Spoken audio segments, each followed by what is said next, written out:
Ladies and gentlemen, welcome back to The Last Hit for the first time in what feels like years here for episode 5. We had a bit of a break, but now finally we can roll with the thunder and head towards the end of the split in style. My name is Asterix, of course, and I've been taking you through for 4 glorious episodes before this absolute bathing worth of how do you bathe in water? You know, at like a spa. You know what I'm saying? This, of course, is Rob. Let me introduce the show here because this has been such a great start already, and I love it. I absolutely love it. Next to me is Dagda and Lyric, as always, the gents who I could not be without, who always have a better fashion sense than me. So, you know, take it away. What's been cracking? Not much. Well, I mean, obviously LPL has been rolling on. We're now getting towards the end of the split, which is kind of nuts because it really does feel like we only kind of kick things off. But yeah, I mean, I'm just happy that we're kind of getting to a point where we can finally figure out who's going towards playoffs. Are you happy, Jordan? Look, every day's LPL. My life's LPL. Tomorrow's LPL. Today's LPL. I just tri-casted. Now I do a podcast. Guess what? Tomorrow I wake up, I cast again. LPL. Is your life misery or bliss? I don't know if he's happy or not. Maybe both. Both? Yeah. You know, there's like the internal like self-dread and loathing of like, oh God, my life is only LPL. There's no meaning elsewhere. But it's also like, hey, it's LPL. My life is LPL, right? Welcome to the new version of this podcast where we just talk about existential crisis. Yeah. How you can deal with this. I mean, Dagda, you're just coming off a cast as well, and you're almost going to do an intro for this podcast as well. Do you want to have a bit of a crack at it? No, it wasn't an intro for this. It was for a Just an baking intro. podcast that I was thinking. Give us your best take. What was it that I said? I was like, oh yeah, I mean, look, and today we're going to be taking a look at sprinkles and how they can maybe add that heavenly spice to your brownies, or if they're just the devil's sugar. Devil's sugar. But either way, that is not what we're here for. We're here to Perfect. talk League of Hey, Legends. That's what no, we're here for I today. enjoyed that. I really enjoyed that. Jordan said Rob starts or he walks off. So Yeah, we kind of did. have to. I guess you stay in limbo for now because I technically gave it to him, Jordan. Yes, you did. So, I did. okay, let's talk about some League of Legends. Hey, we should actually. We should. And we should start the show with how we were going before we had that big break for it. Now that we've got the last hit back on, it's time for the V5 temperature check. We have to check in with how they're feeling because I've written here red hot. Now, of course, they just lost to Suning. But the thing is, the fact that V5 are with 8 wins still deserves a red hot, right? I don't know. I wasn't fully convinced because they really should have hammered home the win in that game number 2. It was a massive over misstep coming through and just gave the opportunity for that comeback for Suning. So I'm not 100% sold on these guys. I still think they will make playoffs, but I'm just not as confident that it will be that semi-finals position. Look, I'm here for all the believers. I'm just saying, they haven't been too out. Messiah. They've lost to some other top teams in close fashion. Soon in game 2, as you just pointed out, they should have won. So in my heart, they won. You know, I posted that meme with Maul. In my heart, they're still there. Temperature's red hot.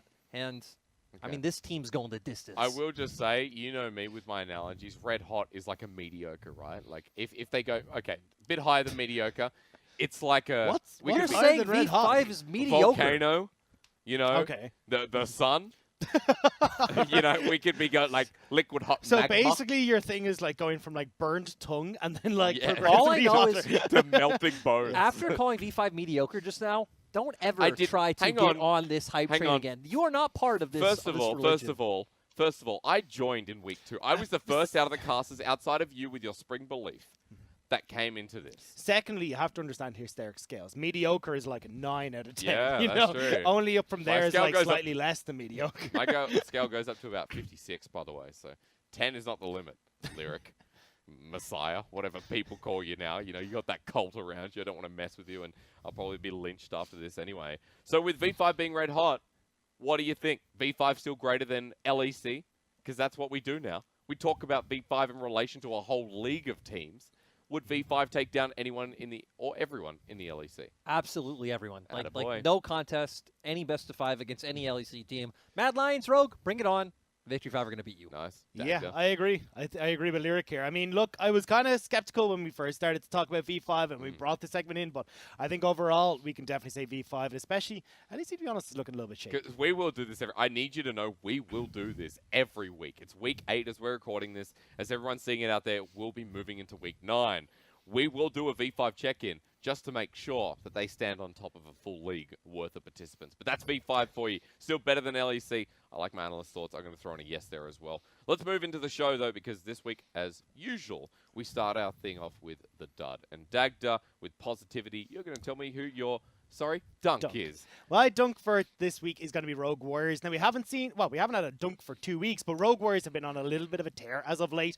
Harrow, as always, is looking absolutely fantastic from the jungle. This Graves pick for him has been absolutely incredible. He's been able to run away with it. He's fantastic performances, even on stuff like the Lee Sin as well. Lei is back to form with his Thresh, making these humongous performances as well. So when I look at this team, we're starting to talk about them as, can they make that playoff spot?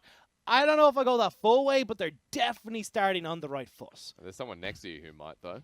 I already did. I mean, I did it on broadcast. I did it on Twitter. Quite Rogue Warriors are making playoffs. You know, they're going to get the 8 wins. They're going to go on an 8-series win streak.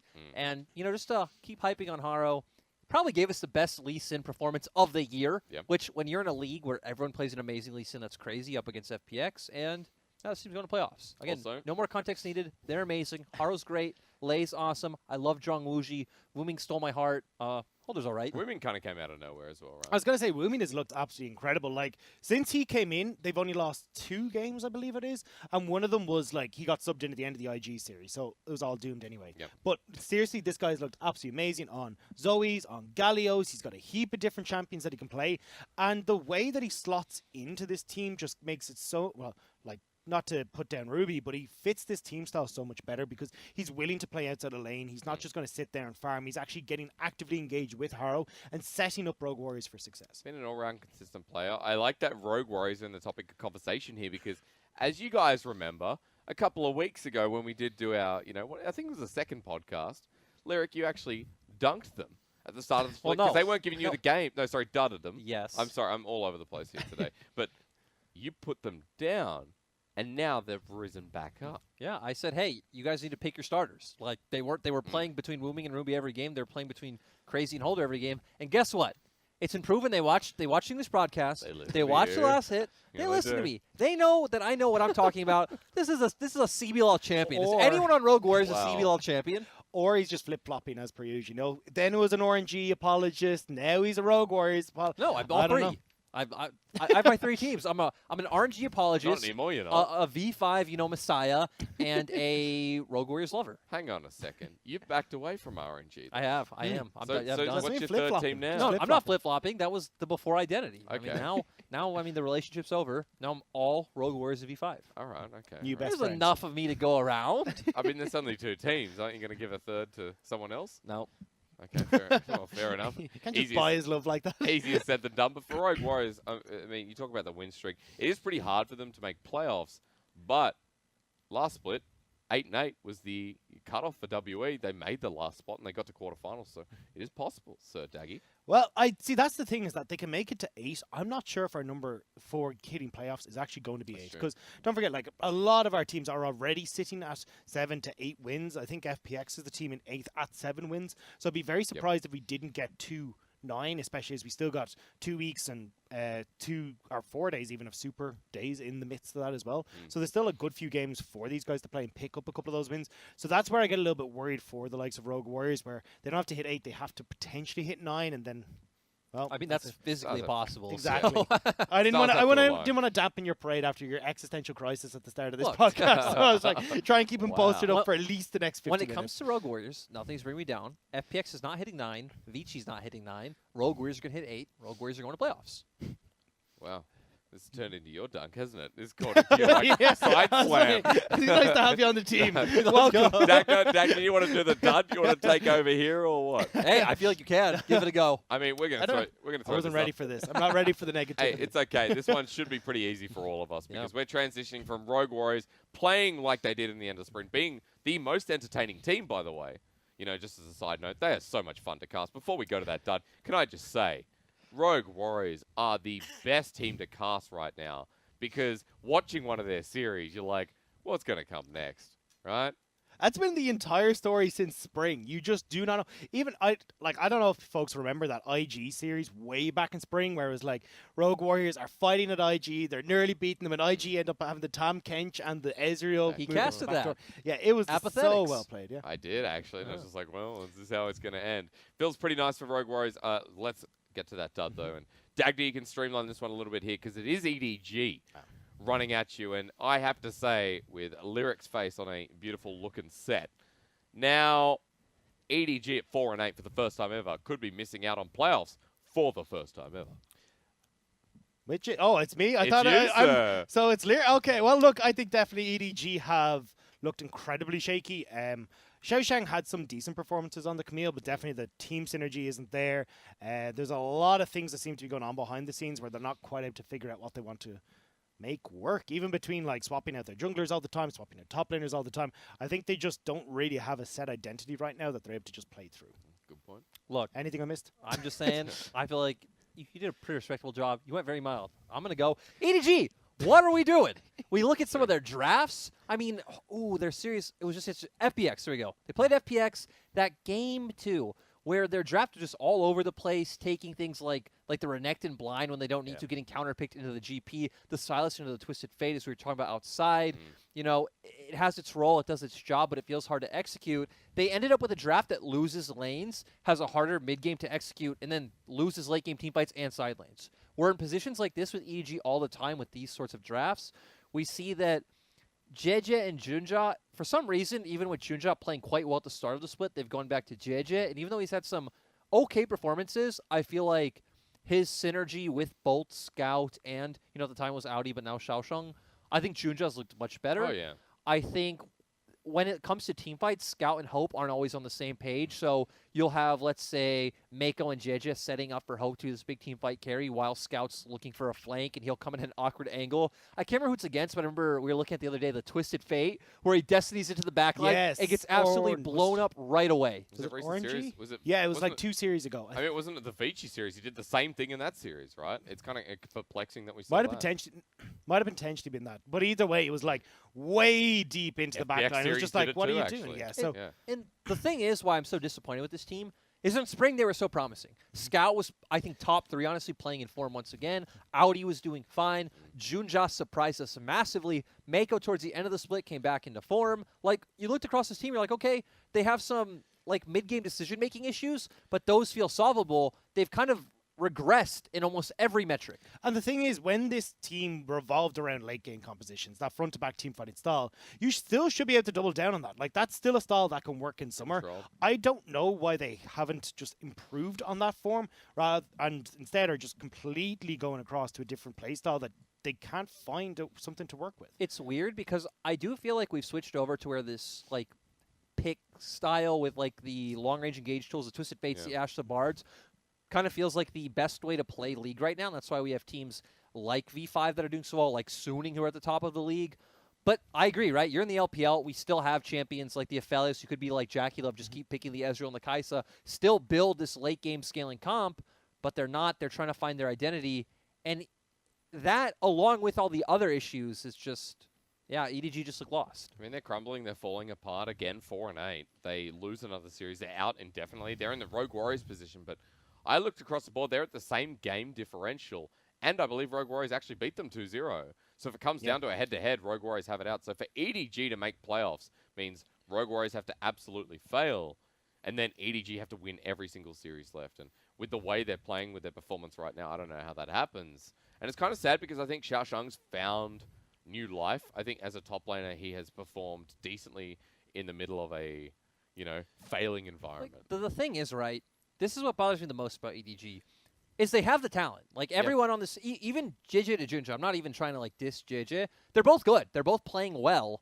Individually, everyone on this team is stepping up. I'd say Mako is probably dipping back in form a bit, but he felt like the one that relied on how the team was doing, which makes sense when you're a support. But yeah, when you have all the individual talent to do well, it's like the RNG situation. If you're an EDG or an RNG fan, you're just so confused. You're like, we have the veterancy, but our shot calling's not there. It doesn't make sense. Kind of sad, right? Like, after all these years, after seeing Hope rise to form in spring, seeing EDG in playoffs, and remember they hit quarters, they beat RNG, and then now not even making that step. I think as well, when you look at the lineup, but you also look at, who's on the bench when they can balance around if it was a talent issue, then you say, well, still there's no excuse there. So from here, are you ready just to bury EDG? Like, before we move on with the rest of our segments, would you just go right out now and say that EDG no way making playoffs? Personally, in your mind? Personally, yes. Their early game shot calling is such a massive issue for me, and even then when it comes down to, as we talked about, the mechanics and some of the or the decision making even individually, as Scout going far too deep, they're losing 4 versus 5 fights in certain situations where they should be the ones with the massive advantages. So overall, I've kind of just written EDG off in my head as this playoff contender. Go. Like I've kind of got like top 10 in my head, and EDG just doesn't slot into that right now. Lyric the same? Yeah, I'd say, despite the fact that there's a lot of piece on this team that I like, and, I believe in their coaching staff a lot. I've worked with Corgi, one of their assistant coaches in the past. I think Clearlove, obviously, his body of work throughout his career shows how well he knows his game. Very true. But, they feel done. It feels like they dropped too many series that they should have won. Even thinking back to their first series, the WE one, where that game 2, they were up like 10K gold and through. Yes, there were so many series like that where they could have won and then dropped the ball at the end. Even the FPX series after game 1, you're like, EDG, nice. Where did this come from? And then roll into game 2 with, as you said, drafting errors that we saw. And so now I'm ready to leave them there as well. I think for EDG, it's a perfect way to finish it off. We'll be watching their games throughout, but 4-8 is not promising, and a nice way to finish off the Lyric Dagda. Dud. I don't know how we photoshopped that one on the set, but maybe one of you goes on the 6-pack. Yeah.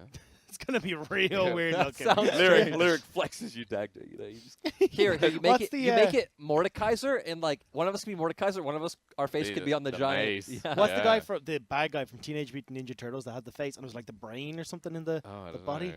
Yeah, I don't know, but I can't remember the name of it. I was just thinking maybe Donatello, you can, face and then the Pizza. No.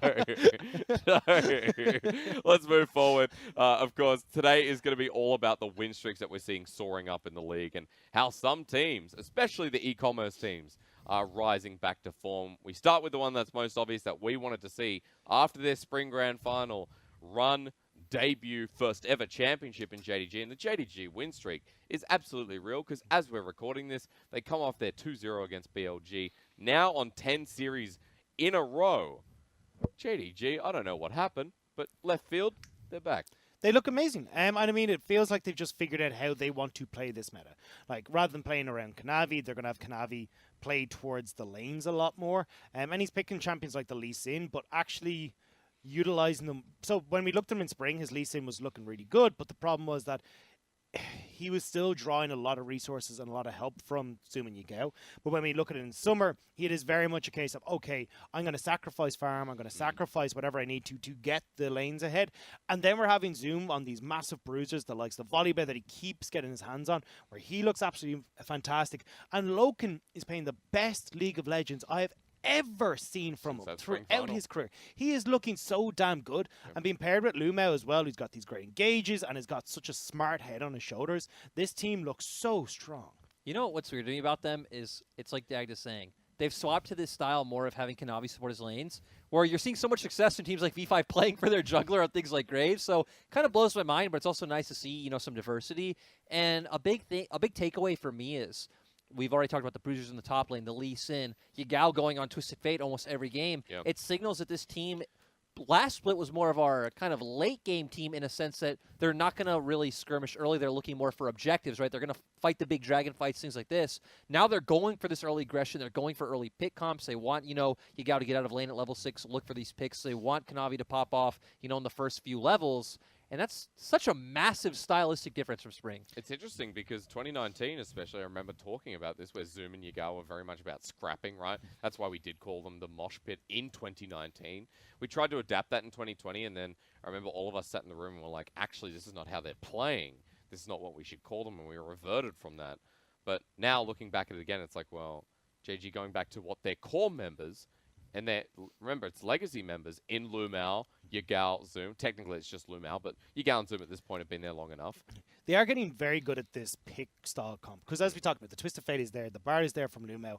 And even when they're on compositions that you would imagine are a bit more team fight orientated, they're actually struggling to find successes sometimes. But this definite style of, okay, we have Lumao to catch out us for numbers advantages, either using the Tempered Fate, having Yagao to make that play happen as well. This seems to be the style that they're finding the most success on. And I think the reason is We actually saw, look, take the likes of the LeBlanc from today out.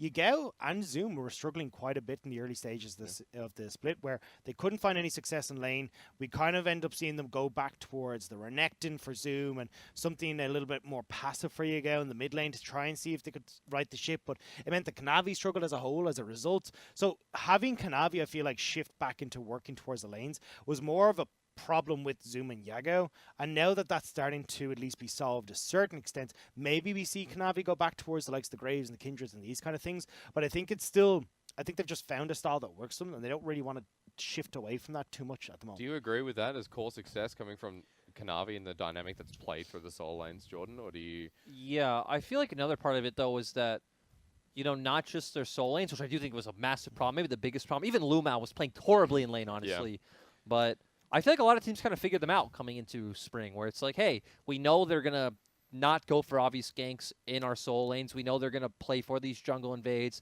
And if we can, get some kind of pressure mid and go invade Kanavi first, things like this, which we didn't see teams do at all in spring, they know they could try and shut him down. And the only big surprise to me other than the meta shift is, moving along back to Loken, because I already thought he was above average in spring. Like, he was playing well. I think a lot of fans kind of had this memory of him, from before. He's still just mediocre. He's just shining because the team's winning. I mean, the top esports memory where he was absolutely nothing, but that's because top esports had no priority for him in the bottom lane. But I feel like in spring he was already playing well himself individually, without context, like in isolation. Now he's just playing extremely well. Like, if he was not the member showing up all split long, they would not have a lot of their early split wins that they got. Agreed. There's some strength there for.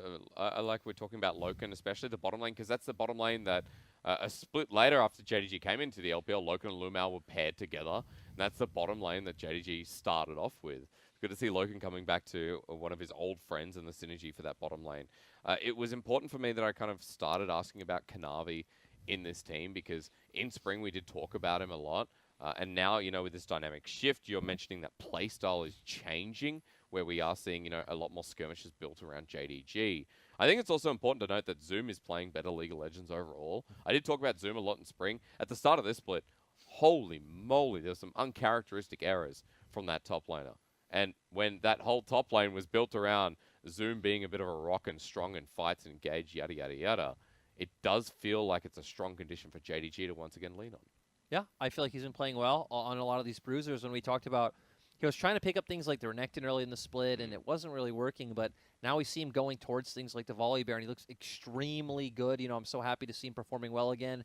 It's really weird to see JDG also putting some resources in top, because we have seen Kanavi gank top a little bit and then go for these topside skirmishes for things like Herald, and, I mean, Zoom's been playing well. I don't know if he's such a clear-cut number one like he was in spring.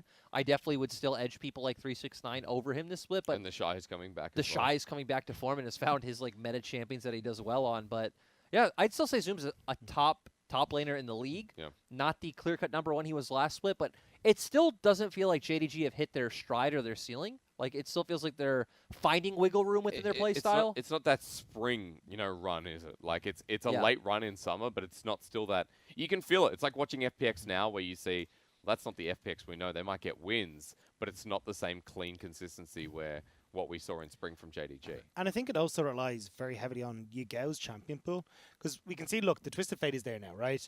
We still see the Zoe, but he's brought in a couple of these other picks, like the Galio hasn't quite worked out for them, which is a bit of an odd one, obviously, because you'd assume still this roaming heavy playstyle. But then also the Caston came out, and I wasn't the biggest fan of it as well. So I think for Yagao, he still has to go back towards what are his comfort picks, and I think that gives such a definitive stall to the mid lane that I think it's leaving it in a best of 5, open to teams figuring out how to play against it, or we're going to leave open the LeBlanc, and then we've got to stall for that, or with the Twisted Fate, and we play this into that. Like, you're kind of narrowing down your options here, and I think that could be a little bit of a worry for them. Where do you put Yagao in the context of the conversation? We're just rating Zoom in comparison to other top laners where he's not near the top.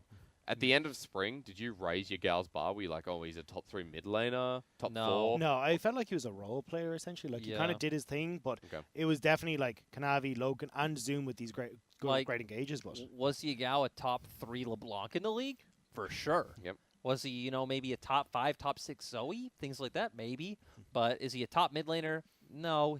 His laning phase leaves a lot to be desired. I even think a lot of his like roam timings, a lot of his like reset timings, how he manages waves, just kind of a bunch of things across the board. He's just kind of lacking. He does his job. He just tries to support his other lanes, and he has certain picks he pops off on. So that definitely limits him in the LPL. I think it kind of gives JDG a ceiling to where they could go, but I at least don't feel like they've hit that ceiling yet. It's still the caveat. Which is good. Which is good. And also, we never rated JDG through individuality anyway. So the fact that Yagal doesn't hit like a top 3. I do want to add, I say they haven't hit their ceiling. I don't mean in terms of placement because Okay. they are Yeah. sitting at second. I mean they're in first terms as of like, tonight. yeah, true. I guess Yeah. they're first as of right now. But in terms of eye test, in terms of their play, it still feels like there's still like wiggle room to where they can improve. Okay, that's an important point because for JDG, the next question I'm about to ask is if sitting first and you believe they have a higher ceiling, does JDG go further up? Does JDG hit top 2? Do you see them in finals?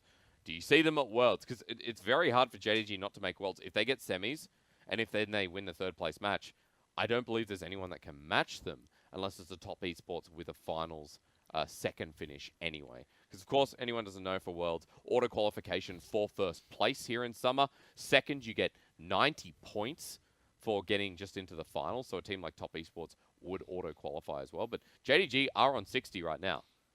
3rd is 70 points. They'd finish with 130, and there's pretty much no one that can match them. So further to that question, with my explanation out of the way, is this, first of all, a top 2 team in the LPL? Then I'll ask you the second part of the question. I'm not convinced that JDG doesn't have a few more losses. Like, if they had looked super convincing, like, but every single, like, even in their LNG series, they drop a game.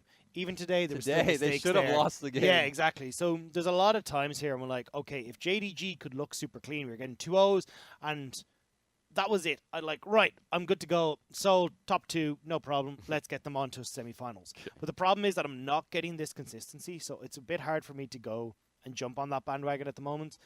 I honestly think if IG keep playing the way they did today, I think it'll be Top Esports and IG is the top 2. All right.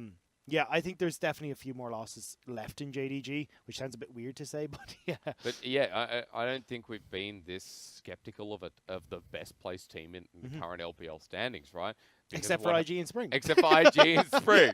But even during the regular season, we're like, this is the best team, no doubt. They're 14-2.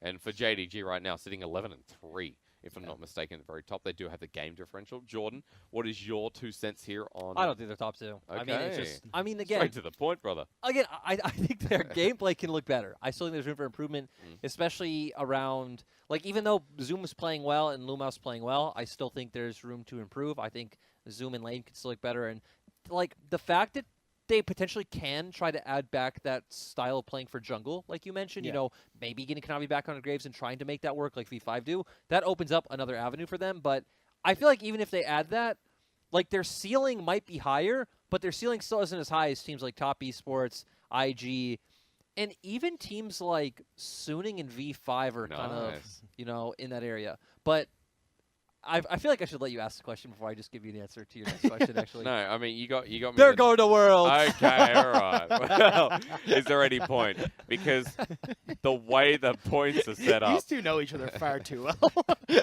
The way the points are set up, JG have to do something drastically wrong not to at least make it into regionals. And at this point, I actually think they're guaranteed for regionals because of who's making it into playoffs. Because EDG have 10 points and are not there themselves. And for teams like V5 and Suning to climb on up, it's very hard for JDG not to get a guarantee of regionals when we have 4 seeds going to that tournament. So JDG going to Worlds, Rob. I will ask Jordan again. I'll let him brew on it maybe. Maybe he wants to change his answer. They're going to Worlds. Yeah, look, I had Not to your do his turn. dunk. He can do the answer for this one for me. They're going to Worlds. They're going to Worlds? Yeah. I don't see a reason why they wouldn't. Championship points obviously coming in from Spring. Yep. They still look, even though they look shaky, I still think they're going to end up in the top 4. That means that they're auto going to quarterfinals. Maybe they can turn around for playoffs. I'm not 100%, but still, I think it'd be super weird for them. Like, it'd have to be a really strange moment if they don't make it. At least the form on paper here is showing us that JDG are a top 4 team bare minimum. At this point, they should also guarantee top 4. You know, with the wins that they have, but also in quality of play, I think top 4 is also fair at this point in time. Like, the thing is, I don't want to judge them too harshly on the fact that some of their games in series look shaky because, I mean, other teams is like... I mean, IG's built on that fundamental. I mean, Suning as well. Suning's another team that I've looked at a lot of the series. I'm like, I don't know how this team's sitting at whatever is like 9 wins right now, but they are, and you don't get to 9 or 10 series wins by accident. You don't just like trip and fall and like, oh god, here's 10 series wins. Here we go. It's an interesting point and a good time to transition, I believe. Dagda, do you want any couple of cents here before we move over to the Suning super team? No, I'm JDG, good to talk about soon. I'm happy. I'm good fantastic. To go. All right. I was going to be like, do you want to say anything about JDG for the future? Do you want to give them your well wishes? Yeah, wish you all the best. I mean, I want everyone to do well in the LPL. Wait, I want to add something. No, it's gonna be JDG, negative. Western social media person, you're awesome. Oh, actually. true, actually, Hang yes. on. Hysterics dunk this week is actually social media teams from the Chinese leagues that are on Twitter. V5, Man. please join them. Yeah. V5 need to join. Just hire Hey, just hire the person who's currently running that fan account. there's someone who actually subs this podcast. Right now he's probably having a bit of a nightmare because of the episode I drafted out for them. But to you, sir, please send this over to V5. Get a Twitter. Because Yes. all the fans want to follow, and the V5 fan account is actually building some momentum, so you better hurry up. Sell us jerseys. Take our money. Yeah. There you go. Fantastic. No bias, by the way. Let's move on forward to Suning, as we're speaking of them, because Suning are roaring right now. And Suning, a team that we have gone through countless splits, waiting for this team to be like, all right, I mean, playoff team now. Okay, you hit playoffs, but are you going to go any further? Now Suning, bit of a super team out of nowhere. Oh, see, the thing is with SUNY, for the last 3 years, it's been spring, sleeping, no playoffs. Summer, we're awake, we hit playoffs. And then spring again, summer, and they just rinse and repeat this the whole way through. So we're seeing again this trend coming along, but honestly, I think they've looked absolutely incredible. SOFM has found a style that works for them a lot better now. And I was arguing with Lyric a little while ago, saying, look, I don't think Sword Art has it. He's just not really a player in my mind that I can look at in these clutch Washed up. situations. I wasn't going that far. I was just like, look, he's not a star performer. That was all it was. But then after But watching... then, But then I watched their last series, and I think Sword Art and Huan Fong looked absolutely incredible. They were completely in control of that bottom lane. Someone needs to tell me the series that I was against, because I can't remember who their opponents were. You guys cast it, you just said. Did we? No, we didn't. No. we just V5, oh, no, sorry, V5. V5, V5. sorry. You didn't Was it- cast it. Sorry, you didn't cast it. But yeah, they completely destroyed Sam D and PP God. Oh, yeah. Consistently coming out 20 CS ahead in lane. They looked absolute duo lane kills as well. Huan Like, Fong's I Jin. was so, Dude. so damn impressed with That was these a guys. carry Jin. And I always knew Huan Fong was good, but even, as he said, Huan Fong's Jin was the turnaround play that shut down V5. So I am like 100% on that bottom lane now, Soda. And I do apologize to Lyric because I didn't believe him. I just didn't have Hey, it. that's you okay. know? A lot of people don't. That's World's Plains coach, though I should take out the play-ins because it sounds less fine. impressive. World's coach. There you go. World's coach. What do you think about Suning? Because a bit before with the segment in JDG, we were talking about Suning being like, well, you know, they've suddenly stumbled upon 8 wins. Suning to me are a team that's extremely lucky in the sense of the meta because, like, so wait, coming Sorry, go into on. the year, I remember when I was hired as a caster, Mhm. and before the split started, we were talking in our group, and I was extremely hyped on Suning. I was like, this roster is awesome. This Yep. is so sick. And then, like, even when Weiwei was AD carry, I actually thought this team will be fine. Doesn't matter. Then I watched Demacia Cup, and people don't put stock in Demacia Cup, but still, when I watched that, I'm like, this team can't team fight. Like, that's not something you just fix, like, out of Demacia Cup. That's Sure. not fixable. They come into LPL, they can't team fight, they're horrible at coordinating engages. That's what last split was all about. But this split, guess what? Twisted Fate, Ashe, Bard, Galio. Like, you have a plethora of options that you never have to go with these coordinating engages. You don't need the, let's say, Jarvan Leona like we had last split, right? You're gonna have Huan Fong set it up. You're gonna have Sword Art set it up from a long range, and you're gonna find picks and you're gonna advance the map forward. Suning, I'm sorry, I was gonna say Sword Art. Suning are amazing at that. So again, Suning have kind of fallen into not 9 series, but into a meta that really suits them well. They're in the top 4 right now. Now, they're not guaranteed, of course. They are about a win or 2 away from hitting to the Just 10 one. and 11. I think they're on 9 at the They're on moment. 9. Yeah. They're on 9 at the moment. They're on top of V5, of course, taking the head-to-head too.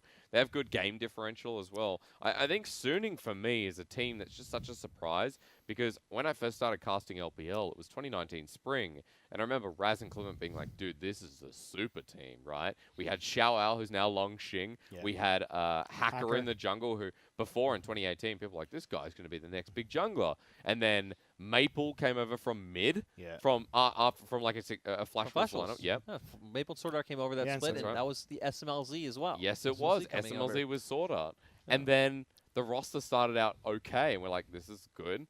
and then just crumbled. I mean, you know what I find it. hilarious about it is like, so I actually really enjoyed watching Suning in summer when they brought back in Weiwei and they brought Angel back in and kind of moved Maple up to playing things like mid Corki, top Corkies, things flexing, like that. They were doing the V5 thing at the time, but it's funny that for Suning to make a super team, it took them deciding not to make a super team. Like they're like, hey, let's keep Angel. This guy's actually pretty decent.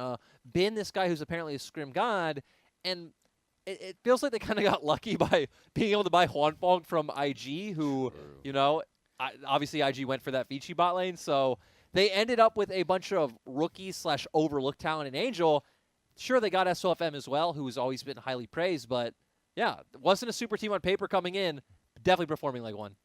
But it did take a while, because as you said, like spring didn't look so hot, and I think the big thing is that they're slowly starting to get that identity you were talking about, where it is, okay, cool, let's have this roaming mid where we don't actually have to force any sort of team play, massive amount of team play or coordinated play for those engages.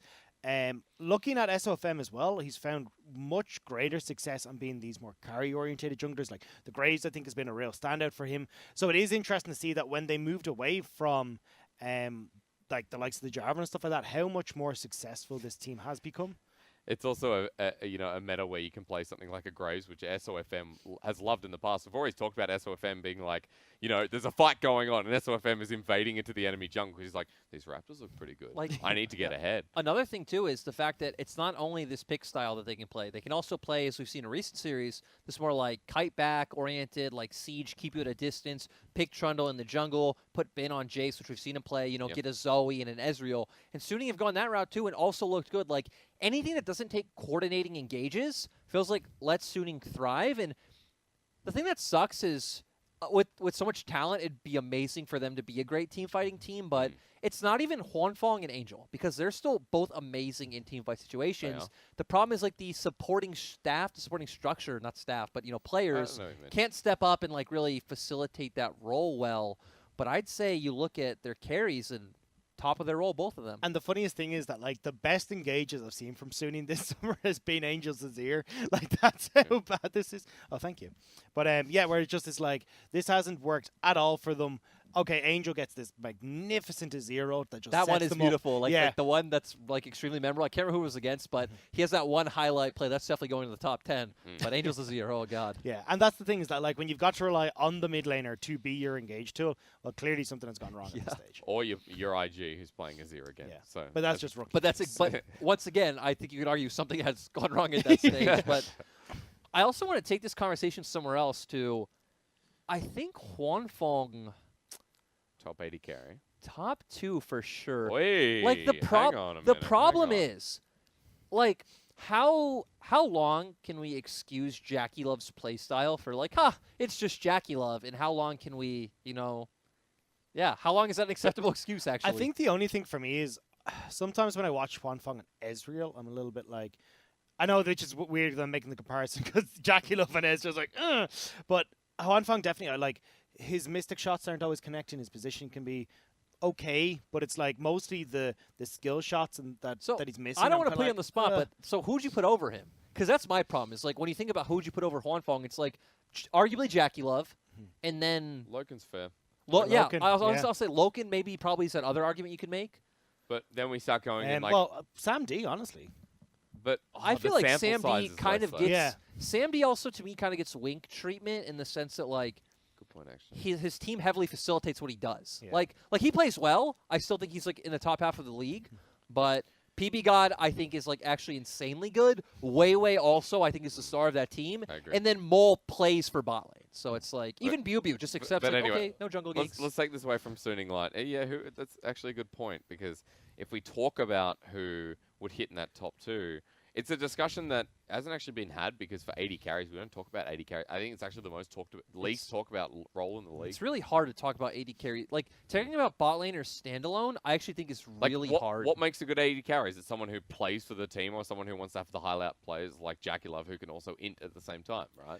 I think Lyric and myself actually had a conversation about this a while ago, that, like, at least for myself, in 80 carries, I need someone who can be that clutch performer. Like, there's always going to be like the lights who are going to be like, okay, I'm going to stand back, I'm going to do my job, and I'm going to deal damage, but I'm never going to be the standout performer. And I think when I look at Jackie Love, when I look at some of these players, I know that in a tight situation where they need to make the tough call that is going to win the series, going to put them to the finals, going to win that world championship, I can look at these guys, go hands down, yeah, they're Like, the ones that are going to be able to do it. For me, it's can you walk the tightrope, right? It's like in the middle. I don't want one or the other. I mean, at least that's not what makes the best. Whether if you're going to build a team, right, it's about what your other pieces are. But what makes the best is can you walk that tightrope of like, okay, I know how to be a consistent damage dealer every game, but I'm also willing to step forward and look for these pop-off plays when possible. And I feel like that's something Huanfeng is very good at doing, which is why his damage numbers are so high, because he's a consistent performer, but he also has some highlight plays. I mean, and I think consistently, like, it is always the better moments that we see out of Huanfeng, especially recently, where someone like, Gala would be in that same discussion, but as we've seen, he can also ult into... Well, Hope is Hope, someone, Hope, yeah. Hope's someone who I think it sucks that can't be in this conversation by default of how his team and support are doing, and that's why I think talking about 80 carries in isolation is very, very hard in the sense that disingenuous in a way. It's exactly like typically we're only gonna be able to see if you're top of your role if your team is performing at least moderately well to where EDG isn't, but still I think even within the realm of like that context, like so Jackie Love, Loken, Huanfeng. And to me, that sounds like pretty legit of like a pretty solid top 3. And I mean, I don't put Puff up there. I think Puff is like... Puff's looking... Like, the better, thing is, we need to see more, right? Yeah. Because, okay, you had a great game in the V5 series and a good series today. That's not enough to be like, okay, boys, Puff's the new Jackie Love, like Puff's the new Uzi. No way. It's an interesting conversation. Of course, we are talking about suiting. I love just... the off-beaten track. I think just to finish off, the crazy thing is LWX is not in that conversation, especially as he's just coming off his world championship. It's just like, I mean, I think, well, look, I'm not arguing he should be, but it is just bizarre. The thing is, all the historic 80 carries, like their teams just aren't playing well. We even look at people like SMLZ, like OMG's just not here. Then even again, iBoy as well. I don't think SMLZ's played well for a couple of years. But I would agree with that statement. But the point is, right, like, Huanfeng is a clear standout performer on a top team, and he is the carry of that team. Like, no doubt, like he's the one solidifying their wins, and I think that's what really sells Is he the key player on Suning? If I asked you who the key player is that brings this team wins, of course that could be depending on composition, right? But if you're talking about the stability point that is put Suning into a top 14 position, is it Huanfeng? Or give me another. I think it's hard. Well, I don't like it's hard. I mean, do you think it's? I don't know. It's hard to just say. Like, even if I look at JDG, it's like, well, what's the one player on that roster that's brought this team to where they are? In spring, it's like, you'd say where's Kanavi, top right? esports? Yeah, but I mean, in spring, yes, but now with the different play style, I'd it say, looks like who's the one player I think of that if we took them off this roster and put in like the 5, like the average of the league would get worse, I think it would be Huanfeng. If you took out Huanfeng and put in an average 80 carry, I think this team would get a lot worse to where I don't think any of the other positions would like kill this team. Maybe mid might hurt it a little bit. Angel is the standing member, but still, I think Huanfeng to me is the one. Again, whoever you think the 8th place 80 carries, if you put them in this team, I think Suning gets noticeably worse and noticeably drops placements in LPL. Yeah, for me, it is a toss-up between Huanfeng and Angel. I'm not convinced that even if you just... I think if you do replace Angel, I think that team definitely hurts a lot. Like, it would be like if you brought in someone like a Ruby, it would hurt because that doesn't fit their play style. But if you took someone who could play this role of, like, trying to facilitate the map, like, I think if you replace Angel with Wooming, it doesn't really matter. Like, Suning's still going to be Suning.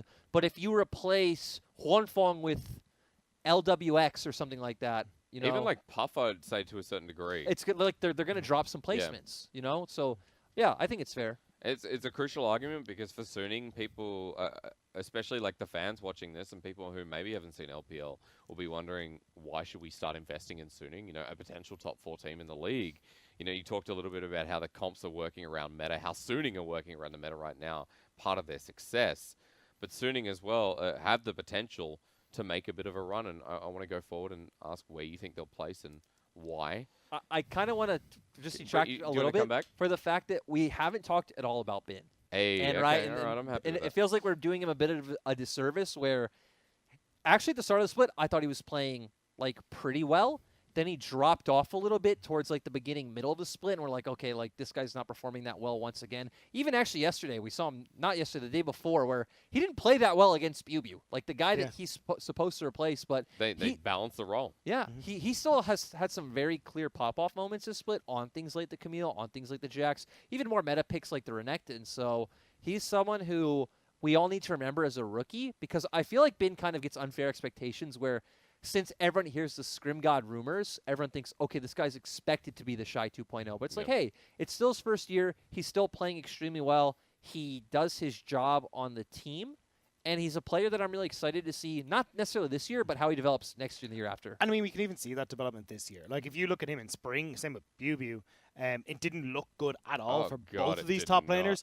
And then you come into summer, and they both look so much better. So obviously we're seeing that development already on both these guys, but in particular Bin, just because we're focused on Sunny. I think just echoing Lyric's point, it's how that growth will be next year, the following year, and what he will grow into eventually. I just find it hilarious that Bubu and Bin split, and both of them get you know, like so much better. Who would have thought when you actually get, 100% of the practice time, you could improve? All right, Coach, let's come back to the question. SOFM is also ranked 4 on the Korean ladder. That's really cool. Okay, back to the question. I'm sorry, I keep derailing you. No. I actually appreciate you taking me to Bin, because I agree Bin is an important part of the discussion, considering that we've talked about everyone else, and Bin as a player is, rising to a bit of my heated list in the top lane. Where does Suning finish in this split? Where is your best guess? And look, we've done this with many teams in the past. I'd love to actually go through the podcast at the end of the split and get all your predictions split throughout. But for Suning now, they're in a very precarious spot.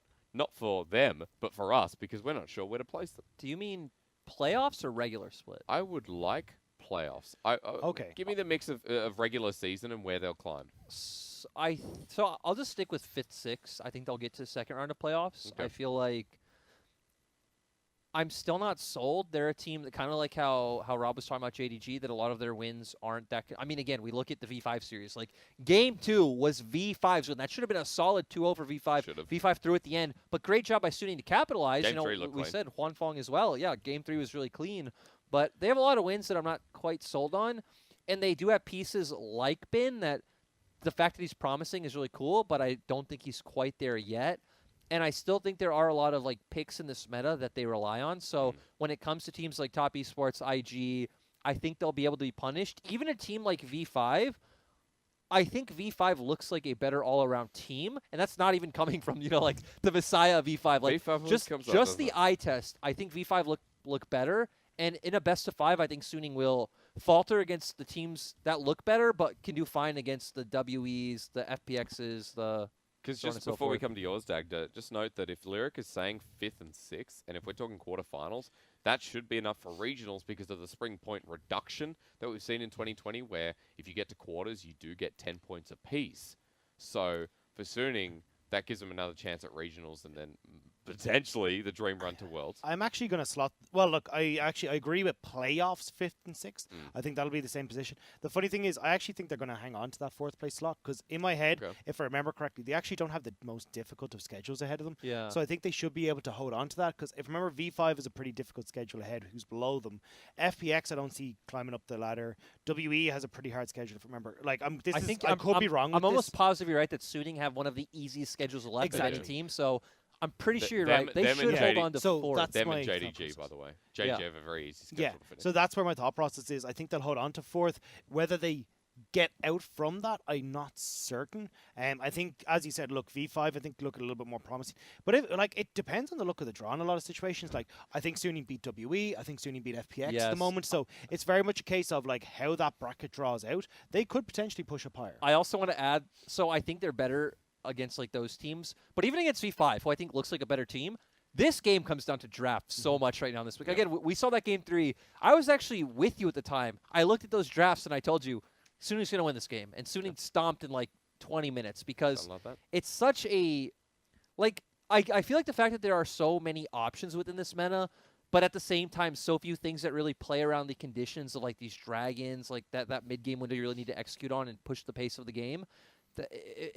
It could very easily put you in a trap where you outdraft yourself, like we were talking about EDG doing earlier. So that is their avenue to beating teams like V5 or even a JDG or an IG to trying to go higher. I just want you to give me your final answer, though, because we do have to progress forward with the rest of the show, because I did cut in front of you before, Jordan, sorry, where I mentioned that Suning, you're essentially saying Suning are making quarters, therefore get the 10 points. Are you happy to stick with that? Like, I kind of pivoted you to that because you said 5th and 6th. Now, of course, that means you think they'll win first round and then go to quarters? Yeah. Confirm? They'll either, or unless they skip, right? Unless they get placed right into quarters, or they'll win first round. I don't think they'll get further than that. Okay. So need 3rd and 4th to make straight into quarters here with the LPL format. Dagda, your final placement? I agree with Sam. I think they finish 4th. I think they hold on to that spot. And then depending on who gets drawn against them, like I still think, as you said, they could beat V5, they could beat WE. I think they should beat FPX if they go up against them with the current form.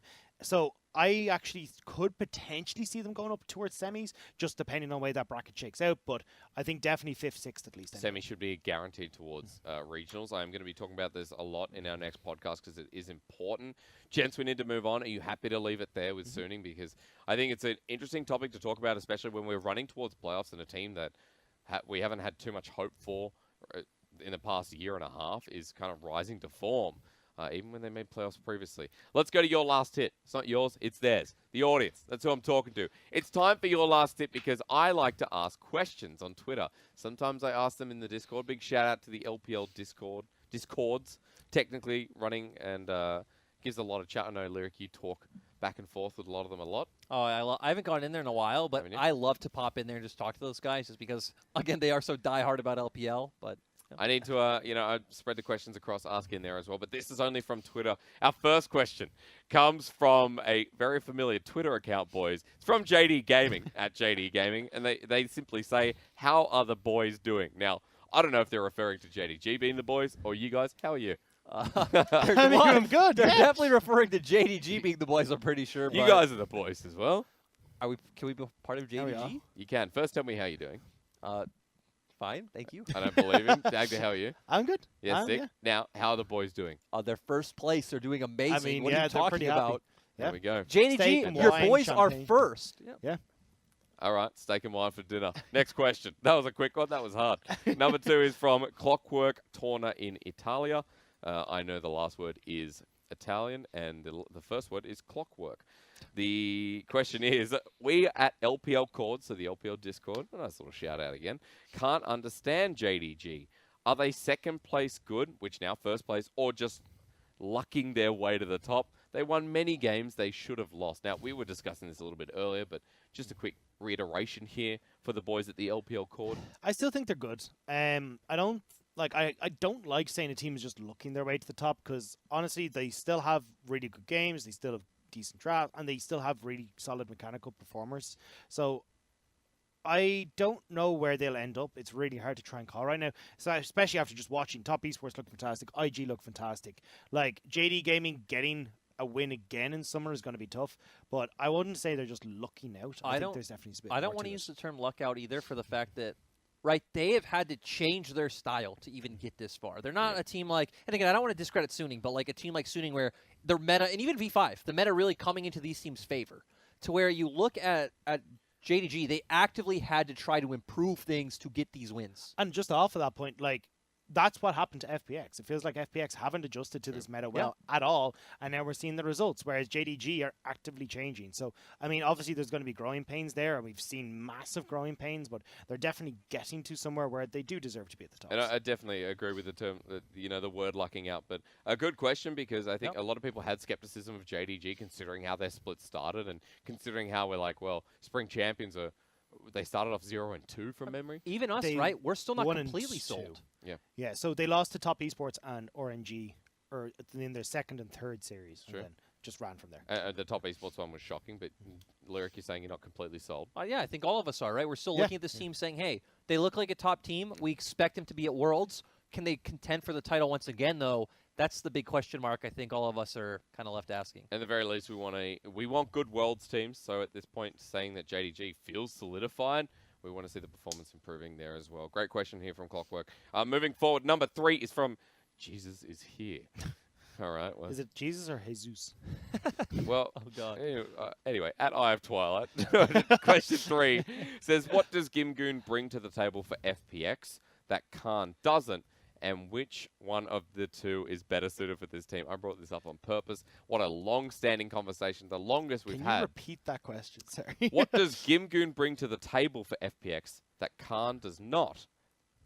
And which one of the two is better suited for the team? Dag, to start with you. Personally, look, I think Gimgoon gives a more definitive weak side top laner. Like, Gimgoon's just better at playing as a weak side top laner. Khan is struggling massively to fit into that role. I mean, there's loads of times where I'm watching him on like a champion like Ornn where he'll be like, okay, he can freeze the wave, he can keep himself safe, and next thing there's just a bellows breath that clears the wave, and then he dies 20 seconds later to a gank. So I think Khan's had a lot of adjusting issues to that role. I think the ceiling with Khan is a lot higher, though. Like, if Khan is able to learn to play weak side, well, then when he gets the opportunity to be on these carry champions, he's going to be able to take over in that top side. But at the moment, it's hard. Like, I think Khan in the long run is a better fit.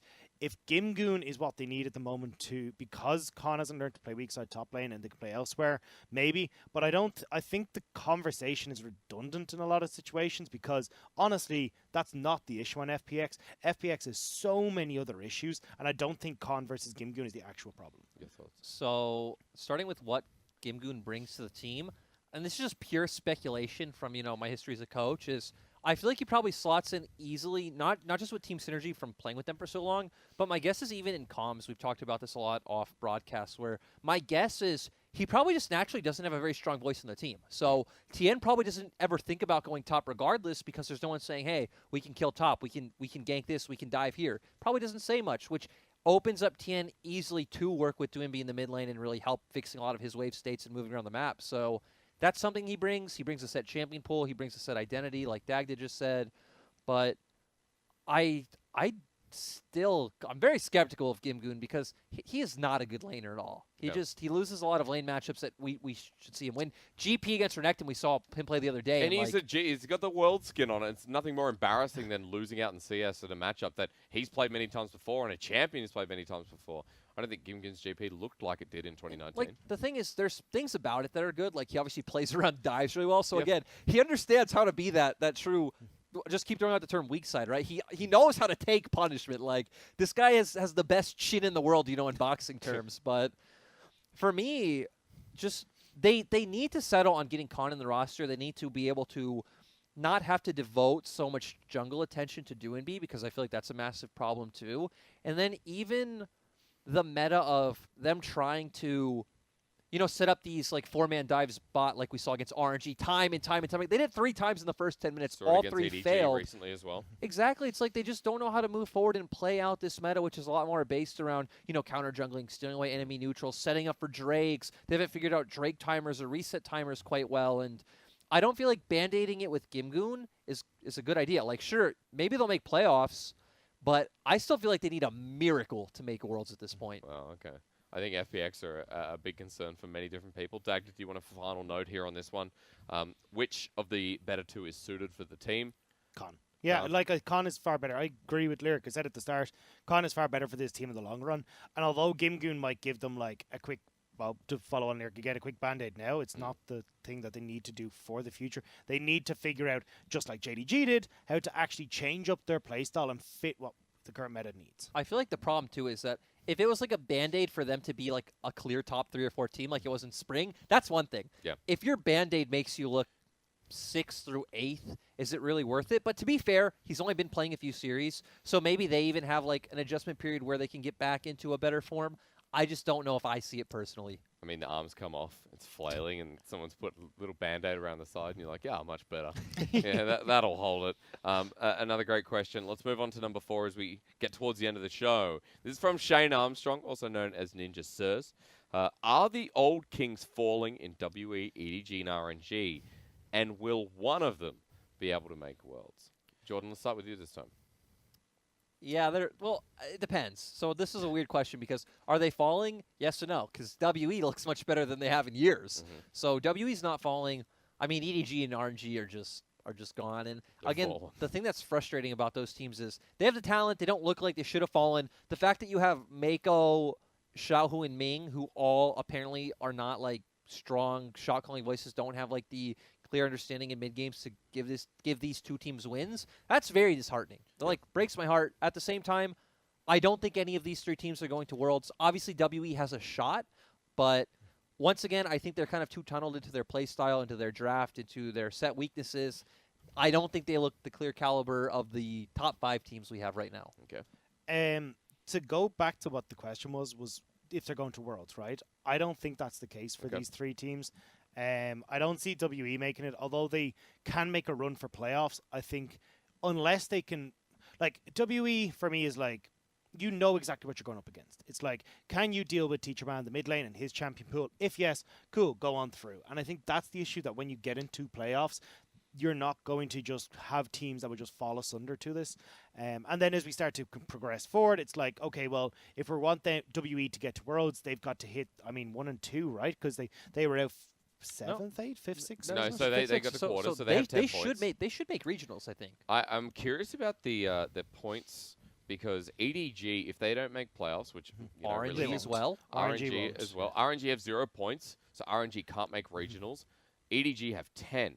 Yeah. So if WE got out in the first round here in playoffs, I don't know if they get the priority because they made playoffs this split. I don't know how that would be worked out, because it'd be 10 and 10 if it came down to like the 6th and 7th seed, because we get 3rd to 6th seed in regionals. Look, either way, like if we look at 1, 2, 3, and 4, it's like, okay, IG, Top Esports, JDG, whatever the way they shake out. Probably FPX. I don't see any of them there. Our top 3 teams. Sorry, yeah. And then if we go in towards a gauntlet situation, like I would still see V5 potentially taking games off them. I was talking about Sunnian beating them as well. Like if we're talking about running the gauntlet, Team WE for me still falls down to these other squads. So they're the best hope. So best hope in WE, EDG, RNG. Out of the 3 of them. Sorry RNG, but I tried so many times. You tried did. so many times to believe. I can't believe anymore. And EDG again. EDG kind of sealed their own fate, which is sad. But yeah, I don't think these teams are making Worlds. And WE, at the very least, should be making playoffs. Maybe we're wrong on WE, but we'll see. If they're not making Worlds, okay. I tend to agree with you on that one. Let's go to the last question here from Megalodontist. We know that Megalodontist is a LPL fan and has been tweeting a lot. Bit of a shout out to him. Question number 5 goes to, what do the desk think of Lilia and Yone? And if you had to take a guess, which team in LPL do you think would utilize them best? Now, first question for you from me. Have you seen any of the new champions? Have you had a bit of a look? Is this name really Yone? Is it not just Yon? No, I think it's Yone. Yone. It says it in the little. So here's my thing. Oh, I have not watched it. I have not looked at this champion's kit. I don't know what this champion looks like. So I can tell. I've looked at both. So I've looked at both. Tell him. Lilia's, well, from what I've heard, obviously we haven't got to play them. We haven't got access to it, but Lilia is the offspring of Hecarim and Nico. Now, I don't know if that's lore or not, true. but That's not. Something definitely happened with that horse hysterics. and with the chameleon. Okay, Dagda, take it. Either way, take it. So Lilia, I think like her kick can be interesting. Like she's got a bunch of CC off the ult and that. At the moment, from what I've heard, her stats are just too low. Like just the raw ability stats that she has just can't do anything. A lot of people are like, this champion sucks. I know I've seen like Rusty was having fun where he's just flinging the orb down the entirety of river and stuff like map, that. Yeah. Yes. She's so fast. That's one thing I know because I played against her in that new game mode. She just runs around the map so fast, and I'm just so confused. But yeah, it feels like she does no damage. And then Yone, I just don't really know how he fits into the meta at the moment is my big thing. So for anyone who doesn't know, and for Lyric who doesn't know, his Q is very similar to Yasuo, where it's a 3-hit thing. So 1, 2, you just kind of stab. 3 is basically like a combination of Yasuo's E and Q, where he like runs into them and he knocks them up. Blade, and then W is the one where he gets an arc that he slashes and he gets a shield off of every enemy that he hits. E is basically he leaves like a Z shadow behind. Or sorry, he sends out a Z shadow that you then control. You do damage to a bunch of different folks, and then as you return to your original form, it's on like a set timer. You then deal a portion of the damage that you dealt to everyone, so and then is he an assassin? Yes. Okay, well, so he's an assassin. It literally feels like Yasuo, and that's where I'm like, in a way, he's not going to be meta. That's what I was like. I don't see how he fits into the meta. And then his ult is like set face breaker, except he dashes through everyone and stuff. It's a Malphite.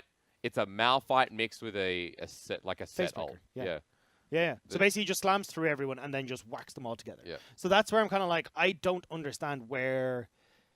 I don't see where he's going to fit into the meta. I don't think, especially the kit. I feel like there's assassins that do his job better. But so I'm just like, here's I the don't thing as well. Like this goes outside the scope of the question.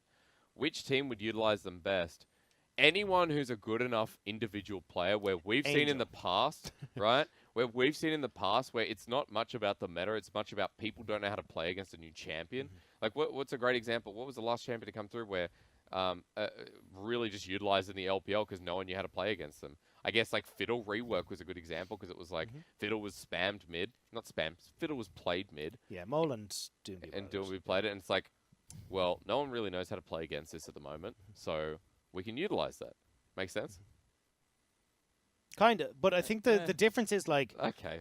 Thought that was really they're good. so mind. different. Like Sorry. Fiddlesticks is so different. The problem that I have with Yone anyway is that like if I want an assassin, I want something like a Kali that's going to be situated there for a while, causes a lot of threat, and you've got that kill pressure. The problem that I have with Yone is that like you don't really have that because you can go in with your E, but then you're still kind of like you're not dealing as much damage because you haven't gone in effectively, and it ends up a little bit messy where you can't really have, unless his E is on like a super short cooldown.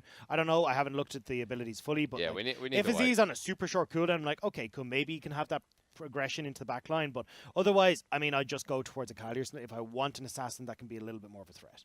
I look at patches when they hit competitive, so We're until that LPL. happens, Yeah. well, We're- you don't exist to me. We're always behind. It's a good question, but I think it's too early to tell is my best guess here because we're still waiting for Yone to officially come out. We're still waiting for Lilia to be on the patch of the LPL, right, which should actually be the next one, if I'm not mistaken. Yeah, We're on 10-15. 10-15. So the potential for playoffs there, but I guess we have to see, and especially since someone like Doomby would be the one I would say to play something funky mid, right? You know, Doomby or maybe Scout pulls it out. Who knows? I think maybe Angel. Angel has played Talon and stuff before, so maybe we see something funky. come out of Wooming him. mains Yasuo. Hey, there you go. He still Well, I hasn't mean, played it. not anymore, but Yeah. he used to main Yasuo. And then Mole will play it.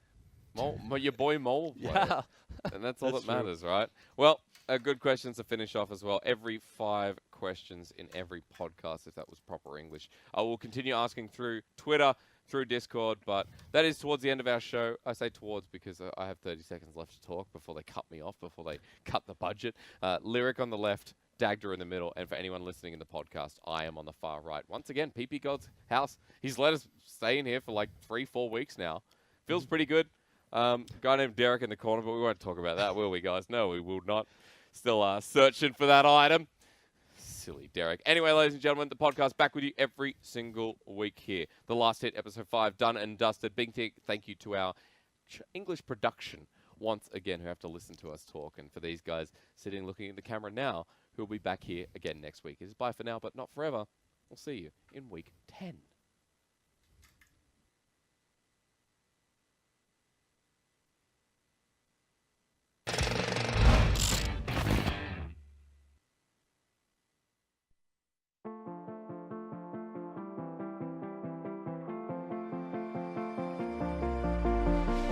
Got a feeling nothing is forever. Keep your voice low. The sun is high, but I wish I could bathe in the moonlight. Ooh, this is it now. Come out of the shadow. Ooh, make the walls fall. Memory is headed for disaster. Heart is beating slow. I hear the words, I see the ghost of laughter in the afterglow.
Yo, where my party people at?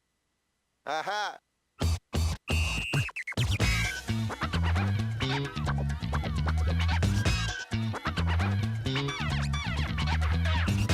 We pump the party up. We pump the party up. Pump the party. Kick it.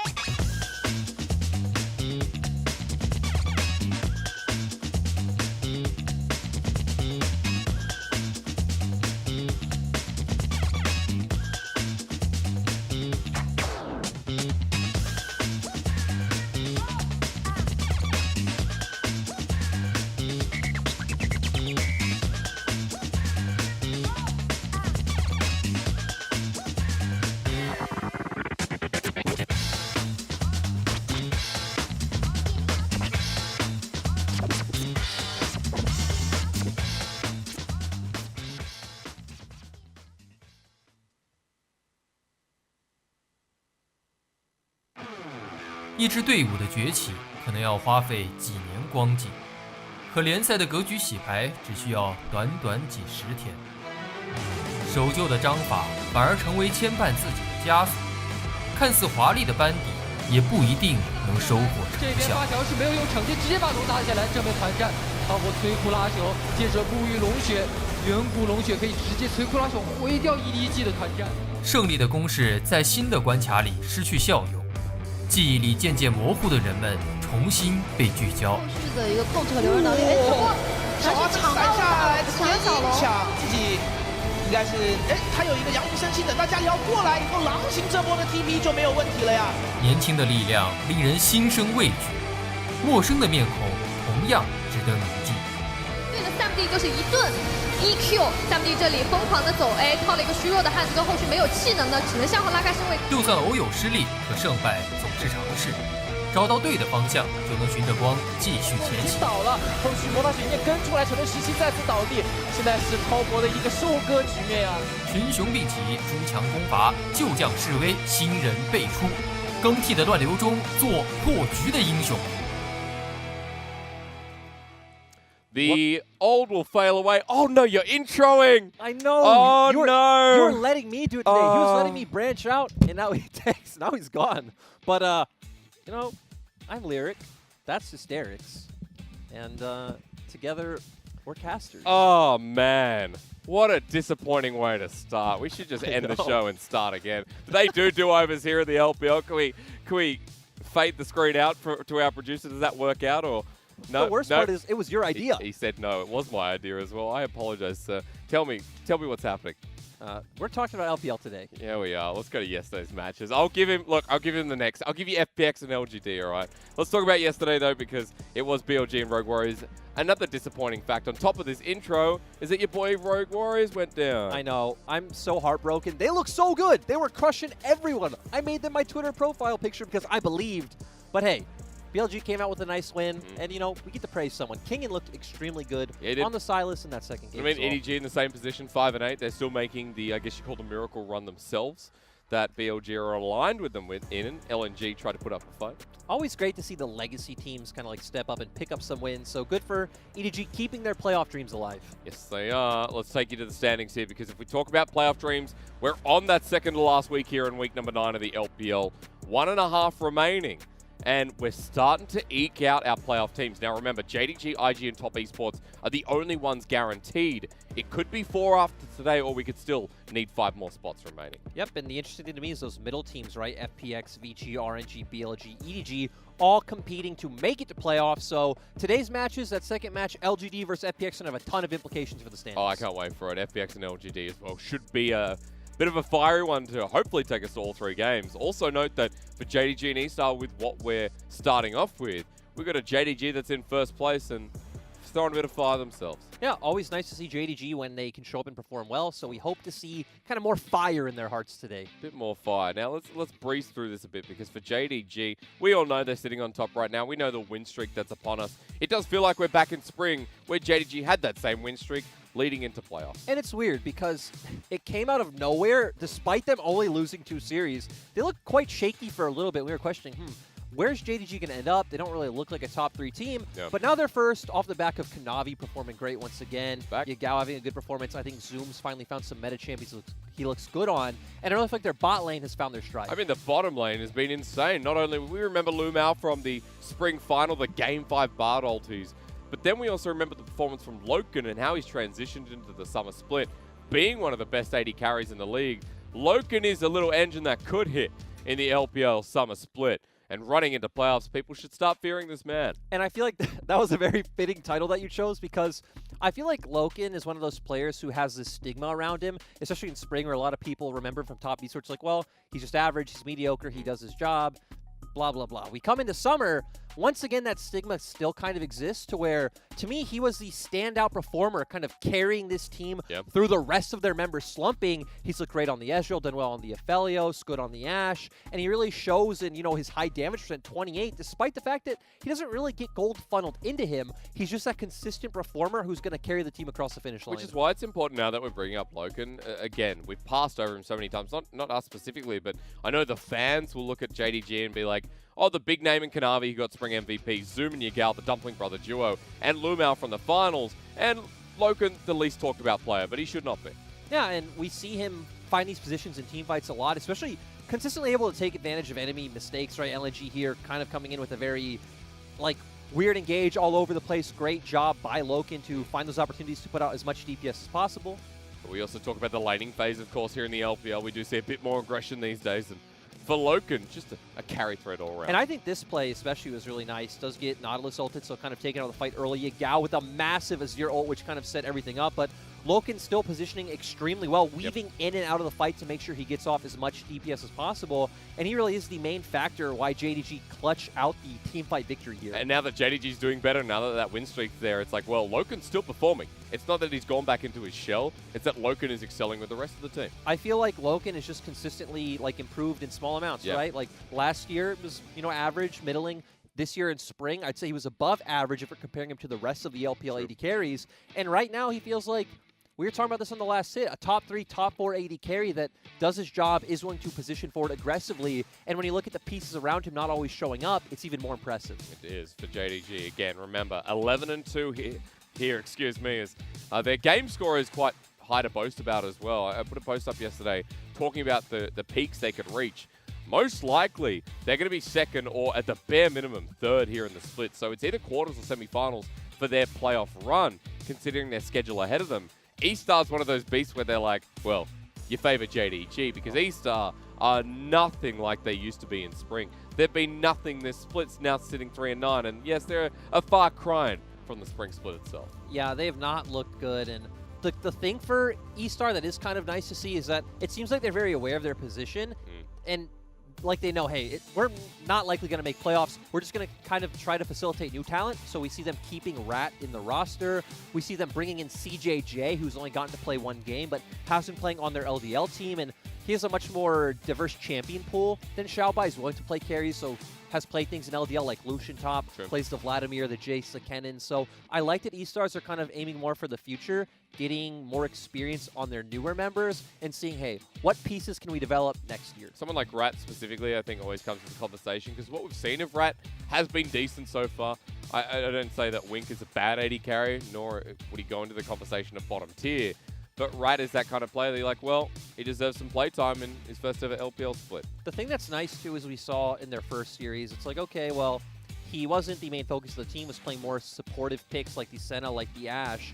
Then the next series, we see him playing a more aggressive playstyle, getting on the Ezreal, getting on the Aphelios, walking forward, trying to be that carry. So this is a player we get to follow his evolution over his very short career now and see where he can go. A couple of games left here for E-Star. They're now sitting 3-9, as we talked about. Now, they aren't officially out of playoffs, but all it takes is them losing here today. That's the confirmation. All it takes is, the higher top 8 running away from them. If FPX get a win later, E-Star are out as well. So it's so hard to see a world where E-Star make a dream run. So we be realistic and we say, good luck. Another interesting change today is that, last series they brought in Irma from their LDL team. That's true. He has moved back down, and they're bringing Fun back into the roster today, so we're going to get to see more of him. And how he can work alongside Wei and try to set up CJJ and Rat to be these big carries. I like that we're having a look across at JDG. Just saw Tungwa on our screen there, the substitute you and I were talking about off broadcast. Yeah, Tongwa's an interesting player. Used to be a sub on IG many years Baby. ago. Candy Baby is what it Yeah. means in English. A fantastic name. Actually called himself Candy Baby at one point as well, as we look across at E-Star and looking across, you know, people like Shalsey as well, who were very hyped up through spring. People like Wei, especially at the end there, who was pitted as a top 3 jungler. Kind of fallen down with the result of E-Star itself. And let's remember that Chelsea does have the most experience on this team. Of course, has played at MSI when he won the LMS with Flash Wolves in 2019 spring.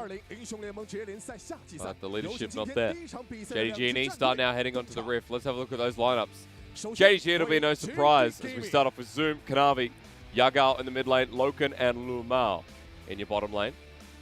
Yeah, and this team is just always, you know, a pleasure to watch, to see the heights that they can continue to reach. They really snuck up on us out of nowhere with this 11-2 score. They're actually on a 10-series win streak, which is absolutely massive. Good to see the revitalization of our spring champions. You know, against top esports, someone got a challenge, and for JDG in this form, the ability there. Of course, IG just beat top esports as well, but good to see more competition in the league. Yeah, especially if they can now contend with teams like IG and top esports. We haven't really gotten to see them play with them in this new form. Let's have a look at E-Star, though. It's going to be CJJ playing his second game here in the LPL, with Wei in the jungle. Fun returning back to the mid-roll. Rat in jungle, and he is a tall dude alongside Xiaoxi. And let's not forget that Lucky beside them has been beside them all split long, pretty much. Yeah, Haven't seen much of Dandy, you were saying off broadcast. Exactly. I mean, you were talking about this earlier, that, you know, Dandy not listed as a stage coach. It will be Lucky and Incense, and it kind of makes sense when you think, hey, they don't actually have any Korean players on their roster, so maybe just wanting to keep the communication on stage very fluid and fast. As someone who has coached on stage with a team whose language I didn't speak, it was extremely hard and very time-consuming to kind of get your ideas through to your players. And I guess it's even harder because you were telling me that, you know, over in Brazil at least there was a level of English, so you could...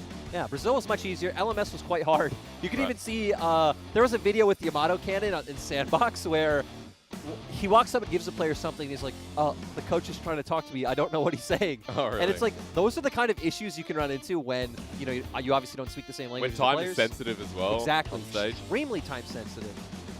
So, makes sense why E-Stars do opt in for this coaching setup. Lucky, very experienced in his own right, though, I gotta say. You know, we remember him back in the day here in the LPL himself. World finalist is always the phrase we throw around. Royal Club, I'm correct, am I not? Yep. Thank you very much. Played against Faker. Yeah. So that means he's as good as Faker. That is not what it We'll means. leave it there. Let's go into pick and ban. Of course, all jokes aside, JDG on blue and E-Star on red. Now, JDG need this win. We'll talk about that as we go into the end of pick and bans. We'll talk about what E-Star need to do to achieve, because they're going to be banning away the TF from Yagao. Aphelios is open. That's the first thing that jumps out to me. And you know what's interesting about these bans, people might not know, is Fun is actually 5-0 on the set. Yep. So we do always see set banned against E-Star as a good ban. And overall, JDG, just with the best first pick there really is in this meta. We also know that Wei would appeal to this Graves. This has been a favorite of his as well. When we talk about Kanavi on carry junglers, this has often crossed his path as well. Yeah, this is both players' most played champion, especially Wei. He's really looked like a standout on this one. We have Wei, these types of players who once they get on the Graves really can't just take over a game single-handedly. And now this is a place where I'd really expect for E-Star to pick up something like an AD carry. But maybe going with the Karma, because we already see 2 bans towards the mid lane. Interesting, okay. Fun isn't one of the mid laners that we'd expect to pick up a Syndra, so, you know, that would be in the cards for another team, but yeah, gonna secure this Karma very early, and already having this mid-jungle synergy where, you know, Fun's gonna consistently have push and can support Wei with his aggressive counter jungling. When Fun was in the mid lane here, he did play it a couple of times, so wouldn't be too surprising at the very least. But Lee Sin, most played here for Kanavi. Karma's one of the champions that there just really aren't any bad matchups into. You pretty much neutralize everything in lane because of how easily it is to clear the wave with those monster Qs. And when you could combo with such a carry jungler, it's very nice. Also sets up if E-Star do want to dip into the AD carry pool. So if they would want to pick support here, but we need to remember Karma also is a flex, so that would also break that pretty early. And you are going into a Bard here. It's Lumao meta. Is going to be his 10th game played here on the champion. Like, the expected champion here would obviously be the Ashe. Yep. But setting up for the Graves in the jungle. But E-Stars, like we said, is one of these teams that is more willing to throw a bit of a wrench in draft and kind of play the game and pick champions at their own pace. Gets locked in. All right, now. Some solo laners to be picked up here across the board. One for E-Star, that is the Karma through the mid, and 2 for JDG.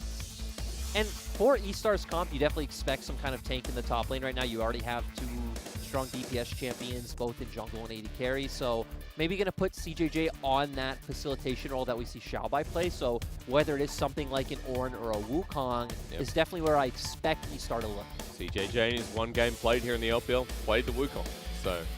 And I love when you have Wukong alongside the Karma, so even helping him even more so be able to get onto the carries of JDG. Obviously, another argument you can make is, hey, you know, there's an Aphelios on the other team. We want to play more from a range. We have a ton of poke coming out from Karma and Ashe. You could pick something like an Ornn, which does also offer that long-range engage and disengage role with the Call of the Forge God. Okay. Talking about poke, do I dare say something like a Jace, or is that not as relevant when you could be blinding it? The thing is, you just never know, right? Because we've already talked about that CJJ does play these types of champions. He's actually played Jace and Kanan, which both go into the realms of a sort of like poke/disengage sort of comp. So it's always in the wheelhouse, but we've talked about it many times in broadcast. We don't like when we see either of those champions blind picked. Yep. And when it comes to supports, I mean, Xiaoxi has played a bit of everything. So with the Jace ban, at least we don't have to talk about that anymore. We'll throw it in the bin for a bit. Xiaoxi says, here we go. Let me just show you what I'm playing right on up. Get the Nautilus done and dusted for a top lane counter pick. He's played it 2 times, so going to see Xiaoxi potentially pick that one up in the bot lane and just offering them more engage options alongside that Ashe. So E-Star don't care about showing, hey, this Karma is set in the mid lane. Like, we know this is the sort of style that Fun loves to play. Yep. And now going to leave that counter pick for CJJ, which obviously opens up more options in counter picks, as we were talking about with things like the Jace and the Kennen. Is there a safe option here for Zoom in the top side? I mean, this would be pretty standard Zoom, right? Just going towards that Mordekaiser. It's a champion he looked really good on, especially in spring. It was one of his go-tos. He's obviously stepped away from it a bit more in summer and preferred to go towards things like the Volibear and the Ornn, but both of those are banned. A must ban against JDG. We've said that multiple times here when running into them, but Yagao, one of his best champions, one of the champions he's known on, is this LeBlanc. I mean, into the Karma. And this is just showing that he just values the comfort and experience he has on this champion more than anything else, because it's not particularly a good laning phase into Karma. Obviously, Karma can push you in and force you to use your distortion on the wave. You don't really have the burst potential against the Karma from her shield. So the thing I like about E-Star's comp overall is it's actually very tanky and very durable up against something like a LeBlanc and a Lee Sin, which are very burst-oriented champions. This would be a call-out as your second game in the LPL to say, hey, Zoom, come at me. Fiora locked in. I mean, it's a good matchup too, right? And it's something where, hey, Mordekaiser's the type of champion who wants to pull you to the death realm, get that isolated 1v1. There's almost no champion that wins the isolated 1v1 up against a Fiora, so E-Star, their comp has a lot of strong scaling elements. They have a very good neutralizing early mid game. That's what Karma just does. It makes it very hard for the enemy mid jungle to find any sort of opportunities. They have pick potential coming out from the Ashe as well. So I feel like E-Star's comp overall is very well-rounded. Okay. Is it a hard enough front line in the Nautilus there to consider that, you know, there is a front line in this team? Yes, and especially for the reason that, you know, we already talked about that they have the Karma shields coming out. They're going to have the speed up if they do need to disengage. They also have the Enchanted Crystal Arrow, which can be used as a disengage tool if they do just want to play heavily for the 1-4. And even when we look at the side of JDG, right, their only hard set engage is landing a Tempered Fate. Their comp is obviously way more about picks. When you see Lee Sin, LeBlanc, and Bard, you know, hey, it's about this 3-man core roaming around the map, trying to catch people out with the Tempered Fates. If LeBlanc can distortion in, hit that chain, set up the burst for a Lee Sin. But I actually feel like E-Star's comp does a pretty good job of dissuading that. Like, it looks very hard to find picks in the mid lane. It's really going to rely on Fun overstepping. Or if you can set up an early play on that bot lane. So JDG do have options. But at the very least, you're talking about the scaling available for E-Star here and how well-rounded it is JDG to get the ball rolling early. Yep, JDG definitely the comp that needs to accelerate the game. The thing is, we do see a lot of comps like this where the comp needs to accelerate, but you do still have that Aphelios. The option. So the option's always there, right? Okay. Easier said than done. Any other team than JDG right now who is sitting first. First again is a bit of a surprise after how they started the split. A little bit shaky. Their wins were questionable, but now 11-2 with a game score of 23-9. JDG are soaring to semifinals at this pace, and E-Star are in the way. But how heavy are they to deal with as E-Star are fighting for their playoff life? Fighting for life in general, realistically. 3-9. If they manage to make playoffs, we will bow down and call them the new kings, because it looks pretty damn hard, even if they can manage a win here. Exactly. And the thing is, like, obviously you start trying to win. It would be great for them to pick this up, but just by the fact that they are bringing CJJ in here today and that they've continuously chosen to commit to Rat definitely talks more about the long-term planning from E-Star rather than them hoping to pick up wins in the short term. You'd say returning to form as they start an invade here. And Fun rolling in as well. Slowed down with the Inner Fire and the Mantra. Bit of damage available, and we're at 125, so for Kanavi, he's going to start his camps off at half health, while E-Star continue this invade forward, and blue buff to be given over to Wei. So really aggressive start from E-Star. And we just saw the power of Karma there, right? Just having very low cooldowns, very high burst cooldowns with her base damages. So being able to chunk out Kanavi pretty well and going to end up counter jungling, taking away this blue buff. Looks like they're just going to commit to fully kind of cutting the map and going straight towards that Gromp. So going to give CJJ a lot of comfort and safety in the top side, which for his second game in LPL definitely sounds like a nice choice. Yeah. When you're going up against a top laner like Zoom, even though you have a nice matchup. And even thinking that, right, E-Star's bot lane isn't really too threatened by a Bard and a Aphelios. There really isn't much kill threat there unless E-Star are the ones, you know, over-aggressing and make a mistake and then get caught out with Kanavi coming in from behind. But for JDG, I do like to bring up that you're talking about early roll here. I have to pause myself. What you see on the bottom of the screen right there talks about JDG's ability to knock out E-Star. Of course, if E-Star lose this, they are confirmed out of playoffs. After their spring debut in playoffs, it would be disappointing, but we've kind of gone through that channel of affairs. Lyric, I'm going to bring us back here. You talked about early rolling here for JDG and their ability to maybe try and pick off bot, but you also mentioned it in compilation with your gal, who is going to get ganked through here mid and pushed. Yeah, and I mean, this just feels like a really good matchup for Fun, right? You can continuously throw out these skill shots, and you see how much damage he's doing to Yagao already. You have a very strong mid-jungle 2v2, which when you see LeBlanc Lee Sin, that's what they want. The name of the game is mid-jungle 2v2 for LeBlanc Lee Sin, but... Oh, well. Navi's mid. Fun escaping. Chain's going to lash down. A flash might need to be burned. Sonic Wave into the cripple. Not going to burn it until late, but under turret, the root comes down, and Kanavi manages to get away, but the flash burnt crucially through Fun. Right, he found the perfect window. Right after Wei shows and they get a bit of pressure down themselves, he leaves. Kanavi knows, hey, well, most likely Wei's still not going to be here wasting time. He's going to go back and farm his camps. Finds that opportunity to force out that flash, and now taking advantage of the fact that Kanavi is low, Fun, of course, has TP, and going to be able to get the scuttle for himself. And maybe the other one as well. Red side available for him. He's already up in CS, and that bottom scuttle could be for the take. And let's remember, too, that as you said up in CS, we saw Kanavi just having to go to his jungle camp, and looks like he was only able to pick up one of the small wolves, so going to be quite far behind in terms of experience. Right now, Kanavi's still only level 3 to where Wei is level 4.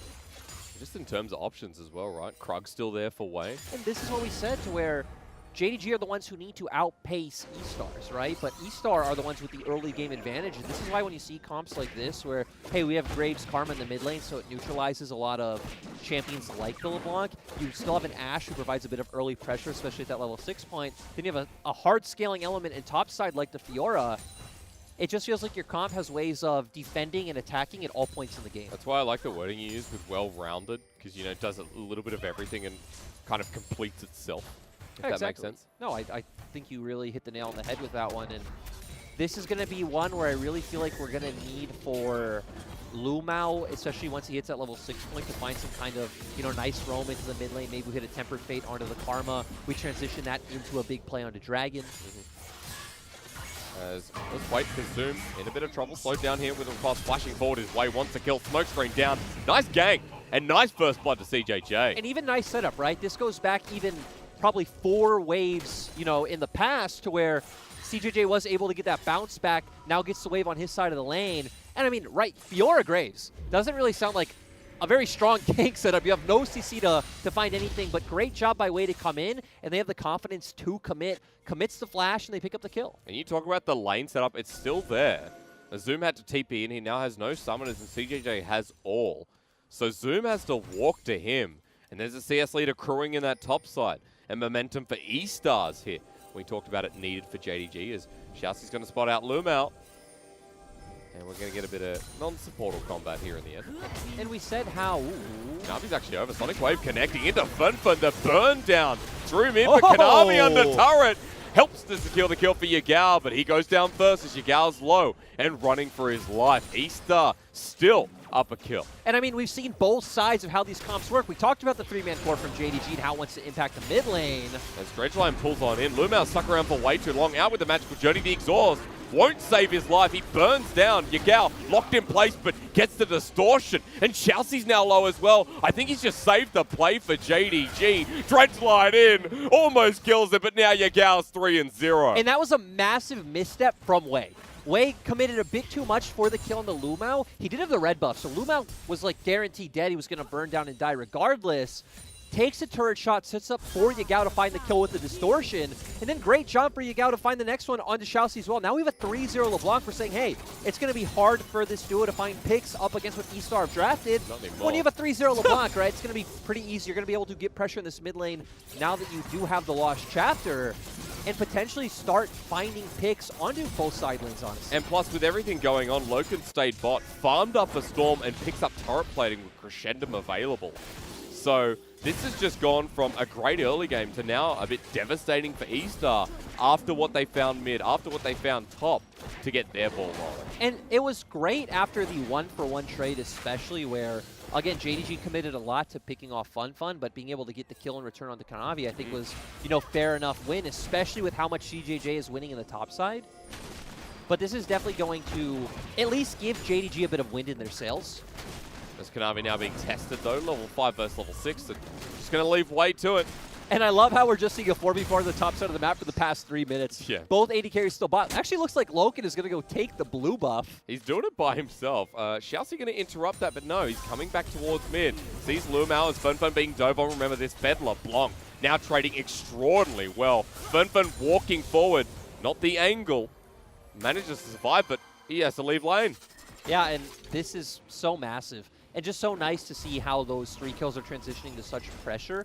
Again, it is nice that Funfun is on the Karma, obviously, so the fact that he didn't get burst out by a 3 LeBlanc is pretty nice, and he does still have that heal since he is running Spellbook. And he is staying in the lane, to correct myself, so you mentioned it, the Corrupting Potion also ticking. Ooh, this is going to be a bit rough. Zoom is obviously level 7, he has the Death Realm.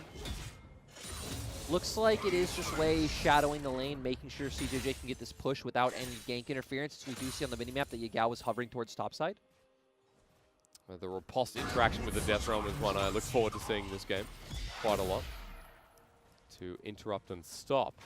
CJJ is actually a level up. We need to take stock of where the CS differences are in this lane, because it's about 15 at the moment, with Zoom getting destroyed before. But it's evened out, right? We look at bot lane to where Loken is heavily winning after that push that you talked about where Rat, I don't know if he was forced to reset since we had so much action on the top side, or, he just couldn't find a good reset since Lumao was hovering on lane, something along those lines. And now we see that once again, Loken just going to get a bunch of free turret plates in bot side while E-Stars take Rift Herald. Seems like a worthy trade for E-Star at the very least. Get some gold back into them. As Cloud going to be started off here, but you know what my problem is? There's 3 turret plates gone bot. And the thing is, it's not exactly a worthwhile trade in the sense that we see this so often these days. We talk about it pretty much every day on broadcast of, the Bard counter to Rift Herald and how often we see it done. As the Tentacle Sarah comes down, flash with the Dredge line. But too far forward is Loken to get the shield, but the Tempered Fate is slow. That's because they got the Cosmic Binding. And E-Star just said, never mind, we'll go in it. Just overall, nice job coming out from E-Star. Loken felt safe because obviously Kanavi and Lumao are on the bot side of the map. Xiaoxi going over the wall now. Binding's not going to connect, nor is the Dredge line through the goalpost. But here comes the lockdown with the Death Charge. Xiaoxi follows up with an auto collateral damage for the damage with one more auto remaining. Kanavi survives thanks to a bit of red buff and healing magic. That was a clean safeguard to that ward right through the magical journey. So great play coming out from Kanavi to survive in the end, but you're potentially setting up for a good chance for Wei to use his Herald. So just going to back off. Okay, backing into the speed of it. And what a fun early game it's been. It's been a while since I've cast, at least a day. I was going to say we cast the day before yesterday. The day before yesterday, let's be honest, those games of League of Legends were not. They were not. They were not. One of them was fun. The FPX EDG is, I believe, what we cast was actually not bad. Was that FPX EDG? No, that was not us. Was that not us? No. That was me and Dak. Was I here on Monday? Yeah. That was. Oh, yes, you were. I tell you what, after spring and summer, there is a lot of LPL, and I don't remember. It all what blends happened together. yesterday. It really does. It really does all blend together. But good to see some early action, early blood on the Rift. Now, I'm going to be talking a lot about CS leads here in this game, ladies and gents. I'm going to be talking about items coming across first because Athene's here on the mid lane. Karma, the Ravenous picked up first. And some 2 items on the board here for E-Star. And we're going to look at Loken and Yagao. Almost first item with the Infinity Edge for Loken. Yagao the same, with the Lost Chapter sitting in his inventory for quite a while. And they've got the gold lead on JDG that's keeping them afloat. Yeah, still though, they don't really want to opt into a straight 2v2 up against Xiaoxi and Rat. Luckily, Xiaoxi doesn't have ultimate right now, so not too much kill threat coming down onto Lumao or Loken. I feel like for the side of E-Star, you still just want to keep setting up CJJ to do extremely well. And I would love if they end up using that Herald for CJJ in top side and just keep accelerating this Fiora, because he already has a massive advantage like we see right now, sitting at about 20 CS, maybe slightly below since it does look like Zoom's about to catch a wave. But no one will be able to answer him in a side lane. Especially when he gets that second item, Trinity Force, and that's pretty big. But so it looks like E-Star trying to set up an Enchanted Crystal Arrow play onto Loken and Lumao and try to use Herald on bot side. But look at the minimap. Kanavi reads this. Kanavi is heading over. Yagao doing the same as well. Tempered Fate onto the wave. Enchanted Crystal Arrow hits Lumao. And Wei's still here, but I'm not sure anymore. Yeah, that was a pretty big cooldown. Lumao also has no mana. Yeah. Oh, I think Loken is... Suspects it. Ward down. Versus 3. Xiaoxi angling for the dredge line. And he's still really patient on that one. Xiaoxi obviously thinking had he walked forward a bit sooner, maybe Loken could have had more time to react. And looks like they just want to take some play spot here. Versus 4. Yagao is still up towards the mid lane. He pushed in for a turret plating himself. He's finding a flank. Dredge line now to start the engage under turret. Lumao just gets destroyed. Welcome. Sonic Wave connects. Kanavi ready to angle in himself into Resonating Strike. Xiaoxi goes gold in the nick of time. Flashes away. Yagao gets them burned down. Comes back in. Ready for the burn onto Xiaoxi 2. E-Star's quite low on Wei and Xiaoxi, but Kanavi's the same. Funfun gets it burned down. Apparently my keyword for this fight is Yagao. Can't get the chain either. I mean, overall, we saw the power of Karma in that skirmish, right? Every time it looked like Yagao or Kanavi could have found a pick, Funfun coming in with a great shield, and this is why it's going to be so hard for JDG to be able to find these advantages. Obviously, could have been way different had JDG, you know, had Lumao alive, been able to find that Tempered Fate, but does get bursted down pretty quickly, and this is why you see things like Karma coming back into the meta paired alongside a Graves, especially next to something like an Ashe and Nautilus that has all that CC, sets up for the burst from the Graves so nicely and gives them an avenue to snowball this game. Plus, it's such a cheap 2 items, right? When you have a Fiends, when you have Ardent Sensor being super cost efficient. And the worst part about it is how this thing can be flexed into pretty much every role, honestly. Yeah. Obviously not jungle, but I wouldn't be surprised with the fact that, you know, we had Brandon Morgana jungle in the solo queue meta for quite a bit. I remember the patch notes being like, we're going to try this. We're going to try and buff up everything's damage to monsters. And, yeah, I'm glad it didn't really translate into competitive play. I think it did in, like, secondary leagues in, like, Europe, but really? It is nice we didn't see it here. Would have been a weird world we lived in. I mean, we say nice, but it could have been a lot of fun. True. To be fair. Especially with the quality of players we have in this league.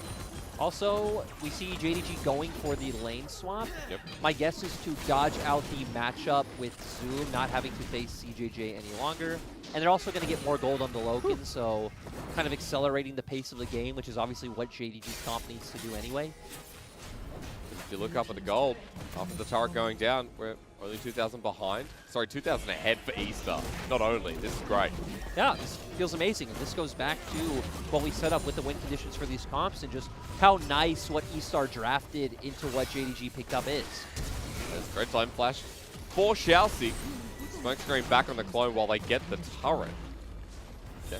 Ambitious, but still, with the turret down, makes it worthwhile. And let's remember that JDG picked the LeBlanc into what E-Star already drafted. Yeah. They picked the LeBlanc into the Karma Graves, knowing, hey, this isn't going to be an easy time to burst anyone out. And sure, the LeBlanc is 3-0, but the LeBlanc is really 3-0 as a byproduct of E-Star's overaggression. It does feel like a 3-0 relative in this game is not the same as a 3-0 in maybe another game. I mean, look, he jumps in there, he finds the chain, he instantly has to back out. JDG, well, they lose mid-turret, we'll come back to another Herald. Talked about the lane swap, we're going to see that coming into fruition as well here to help net. Second Herald of the game. And we expect this one to definitely be used mid at some point. Maybe JDG try to send, you know, Yagao into a side lane, get some pressure up against Fun, rotate him over first, and use that 4-man core to break down mid, but not as easily done as it was for me to say, especially as we look in bot lane, right? CJJ is going to have permanent push into Zoom, so Fiora isn't the type of champion who really wants to come and join the fight. You know, don't have any AoE or all single target damage. You really want to look for these one-on-one duels, but still is going to have the constant threat of hovering over towards mid, and if JDG do overextend for a Herald play, that CJJ can come in and pick up some kills. On CJJ as well, that's still that level lead, but just note that there's no first item for Zoom yet. Opting in for the Bramble Vest, went for the Haunting Guys secondary. He needed to opt into the Bramble Vest, though. And you know what? Lumel needs to die. There goes the first kill of the fight, as Wade's just telling Kanavi to go. There is no way that this jungler is going to lose out at this point. And E-Stars, they have 5 people for mid. CJJ's grouped up. And with the back and the death of Lumel, that's free. And let's remember that no one on E-Star was showing on the map at that point. No one was up in topside pushing out the wave. CJJ wasn't bot because Mordekaiser was catching the wave near his turret. So I feel like JDG could have assumed that maybe E-Star were posturing mid because their bot lane was showing on mid-wave. But obviously, it looks like Kanavi and Lumao's guess was that maybe E-Star went for some resets and weren't on the map. We're punished for it, though. But Herald going to be put down mid, so there is going to be a trade, however long we waited for it. Yep. Going to use the window of E-Star's reset timing to at least pick something back up in return. But ultimately, the fact that you are using this Herald just to trade a turret that you just lost along with the kill doesn't feel good. Doesn't even get the secondary charge. Had that insult to injury. And we're going to wait for the next timer, which is the Ocean Dragon for an Ocean Soul Rift coming up. And now, I was concerned for JDG about 8 minutes ago. I feel like at this point, I should still be concerned. Yeah, they're definitely, I mean, we said, right, they need to accelerate the pace of the game. So at this point, all of their eggs are in the Loken basket, which the Aphelios basket is a good basket to have your eggs in. Yeah, sturdy. But at the same time, when you do have this comp that honestly can kind of play from a range against what JDG have drafted, it's not going to be an easy time for Loken either. I will say it's kind of impressive that JDG are staying only a 1.5 gold lead behind E-Star, but at the same time, that's completely contradicting what your comp needs. As Yagao goes topside versus 2, even watching this is a little bit painful. No damage was done to CJJ or Fun. He's going to have Triforce, maybe on this back. Yeah, he's massive. We just had a highlight towards the bottom of our screen. 200 CS at 19 minutes in the game and counting. I mean, CJJ has played this game out very well, and off of 1 game, 1 first blood. And to remind you guys, CJJ did go back down to the E-Stars LDL team, where they were doing quite well, and he is a more carry-oriented player, as we said at the start of the day, plays things like Jace, like Kennen. He's pulled out the Lucian top in the LDL, he's played the Vladimir, so he is a player that feels fine taking the responsibility of the game onto his shoulders, and it's nice to see him come back in against the first-place team.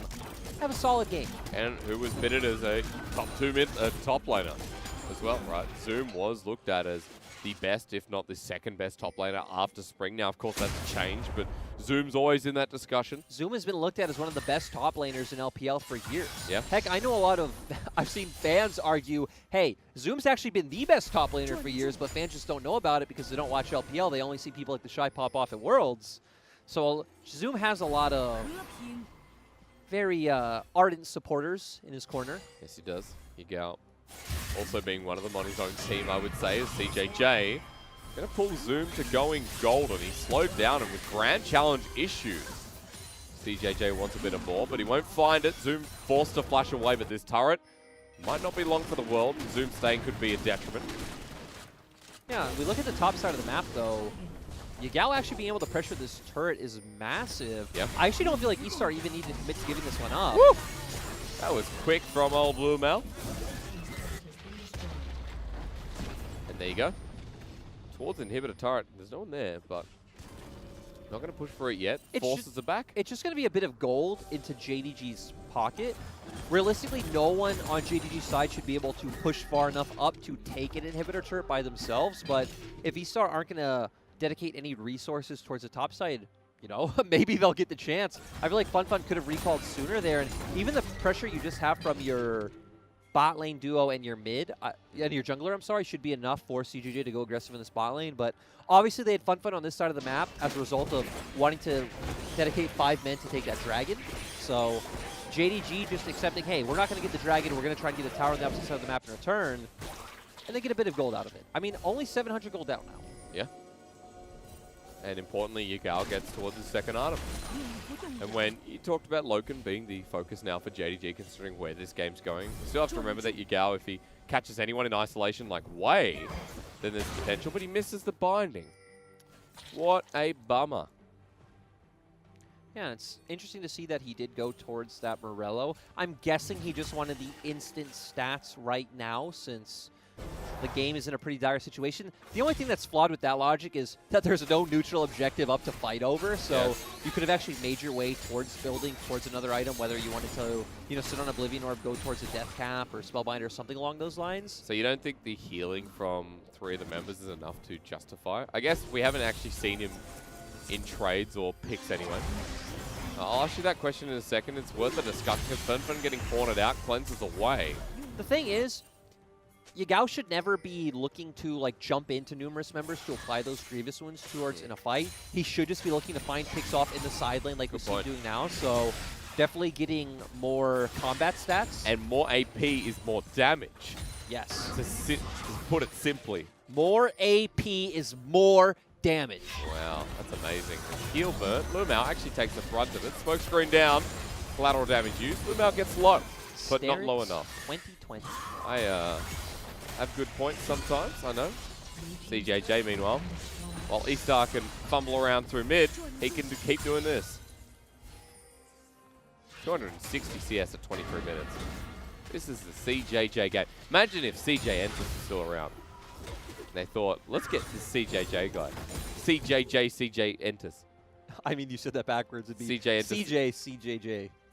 Oh, yeah, true. What a damn shame.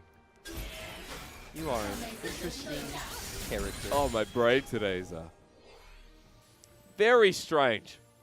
It's just one of those days, you know? I think because it's a Wednesday, it's the end of our English week. Ramping up to FPX and LGD. And Estar being this far ahead. And with comps you've talked about, is just a surprise considering how we saw JDG. Now, the game not said and done, but Ash does help spotting any brush plays. Exactly, because this is what JDG need to do, right? They're the ones on the clock. They're the ones who need to find these types of picks. They try to set up for it, but hey, Hawkshot does a great job of dissuading those sort of plays. Estar's just walk bot. Yeah, Estar are fine just kind of waiting out the next dragon. CJJ going to be able to pick himself up a Rift Herald. Not a Rift Herald, I'm sorry, a Red Buff. Hey. I guess my brain's not here today either yet. That's okay. CJJ is level 15. He almost has a death dance. I'll keep tracking, folks. I'll make sure I don't miss a beat here while Estar go back towards the mid lane. JDG. I guess one thing that could also put this game in their favor is sneaking a Baron with an Aphelios that has Crescendum. It will go down decently quick. Ooh, true. Jousty is here, though. I mean, pretty much all the members are making their way over. Spotted out at 6k. They're going to take it, but Waves in the back of the pit. Tempered Fate down. They want to burst it through. Arrow comes through. The smite in as well. JDG have taken him to CJJ on the way in the back of the pit with teleport burnt down. He has Grand Challenge, but Loken has all the chakrams available. He flashes away from the dredge line. That would have ended this fight.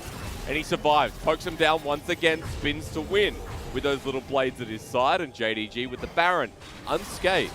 I mean, that was so clutch coming out from JDG, and this is why JDG picks up a lot of games that we don't expect him to, because they find plays like this. They take advantage of weaker teams by looking for these sort of plays.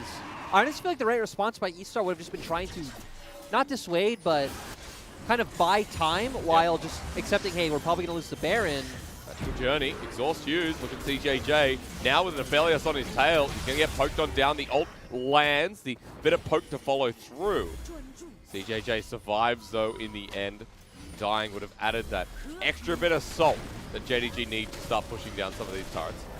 The great thing for eStar now is, though, that they are on soul point, so you just got to wait out the Baron. 4 minutes, 40 seconds, they're going to be able to look for this play. They're still going to have consistent side lane pressure wherever CJJ is, but now with the fact that JDG do have the Baron, they're going to have, like, pushing mid-wave. They're going to be able to hover over and try to dissuade that push coming into CJJ.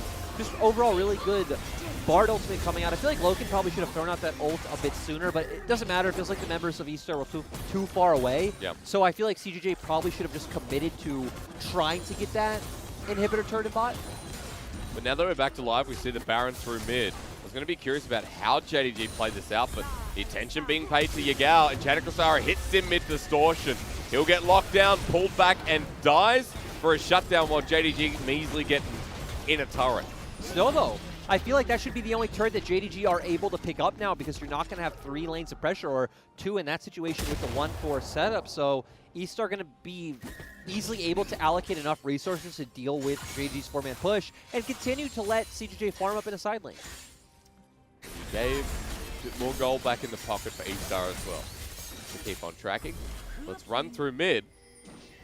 Get that wave chucked out.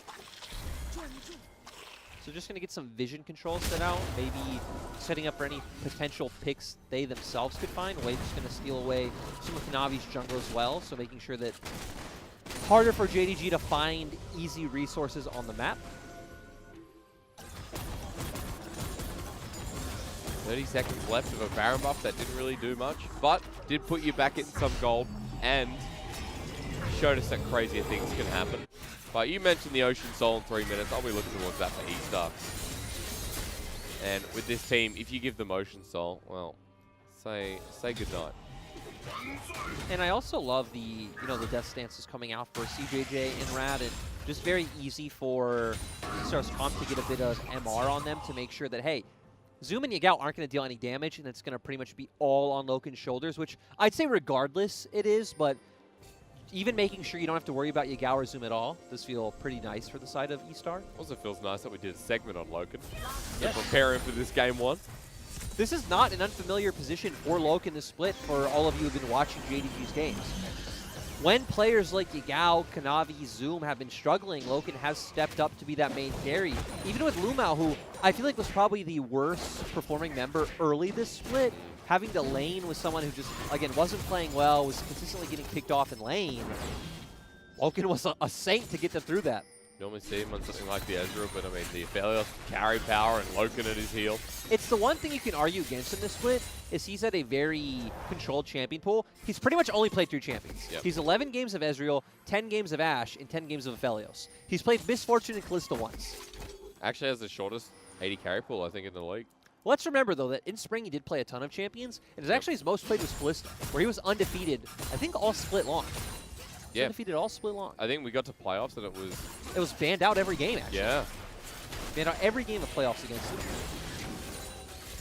Love that Ezreal's his most played. Good to see it apart from Aphelios. Pulled on in. Lumao might be caught out. Chadakosara onto the damage member of Loken, but Zoom has brought Way into the death realm. Tempered Fate doesn't connect. Way about to come out of that death realm with Yagao on the heel, who takes him down. Numbers advantage for JDG as Loken's in the middle. And you know what? When it's easy to carry on Aphelios, you just do it. CJJ's not here. He's up towards the top side, but now he's going to run because JDG are like, we can end. And overall, that once again feels like a massive flounder coming from the side of E-Star. And I feel like you're right, we have 30-second death timers, we have an Aphelios. This should just be the game. But CJJ is a 3.5 item Fiora. I don't care. I want to believe. Let's see it, CJJ. All right, this is your big moment.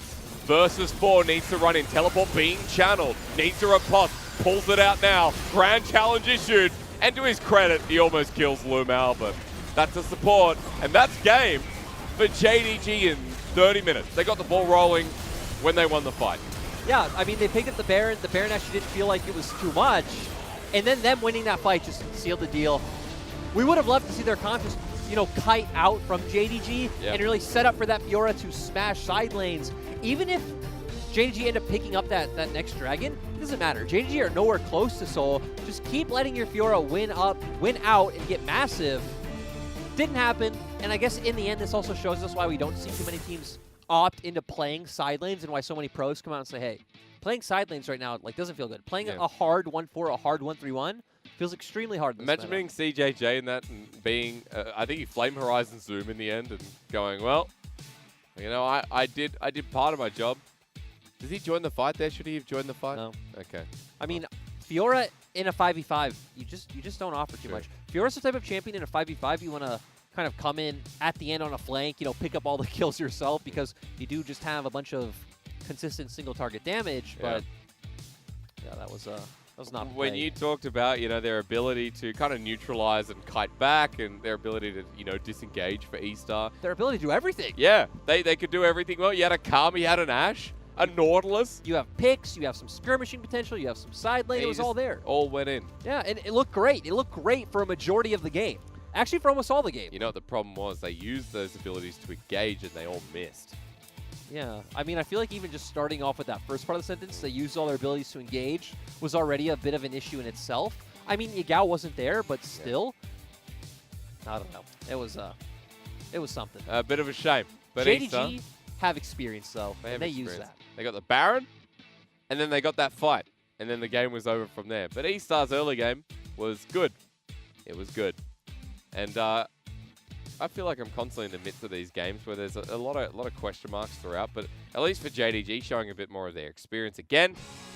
I mean, and there you go. Yeah, that graph is very telling to how this game went, to where it never felt like E-Star were in, dominating control, but they were always in control of the game. They always knew what they were doing. They felt fine just scaling up, but this damage graph is also very telling. I feel like Loken did a good job, and Yagao found the important windows that he needed to, burst the targets when necessary. I mean, CJJ had so much control, right? And, purely this Fiora could be matched in a side lane ever. 3.5 items strong.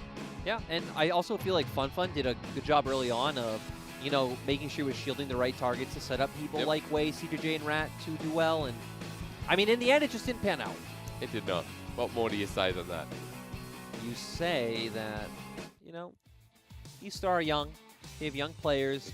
They found some good plays. They're obviously still trying to figure out a system and a style that works for them, especially when we talk about, again, CJJ's second time playing in the LPL. Well, second game, not second time.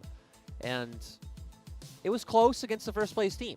I feel like that's a bit of a win in itself. You even saw at the end the players kind of consoling each other like, hey, it was close. We did our best. Let's go back to the drawing board and try again. That's not enough. It's time to get the belt out. We'll go to game 2 after this break to see what happens with E-Star and if JDG continue their win streak. We'll see you soon.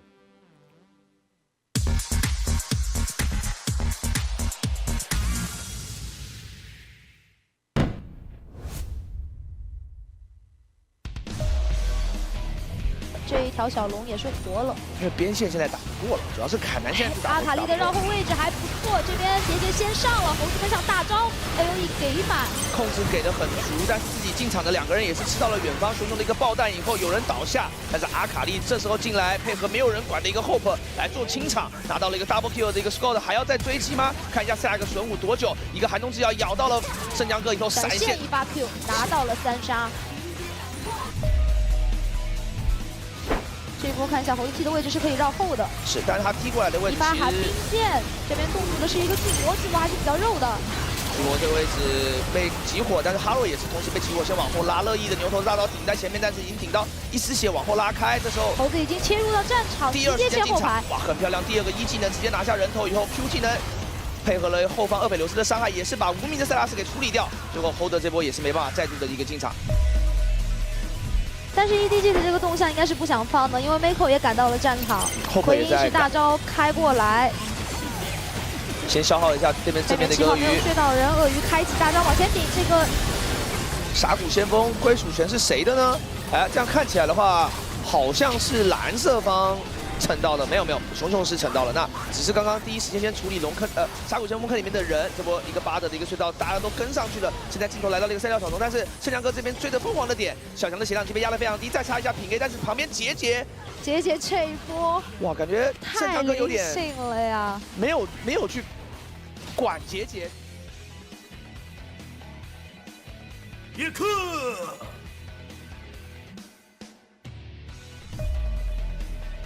但这个位置要后撤了，不能再点了，再点就瘫了。伊泽瑞尔吃了一个大招，奥恩的大招，这个位置接是可以，哇，还好人都躲开了，还好就有这灵性的传送门。是一段羊很漂亮，但是因为期末的一个奇幻旅程，让 BOG 这波没有被羊吃到太多。这边定住3个，平梗过来偷了一个泰坦达，要准备接这波调和命运后里面的控制，这面 Facebook 移到了3个人，感觉这波 BOG 是可以直接碾压掉 RW 的一个团战的。后我直接把无忌才后边偷掉了以后，乐意这个位置勾了一下墙，但还是被一脚踩死。这一波 BLG 大获全胜。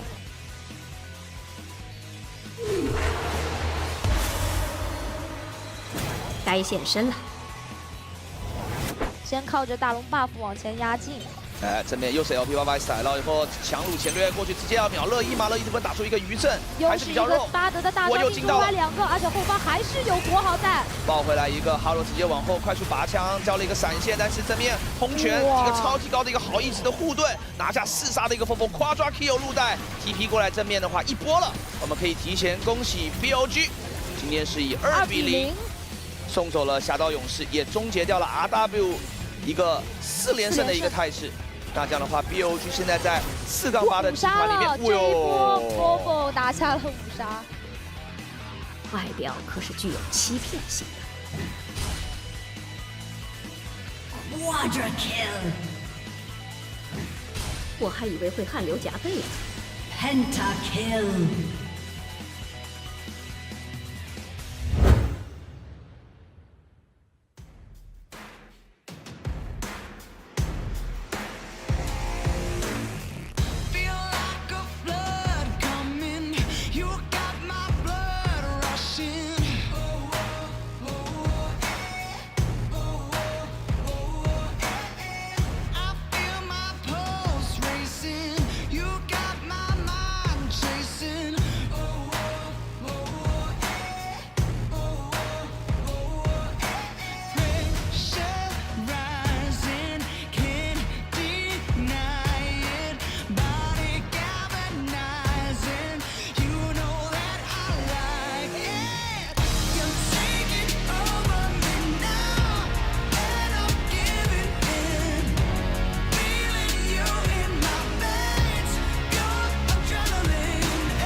Welcome back, ladies and gentlemen. We are in the midst of JDG and E-Star, where JDG found a very surprising win, I'll say.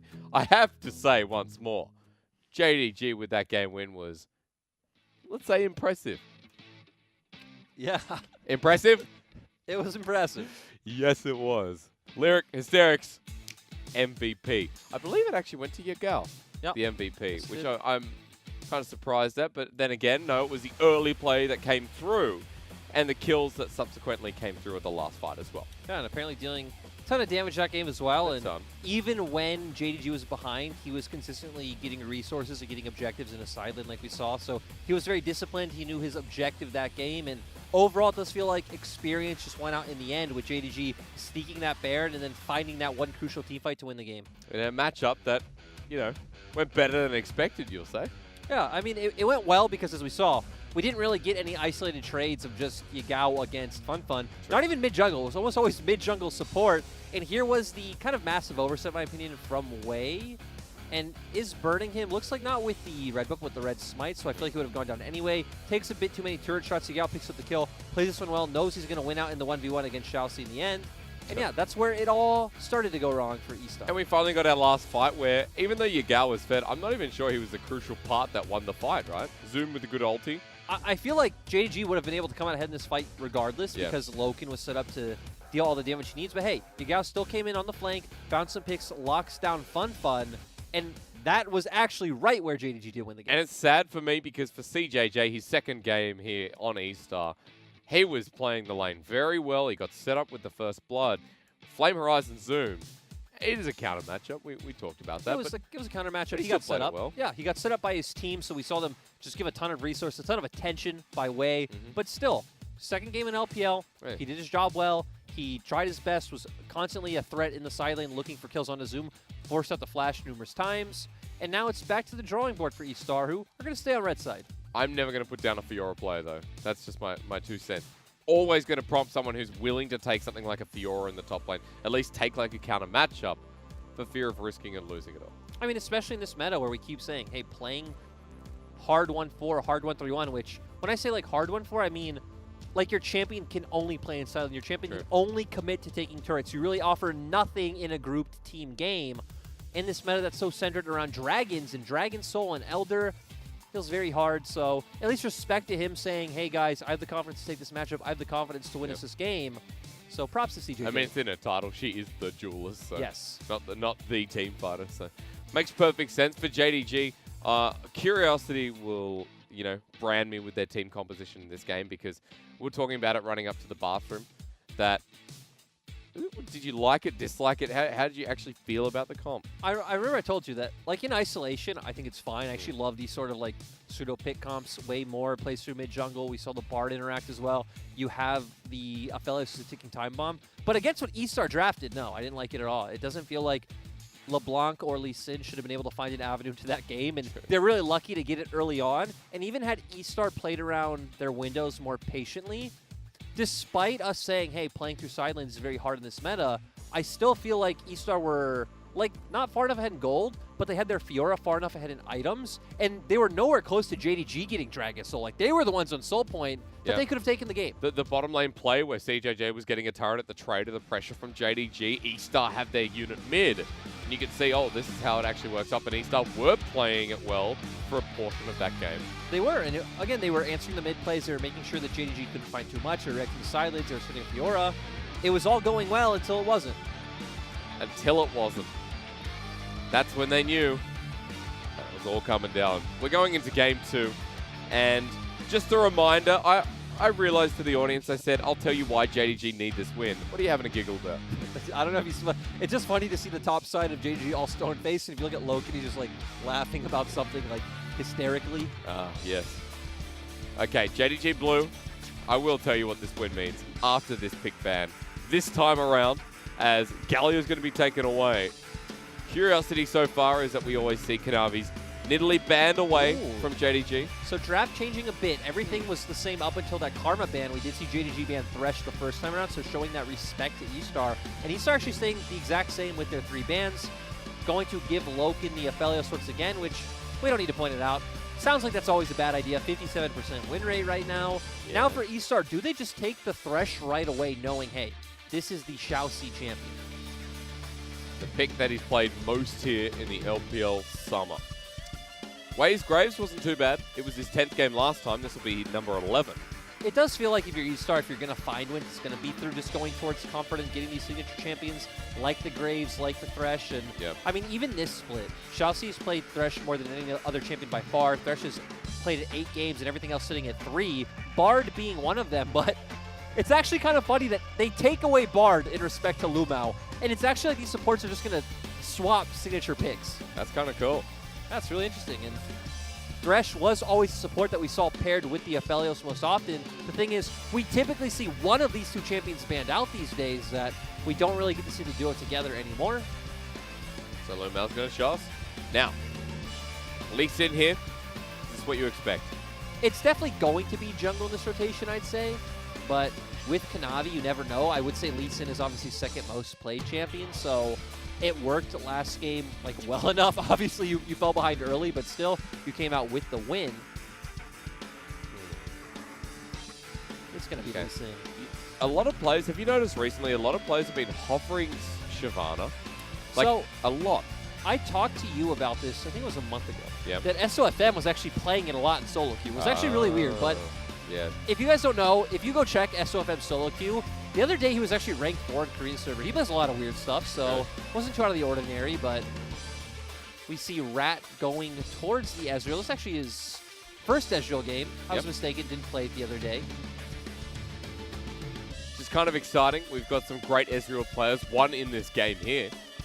Yeah, and now eStar are definitely more signaling that they're going to play the way JDG did last game, where it's going to be, hey, it's going to be about our support jungle duo, which is how you think of eStar, right? Wei and Shaoxi are the standout players. They're the core of the team that eStar try to build around, and they're just going to leave Rat on his own to try to become a big mid-game threat. But now the question is this time around, will Flinfin be on a supporting role once again? His Karma was banned away. That was the draft adaptation from JDG. There are both solo laners to ban from both teams running into this second phase.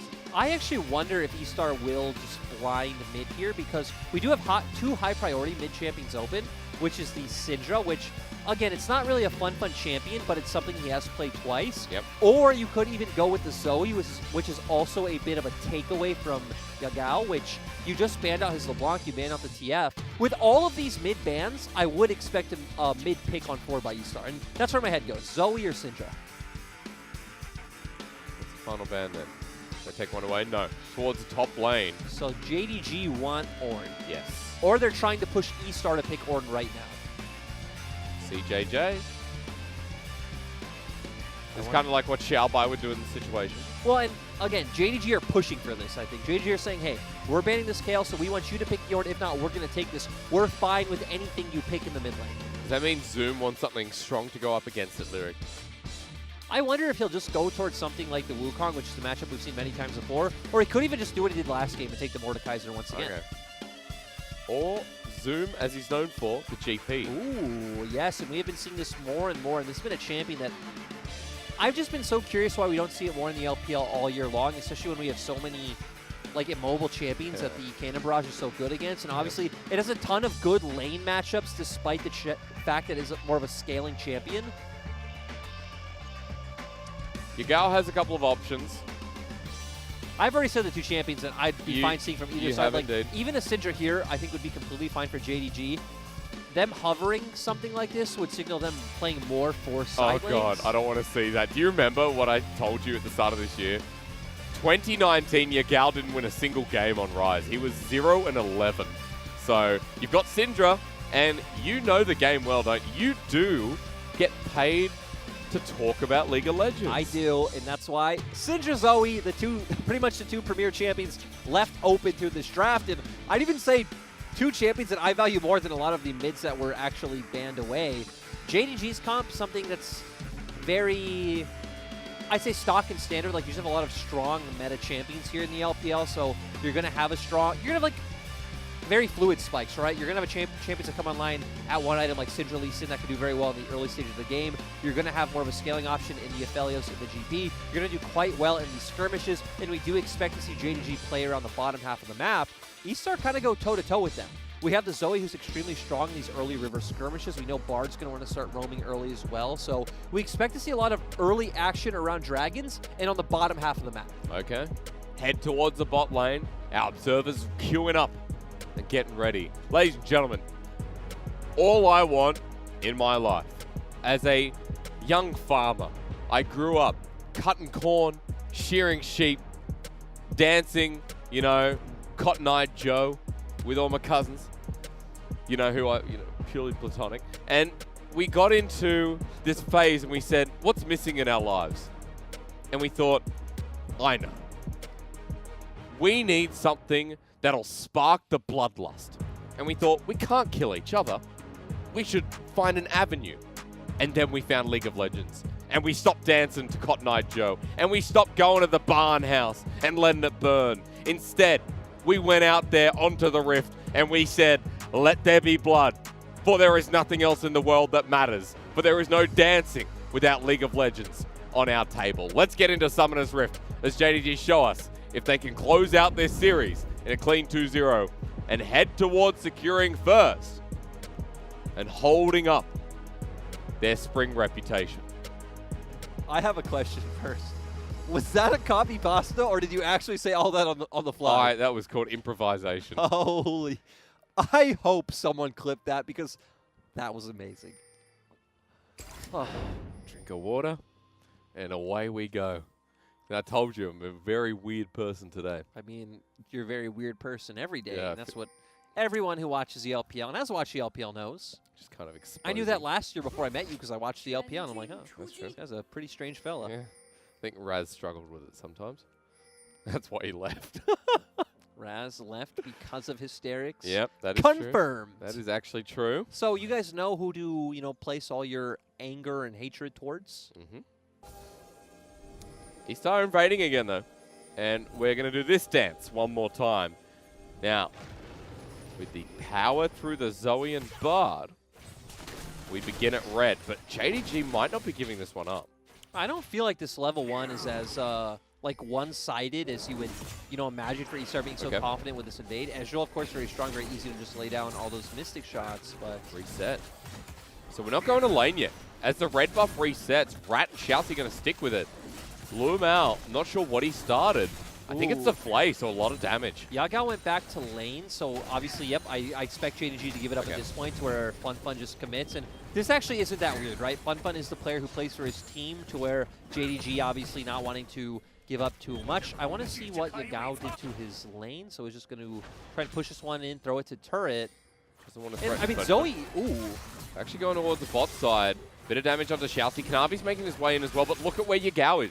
Walking towards the bottom lane because Wei's doing the same. Sonic Wave dodged away from. Scatter the Weak flashed away from. And Wei could have been dead there, but escapes. Yeah, so using that advantage he just found in the mid lane to force this flash out. And even Zoe, not a champion that likes to farm under turrets, since your main way of farming is those paddle stars. It does make it a bit awkward to compete with the turret for your CS. So overall, nice adaptation by JDG. Sure, they did still lose the buff in the end, so great job by Wei to find that advantage, but good punish coming back in from JDG. Navi going back towards the top side. His ability to vertical jungle there. Onto Zoom's Gangplank, who in 2019 Spring and Summer, we all remember this being his best champion. The champion you needed to fear, giving over. Zoom, an exceptional GP, has started with the Sapphire Crystal here in this lane to build towards an early Sheen with refillable potion. Yep, so shows that he doesn't feel too much threat in the immediate laning phase. Has the confidence to get through, get that back for Sheen, come back to lane strong. And I mean, it's fine, right? We already know that maybe a gank happens early, if someone's overextended, something along those lines, but we don't expect either of these teams to play around topside, especially once we hit that level 6 mark. So right now, CJJ able to move first, forcing Kanavi back. Searing charge, flushed away from. There you go, both junglers without flash here in the early game. Both teams playing around their pressure as well so far, right? Earlier, JDG was using that pressure from Yagao, and now Eastar using CJJ's pressure on topside to make sure they get this crab. And so we're in a state where just to reiterate what you talked about in Pick and Ban, where you talked about JDG's comp being quite fluid. You also said that E-Stars would have the ability to match through mid and, you know, around these objectives earlier on. It's weird because I feel like both comps are like similar enough in the like where we're going to see fights, how they want to play out the game, things along those lines. Obviously, there are small differences to where E-Star do have a bit of a range advantage coming out from the Ezreal and the Zoe, and maybe their 2-item power spike will feel a bit better, right? You have the Ezreal versus the Aphelios, but I'd say the immediate early laning phase will feel a bit better for JDG, especially having that Syndra Lee Sin combo in the mid jungle and even the Thresh versus the Bard in the bot lane. And then once we get ultra late, having that Aphelios will be massive. A bit of damage onto Loken here in the bottom side. Lumao does trade back, but crucially it is onto the 80 carry. He also luckily has the push up here in this bottom lane, so might be some good back timing for the two of them. But you talked about the ultra late game. Which way do we sway? It's not as cut and dry, especially since we do have Ornn items coming out on the other side. And the fact that you have a Bard, there's always like this massive outplay potential. But I do like what JDG has a bit more. Again, Syndra's always going to have targets that she's able to one-shot on the side of E-Star. We've already seen, you know, we've seen late game Aphelios many, many times, and we all know the kind of threat that a Gangplank can become as well. Not going to be as easy for the Gangplank in the sense that you should never really be in range to hit like good barrel combos onto Zoe or Ezreal. Which comes back to your outranging point. Yeah. So this is one of those games that I don't feel like is as cut and dry, but I would still favor the side of JDG, especially just leaning on the Aphelios. Okay. I think it's a game also that I'm glad there's no Ocean Soul available, which will be starting off the Rift. True. And this actually goes to what I was saying earlier. This game heavily depends on how Xiaoxi performs, in my opinion. And his magical journey up to the top side. Zoom just in a corner and dead. Another nice gank to the top side in the exact same position. Yeah, it looks great, and this is exactly what we expect from Xiaoxi too, is to be moving all around the map. And we even addressed it in Pick Ban, right? When we saw Ezreal Bard, this is what you do. You leave Ezreal to farm by himself. He's extremely safe with his E. You can pair it with your jungler, and Wei's exactly the type of jungle who takes advantage of this. And yet again, he's destroying Kanavi in this early game. Forced out, Kanavi backs away a level down. We're really rinsing and repeating what we saw in game one. Loken's even pushing the bottom lane, this time with Lumao, as Rat pays the respect from his roaming support. And I mean, this is obviously going to benefit JDG so much. Like, okay, sure, we got, like, Zoom went down, we get some gold into CJJ and Wei's pocket, but getting the Aphelios ahead just feels way more instrumental. But if Wei gets up to the top side again, then we could start swaying that in E-Star's favor. The thing that's nice is you're getting the kill goad onto Wei. Yeah. So he's the one who, you know, he's the jungler. He can move around the map. He can at least use that impact a lot better than CJJ would. Hang on a minute. Play, but magical journey out means absolutely nothing. And away we go. No mana on either side, so you don't expect any solo kill shenanigans to come out. Okay. Infernal or Cloud Soul? It does feel like a game where Soul benefit would be very much impactful on those, you know, 2-3 items, at least the time of the game, I should say. Yeah, I mean, that's what I feel like is actually going to sway the game, right? When we're saying, hey, it's so close, it's really going to depend on a lot of execution because we have two very skill shot-based compositions. Who can ever start stacking up these dragons early on is definitely going to be in favor come that mid-game. At least come that ultra-late game. Yeah. Then we get to the Elder, and be like, whoever gets Elder will win. This is also going to be a question on Rat, because we said a lot of the mid-game power coming from E-Star's comp is going to be that 2-item Ezreal. And Rat is still very young, very new. What do you think of this one, though? Magical Journey being channeled in. Now Lumao, will he sacrifice himself or Dark Passage out? Cosmic Binding lands here onto the support, but with the GP ulti, pulls Wei in, who has to flash away. Loken dodges from the troll bubble, and one ulti later, E-Star wastes their time. Yeah, overall great reaction coming out from JDG. Sure, they lose some summoners, but they don't lose any flashes. They don't lose anything too critical. Great ulti coming out from Zoom. And actually, it's E-Star the ones who lose the more crucial summoners, blowing 2 flashes. And you already said, they lost a bunch of time making that play. Now Kanavi going to be able to get some vision on topside and still red buff. Wei had to back away because he was too low. So this red buff giving over to Kanavi as to what could have been a CS lead blowing out of proportion through the jungle once again. Kanavi will lead the charge, and Lumao even able to roam, match this towards the Herald. As JDG are here first. Yep, we already saw that Yagao had pressure in mid, right, because Fun had roamed bot, so he was able to lean quite nicely for his jungler. And it doesn't look like eStar should have any response, but they actually might go top. Zoom is pushed out pretty far. Blue buff is being taken currently. Way's walking in. They're still away from the said buff. As Call the Forge God being used. Zoom, the one, as you mentioned, Magical Journey brings him through versus 3 Zoom. Doesn't have much hope. Way will pick him up, and JDG can't do a thing about it as Fun here for support. Like, his wave was in a really awkward place, so I can understand why he was that far forward. But when you know the enemy team is actually right behind you, like you see them, you have vision on them, you have eyes on them. They also have a bard. It's very perplexing When your decision. team concedes River as well, right? And you, again, see the bard. Again, his wave was not in a good place, but still, it allows eStar to be able to take this Herald. I don't expect JDG to contest. They don't even have Cannon Barrage up.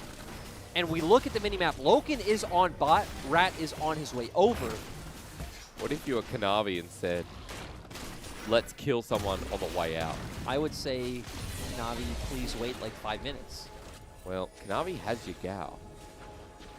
They're going to spot him out. Actually, with the lens, Kanavi doesn't realize he's spotted out, but maybe into the Sonic Wave, that gives him a bit of a clue.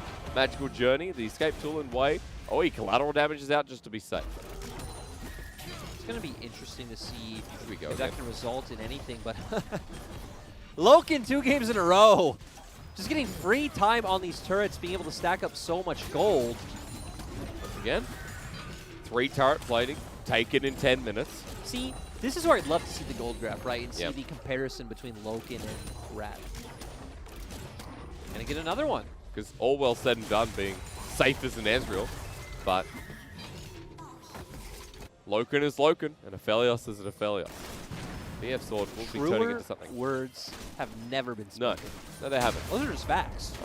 Gospel. Yeah. I mean, I feel like if there is a Bible of V5 out there, those words are probably there. Yeah, they are actually. Aphelios is Aphelios. I mean, you are the Messiah. Yeah. I'm kind of offended sometimes I don't get called, maybe like a prophet, or at least give me some title. But that is not me. That's me not being humble. A scribe. Yeah. Why am I not a scribe? You are the one documenting the adventure, the journey. I think people need to go back to week 2 and see my early belief in V5. You were one of the. You were the second one on the boat, actually. I was on the boat. Hey, me and you were the first 2 animals on the boat. And no, well, you were there before. Well, let's call it an arc. Yeah. You're Noah.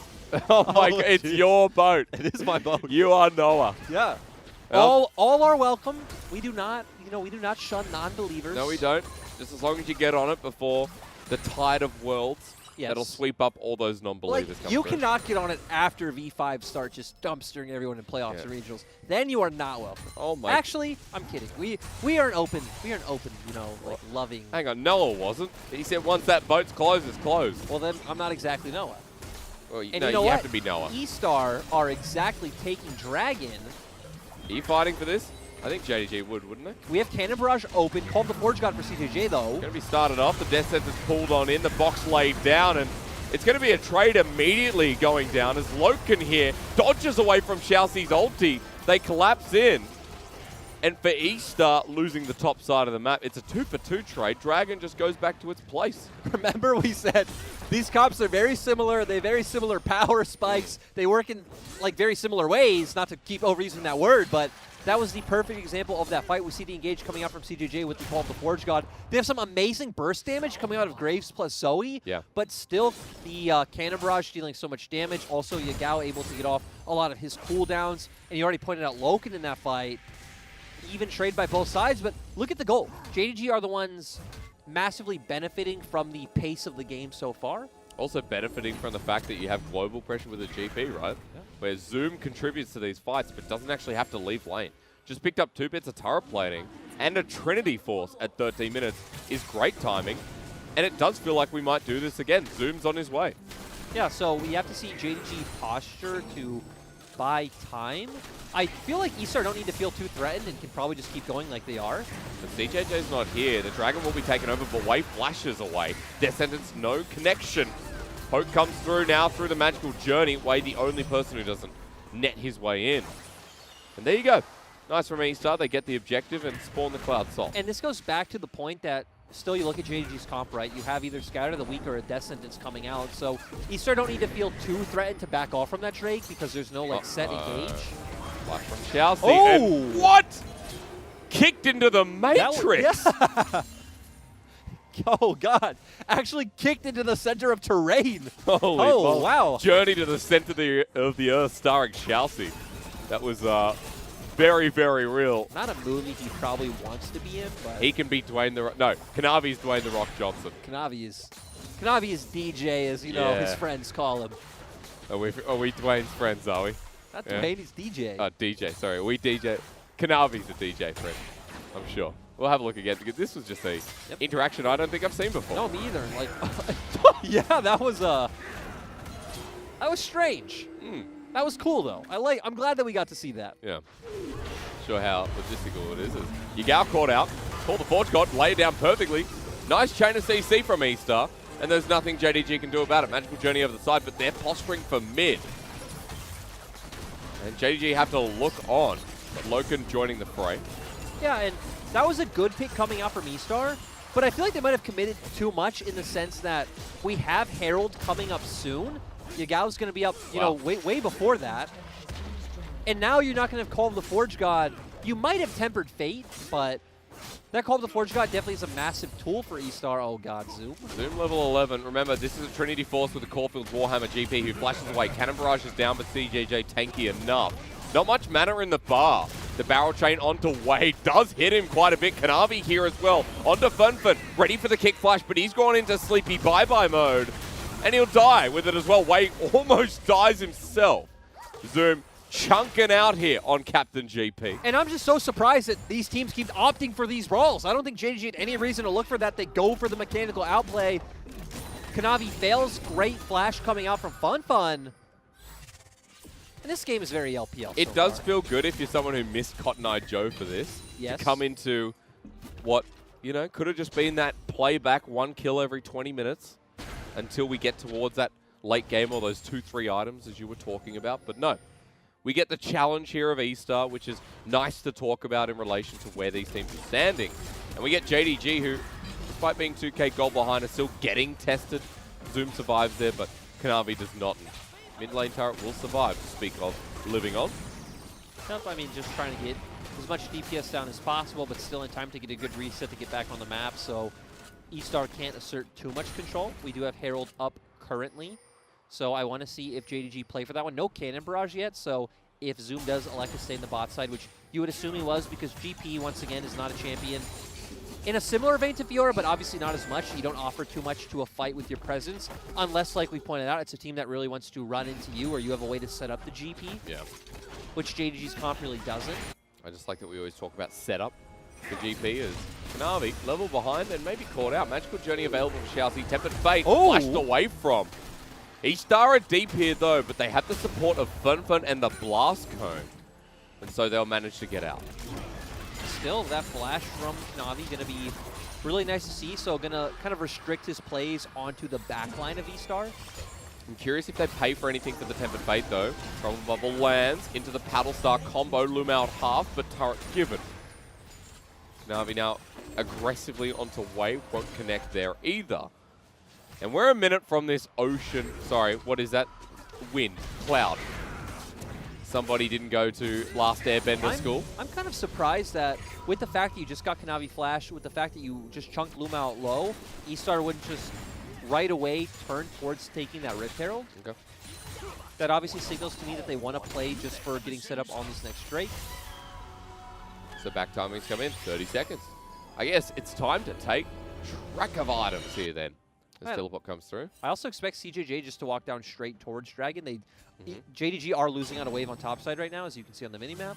He's got the Jason Bourne glove in his hand as well. That's 2 items on the Ornn. No upgrades available yet, only level 12.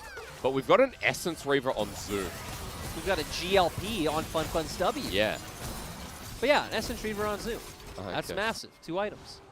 Almost 2 on Loken. I am tracking items because in this next fight, It does feel like there is a bit of damage here onto E-Star. We might not even have to talk about that because Teleport being burnt out. Yagao in a bit of trouble, but versus 3, he'll be fine with the help of his brother Zoom. Zoom needs setup. You've said it many times before. JG are now moving into River. Yeah, unless Lumao can hit this kind of Death Sentence. Okay, so we get nothing. I feel like we're going to look at something like a Cannon Barrage into maybe, you know, Scatter of the Week or Death Sentence, and then allow for JDG to run in. E-Star are just backing away, though. So, think about it. E-Star, a minute and a half ago, chunked out Lumao and got Kanavi's Flash. Didn't turn towards Herald, and then we go for this setup. They apparently think, well, we actually can't fight this. Maybe they think Zoom's too strong. Maybe they're afraid of, you know, the Aphelios items right now, but they end up losing out on everything on the map for that decision they chose not to make 2 minutes ago. And this is a team that's behind, 2,000 gold already. The Rift Herald's going to accelerate that, the Cloud Soul being built towards. And 10% cooldown reduction given crucially from that Dragon as well. When you have a Syndra whose ult, you know, the more the merrier. Same with Loken's, ultimates that can be abused. One like GP that already has a large cooldown timer. Oh, that's, you know, that's amazing. Yeah. GP's in love. Cloud Drakes. Oh, yeah. And with 2 items, it's going to start hurting quite a bit. Zoom in rotation. E-Star with the Bard trying to catch him out as he moves. It looks like that E-Star should be able to get this one. Zoom has no way of actually walking up this. I guess he could have Cannon Barraged the wave, but it doesn't really feel necessary. Even if you lose this turret, it doesn't translate into any tangible map pressure or like way for E-Star to attack the map any further, so just going to be a bit more gold into E-Star's pocket. While we are watching a bit of turret abuse, note it's another Youmuu's Grace instead of the Black Cleaver. So seeing a squishier composition and going, hey, I don't need the Black Cleaver. Let's just run into the lethality. I mean, that's true, right? And especially when you look at his... I mean, everyone on the side of JDG Squishy, obviously Thresh and Lee Sin will get a bit tankier, but you have 3 prime targets, and especially in the Syndra and Aphelios, who it really feels like E-Star need to be able to deal with. I can understand the route E-Star's going, so they're just going for Extreme Burst, which, I mean, hey, you have Zoe Graves, right? We saw what it did in one previous Dragon fight earlier on. You land a massive Paddle Star into Graves, even just a collateral damage can probably just one-shot someone like Yagao. He's actually still doing the Black Cleaver by the looks of it. Will be the 3rd item instead, so not going off the build path completely. It's a cheaper item, right? It's a bit of a quicker power spike. So at the same time, though, they weren't able to make use of that. They lost both Dragon and Herald, so we want to see if E-Star can make something happen now. It's all about this pick here. Death Sentence lands, so Tempered Fate onto 2, but that doesn't line up with CJJ's ulti. Dark Passage taken, Safeguard. They use so much, and Yagao's on the flank. Ulti lands, Lumao flashes over, lands everything themselves, and E-Star, you brought hell on this earth in the form of JDG. This fight dumpstered. CJJ in the middle, and like an old man, he too will perish. Forward, flash, way, kicked, Sonic Wave. Jungle diff in the making. Yeah, just amazing fight coming out from JDG. It's like you said, E-Star. I mean, trying to find something. Xiaoxi's ult going a bit too far forward. No one able to follow up on that. But it already even just used a Sleeping Struggle Bubble, so that was on cooldown. No Call of the Forge got to be seen, and JDG just set up in a great position to take that fight. And look, JDG are the first place team. Right now, E-Star are sitting at 14th. This was the expected result, but still, great fight coming out from the side of JDG. And look, we see the Sleeping Trouble Bubble on the ground, and we see Call of the Forge God coming out. Really weird timing for that Tempered Fate. Graves' collateral damage also going down, hitting no one. So now E-Star's comp have absolutely nothing, and JDG have everything. We see the Cannon Barrage come out, they get the slow on forwards. All the members of JDG now confident to flash in. Just watching all the bullets fly, like Syndra, the GP keeps shooting pistols, the Aphelios as well with Sonic Wave. A lot of particles to follow. And as you said right here, kick, wave, Sonic Wave, flash, fight. And it was very cool. choppy. It was cool. Gave a lot of dramatic effects. And now when we have, I guess, similar compositions, as you pointed out, with minute differences, the Aphelios always comes into question, and how JDG are going to play out the rest of this game seems pretty easy when E-Star are on the brink of despair. Yeah, we're going to see JDG play out through this 1-4 setup, as we see where... Tempered Fate doesn't connect. Loken goes forward. Troll Bubble doesn't connect either, and now those ultis come through without a kill. Zoom just destroys Way with his ulti. You know the funny part is that Kanavi, Loken, and Luma all had backed off. So all that damage was just from Yagao's combo and Zoom's ultimate. But this goes back to what we were saying about, hey, they can just play through this 1-4 setup. You have the disengage coming from the Lantern. Loken feels able to step forward and play aggressively. And that was a 5v4 right there. Yep. And JDG still come out ahead. Because he has an Infinity Edge third. This is Ultraman GP. Yes, it is. Zoom giving us flashbacks of what we saw. Do you remember the semi-final versus FPX that led JDG to the grand final versus IG? Was Zoom's Gangplank Game 5, and it was his flank down in the bottom lane that won them the game. And you know, from then on, the crazy thing to me about their run is the fact that they went on a 3-series lose streak before playoffs. Yeah. That split. So no one expecting anything from them. Imp in the roster, but 4 versus 5, as you said. And right, that was just all Yagao and Zoom. Way going a bit too far forward, but great punish coming out from JDG. And we've got a Baron that's already been used pretty well, but to break the base in 35 seconds. Now on the cards. As they channel up through mid lane. The thing is, right, JDG's comp isn't all too tanky. We've already said you can only really rely on Death Sentence and the Scatter of the Weak, so it doesn't really have a great way of, let's say, like forcing a dive onto the inhibitor turret to where it goes the opposite way around. You know, you have an Ornn in a Bard, so... They're running in. Gonna pick out Yagao, call the Forge God used this time correctly. Yagao tries to save. It's a good engage from Cannon Barrage in the middle. The kick! Oh no, it's hit the backline and E-Stars now need to run. Kanavi follows through. It's his magic. It's his journey. And it's Shoutzy being cornered. Sent to the base packing. And JDG might have what it takes to end this one from here. Yeah, they're going to keep going forward. Loken right now is massive. Kanavi as well. They're at very least going to get this inhibitor. Nice ult coming out from Rat to try and clear the wave. And JDG making the respectful decision and just backing away. Even if it doesn't end here, this game feels like it's done at the very least. And every time Zoom ultis, it gets worse and worse for E-Star. But that kick, Kanavi's game, boy, oh boy, his Lee Sin needs to be respected. I mean, me, you, and Dag had talked about this on the last hit that this split, Kanavi just looks like a different player on the Lee Sin. And even in my notes, I didn't write down Lee Sin for Kanavi's champion pool. I just wrote down Kanavi a second time. It's Kanavi's champ at this point. Yeah. But the turret goes down. 9K in the bank.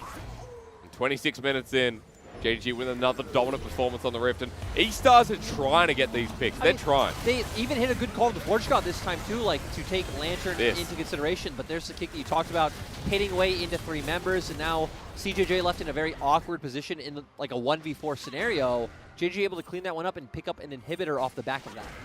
And whether they don't break the base or look for the end now, they've got a Cloud Soul to help them run forward. They've got a Baron again up in 1 minute 30. Everything available. More items online. Zoom almost at 4. Almost 4 for Loken 2. Yagao at 3 coming in. Has the Spellbinder, so Yes, again, once he gets that stacked up, just going to be able to enhance and massively burst. Oh, there's a ward in that brush. Lyric, say goodbye to Rat. It was nice watching him play once again, but Loken's going to kill him. Flashes away. A nice outplay so far, but look, he has Severum. That's the problem. It's a Aphelios with Severum. Ezreal can't beat that. True. And even if he changed to Chakram, faster damage. So there goes your 80 carry for 35 seconds. And JDG are moving through top like a smooth criminal. Yeah. I mean, now we should expect them to be able to at least have a bit more threat on this turret. Going to be looking for things like the Death Sentence to maybe try and get a pick onto someone. Well, optimism from Troll Bubble, I like it. The Death Sentence almost connects the Scatter of the Weak. That was some good damage onto Lumao, though. Yep. Inhibitor's going to go down. JDG still playing it quite safe. CJJ has his ulti. Tempered Fate misses, but it was a close attempt as that call. The Forge God will lay it down onto 3. Funfa needs the range, though. The advantage you talked about for E-Star almost came in handy. As Yagao almost burnt out by Way. I feel like Zoom with a barrel chain could destroy him, though. True Shot Barrage doesn't get him. And look, we now see, you know, Shoutzy tried to be cheeky by taking away this Bard pick. But in retrospect, maybe not the right answer. Maybe if you do have one of, if not the cleanest Thresh in LPL, you just go back to the Thresh. Yeah. Not saying the Bard pick is why they lost this game. Obviously, again, their comp definitely can go toe-to-toe with what JDG did. JDG obviously just a better team, but to be fair, we also did set the precedent at the beginning of the day that eStar are more looking towards 2021. So maybe goes more in line with that philosophy of just, you know, playing more styles, playing more champions. Yeah, the development needed after, I'll just say it, their horrible summer split. Because it was horrible. When you make playoffs in your debut split, it's like Dominus. You have those expectations that you will continue to get better as a team, not worse. Even with the roster change, the core components still remain. eStar trying to get a mid-turret, all things considered, in this game. JDG want to get themselves a Cloud Soul, but instead they say, howdy, let's fight. We got a static Shiv GP as his 4th item. Brings back some memories. GP also knows that there is a Baron up this game. And away we go. I mean, JDG right now could just go pick up Soul, but instead going to go for Baron. Ticking all the boxes, you know. I mean, realistically, right, they have 2 inhibitors down. They're not going to lose anything on the map. Like, eStar can't do anything at this point. You're going to make yourself look good. Over, but it's over. This game's over, but not over. You're right. Tempered Fate. That's on to Lumao.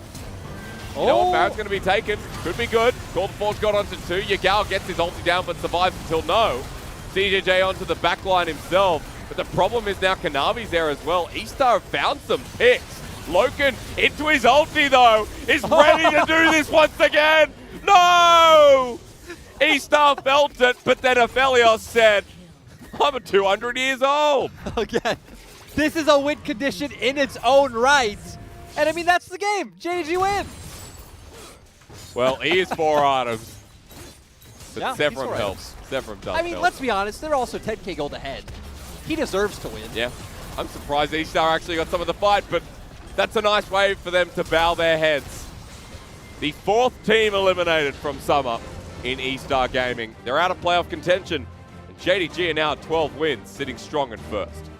Yeah, JDG are looking extremely promising going into playoffs, and you talked at the beginning of the day of them potentially getting something like a semis bye, and we remember how much that did for them in spring, where hey, they'd already gotten to see FPX play. Yep. FPX coming against them, they have a good read. They ban out to Winby in the draft, and they have come up with a very easy 3-0 over FPX. And in spring, FPX was having a phenomenal split, so I feel like that semifinal bye can do a lot if JDG are able to lock that one down, and they're obviously in good form. You know, let's pause to talk about, hey, it's nice to see them in good spirits and then realize, hey, again, we're experimenting with the roster, we're giving CJJ time, we're giving Rat time, and, you know, kind of trying to lift each other up. I love to see that from young players, from new teams, because though we sit here, we criticize, we talk about the game, what do we know? These guys are pros, they're doing their best, they're trying hard, working every day. I'm glad to see it. And CJJ had that performance in Game 1, and he played, you know, on well in Game 2. What more could you ask for? We got to a point where, also talking about Rat, in a couple of moments in that game were not bad. He fell behind, but still, yeah, development for eStar is nice. And again, when you're a team that has fallen so far down in Summer, when you made playoffs, the disappointment's there, but you can go up in 2021. And you can't get relegated. Yeah, so only up from here. That is correct. But they're not at the bottom of the table. They are, as you said, the 15th or 14th. They have picked up some wins at 3-10. They're not the DMO or the LNG of the league. Now after that series, they're sitting at 12-21, so picking up 12 games. So they did put up a fight against a lot of teams, and there were even a lot of teams that they took close and had games where, I mean, look at Game 1, right? Game 1, I feel like you can have a good argument that eStar probably could have and maybe should have won that game. So IG, BLG, RNG, you know, LGD, they picked up a game. Vici as well. So you're right, there were some games across the split that look pretty decent. They still have 3 more to play against WE, Top Esports, and EDG. And that's where the development comes from. They still have 2 very key players that can build around for next year in Wei and Xiaoxi. I still think both look fine. Xiaoxi definitely having a bit more trouble here in summer. I think Wei overall still looked really good, but yeah, for eStar, there's things to build around. There's things to look forward to going in the future. But looking at this game, I love watching Zoom play GP, even though we actually didn't really get to see him do much other than press R. But hey, he did his job. He farmed up, he got items, he hit R, he won. Did the most damage. Yes, he did. Our big threat. And for JDG now sitting 12-2. after a 2-0 in 1 hour.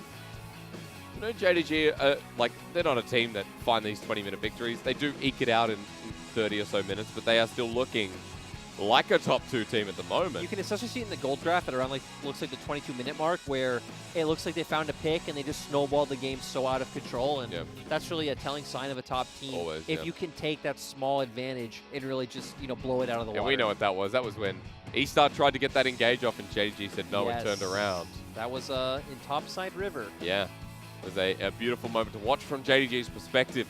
The team who, again, 12-2. Now we need to talk about where they go from here, because the form we've seen recently, the win streak now moves to 11. And JDG are turning into something else once again. I mean, they only have 2 series left. They play V5 and OMG. If they win those, they're coming into playoffs with some serious momentum. Yep. Like, that cannot be overstated. Though, I will kind of throw out a different perspective, devil's advocate, that it could go both ways. That when you come in on such a massive win streak, and then when you lose, again, it's very hard to, it's kind of more like shock therapy of like, oh God, like, are we used to being in this position? The good thing about best of 3s is, sure, they're on an 11-win streak, but they haven't lost some games, so I don't think it'll be too detrimental, and just nice to see them, and see how far they can build this win streak. That V5 series going to be really massive to watch. Going to be important to see. Big for both teams, actually, as well, but I'll be looking forward to that. That'll be on Sunday. OMG as well. I put something out on Twitter, just as a bit of a troll, saying, you know, if V5 doesn't go well, then, you know, JDG will end the series with a loss over OMG. I don't truly believe that, just to state that out there. But if they do find these wins, that'll be a 14-2 team, much like IG finished in spring. Yeah. JDG will not guarantee top of the standings because of top esports at the moment. But they'll guarantee top 2, I'm pretty sure. Because there's there's only 2 teams right now that have 2 losses. It's JDG and top esports. Yep. It'll depend on how IG get their next wins, because IG still have 3 series. They can hit a maximum of 13. Yeah. So JDG can actually climb over them. Well, that's the thing is, right, JDG control their own fate. That's the most important thing. JDG can end top 2 if they perform well. Semifinals. And because JDG have Spring Championship, they have 60 points in their back pocket already. If they get semifinals at the bare minimum, Worlds is looking really good really if you're a easy. JDG fan. Yeah. So, you know, maybe Caps will finally get to perform against JDG. You know, assuming G2 pick it up, but that's true. Yeah. Who could have imagined, you know, the year later than the Caps stream? Yeah, JDG is a top team about to go to Worlds, and G2's working their way up. To be fair, though, I think Caps had the dream just a year early, because they did win in spring anyway. So he was just on top of that. Yeah, with the dream about JDG. So we're singing their praises. Now 25-9. Their game 3s have been few and far between. They've only gone to, I think, 4 or 5 game 3s throughout the whole split where they picked out the win. And it's so interesting, too, that it definitely has to be added in as a positive when teams like JDG, like Suning, like Vici can clutch out games that they're not supposed to win. And it's definitely a positive. So it's nice to see, and you know, you pointing out that stat that they have some of the most 2-0s in the league just goes to back up the credentials of JDG and why we should be skeptical of them as a top team, is we really spent most of the season kind of asking these questions. So JDG have good pieces that are working. They've, a lot like IG, like with the Shy, have found champions that work for them in this meta and what works for Zoom and what works down in the bot lane. So that's what felt like the most important thing. And it's also nice to see, like, Kanavi, when Kanavi was down at the start of the season, it did really feel like JDG's problem was the strength in leadership. I think Kanavi adds a lot of leadership. We do talk about the playstyle that JDG have had in the past. It's now changed, where in spring, very much built around how Kanavi will play these games, and in summer, very much how Kanavi will play these games. And I wonder what happens if you ban out, like, let's say you ban out Graves and take away the Lee Sin. He's played a lot of other champions, right? He's played the Kindred, the Nidalee, Set, Kayn, etc. But these two are definitely his standout picks. Like, he can just single-handedly carry the game on these 2 champions. And if you take these away, you know, how much does it hurt JDG in a best of series if you do it consistently? Because maybe we've seen it here or there of, oh, a team bans out Graves, or like this game, most teams ban out Nidalee because, I mean, a lot of teams, if they don't have a Nidalee player themselves, just don't like facing that champion. True. But I don't feel like we've seen that really tested yet. We look to see, because they are going up against V5 OMG, 2 teams that they have to pave their way through for that top 2 position. For MVP, it's Loken. He gets it. You know why he gets it. I hope we get a clip with it as well. 6-0-4. And another good game from Loken.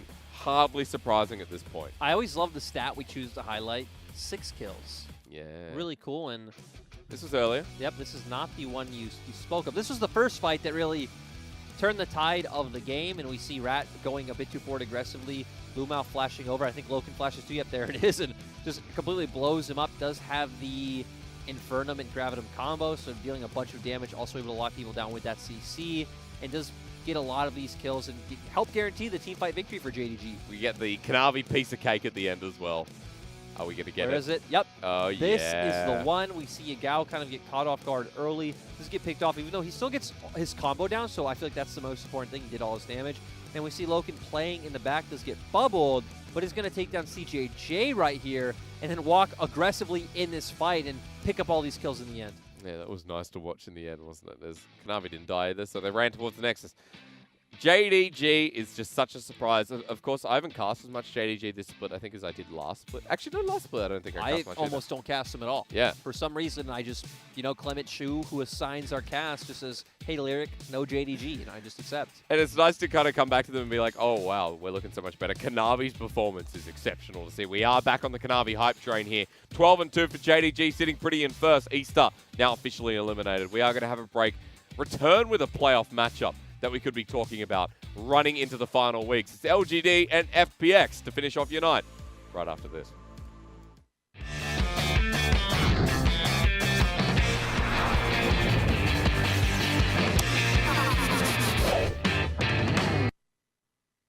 Hey everyone, I'm Munchables, and this is the LPL recap. We're going to get you up to speed with everything that's been going on in the LPL. FPX have been hitting the minimum requirement for playoff standings as of recently. They have had series that they've looked good in this split, but they've also had a lot of series that they really didn't look good in. They're fresh off of a win recently, but they were on a 4-loss streak coming into the start of week number 7. However, Gimgoon is back on the roster. There are some signs of life for the world champions, but it's definitely a little bit disjointed. Gimgoon looked great on his gangplank. They did manage to win out this series against OMG, but with the meta shifting away from comfort for FPX, it does feel like this squad has lost a little bit of their mojo, lost a bit of the pizzazz that won them the 2019 World Championship. We're going to have to just wait and see if they can get back on the horse.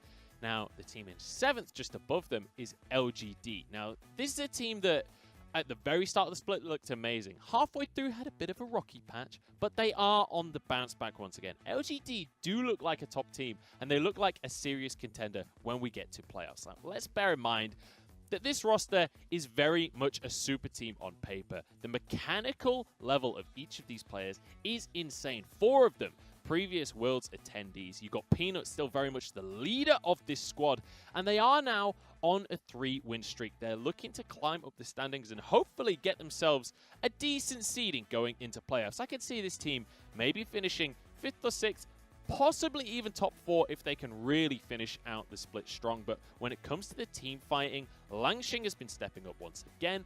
As I mentioned before, Peanut very much the leader, but Shie and Kramer as well, leveling up in a big way. And Mark, we thought he was all just a Nautilus player, but his Bard has been looking pretty exceptional as well.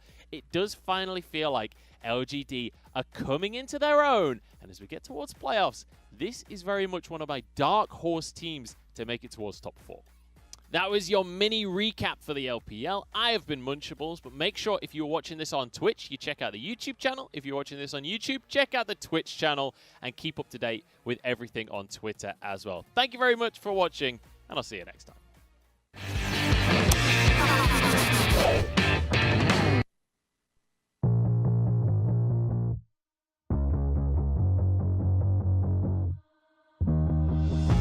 I'll watch you while you put your jacket on and count the final steps you take before you're gone. I wish you turned just one last time around.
can't stay here. Why we say goodbye?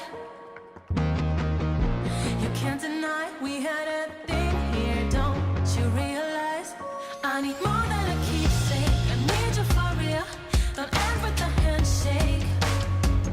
I need more than a keepsake. I need you to feel. Don't cut out the outtakes. I need more than a keepsake. I need you for real. Don't end with a handshake. I need more than a keepsake. I need you to feel. Don't cut out the outtakes. More than a keepsake. I need more than a keepsake. More than a keepsake. More than a keepsake. Oh, I don't know why you just can't stay here. Why we say goodbye? You can't deny we had a thing here. Don't you realize? I need more than a keepsake. I need you for real. Don't end with a handshake. I need more than a keepsake. I need you to feel. Don't cut out the outtakes. More than a keepsake. More than a keepsake. More than a keepsake. More than a keepsake. And one of the most important matchups here on the horizon in FPX and LGD running straight towards you on this fine Wednesday to finish off your night. Two teams angling for playoffs that need these wins now more than ever. I'm Asterix, joined by Lyric, and we're going to be helping you on this path of righteousness in the LPL. And I have to say, when I watch FPX and when I watch LGD, they're teams that I think are playoff ready. They're just about finding their spot. Yeah, it's so weird, too, because, I mean, we have a former world champion up against a team that has 4 out of the 5 who've all attended Worlds as well. So a ton of experience on the Rift here today. Very prominent players, of course, we also have to talk about and mention what this means for standing, starting with FPX, because FPX with a win here today will knock out teams like RW and E-Star. They're already out, but it would have been confirmed here with a win as well. So it will be bye-bye to Rogue Warriors at the very least, and make it harder for teams like EDG, BLG, and even RNG to make that run up to the top 8. Yeah, that would be massive for FPX and also gets them in line with teams like LGD and heck, even all the way up to V5, right? So could put them in a better place to either maybe get a better seed in playoffs or even just get a better matchup in the first round. Also note that for a team, like Vici, it makes it super hard for them to edge into top 8 with FPX finding a win here. But if LGD on the other side get a win, because of the top 8 contenders and because it would only be Vici who can hit the same number as Suning right now as 10, LGD would give Suning security in playoffs as of today. And also, just for LGD in general as well, it would set them up for, once again, potentially a more favorable matchup for themselves in the first round. So all of these wins still matter, especially once you're up against a team that is in a similar standing to you, right? LGD with 8 wins, FPX with 7. So this match will be very crucial. And LGD have 3 more series to play after this as well. Their ability to hit 12 is there. So there's a lot of questions to come throughout. But for FPX, let's start with them because they are a team that at the moment are bringing in their old favorite. They're kind of, as we say back in Australia, put a bit of duct tape on and she'll be right. And that's what Gimgoon is at the moment. Yeah, I love that accent. And yeah, I love Gimgoon's face for that too because it's very, indifferent. It's very yep, guys, we'll come in, we'll do our best. And he definitely gives the team more of an identity. It makes it very, I'd assume, a lot easier for TN. The communication system, something they've had for years. Yep. It's very easy. They're going to play around mid-jungle and then gives them more room to support bot lane as well. We've seen that Gimgoon does very well at absorbing pressure, so you can dive him. He's going to pick up some kills himself. And we saw some good performances up against EDG. I mean, Gimgoon is a player that we expect, all right, he's going to pull out things like GP or whatever in the good performance was there, but it was a bit of a scrap as well. Exactly. That's why I love that, you picked these clips that, these were very close, scrappy games with EDG. It went the distance, as you can see. EDG did pick up the first game, but at least in Game 2 here, we do see FPX manage to come out ahead in this team fight. And Game 3 was interesting. We see, okay, FPX have Soul, but they're down in gold to EDG. EDG, both their members are pushing side lanes, and FPX just kind of look. They kind of shrug, and they say, hey. They run it down mid. Let's just end. Yeah, exactly. Let's run it down mid in a positive way. The duct tape works out. And you know what? sometimes you see a bit of water on the side, but you go, it's still working.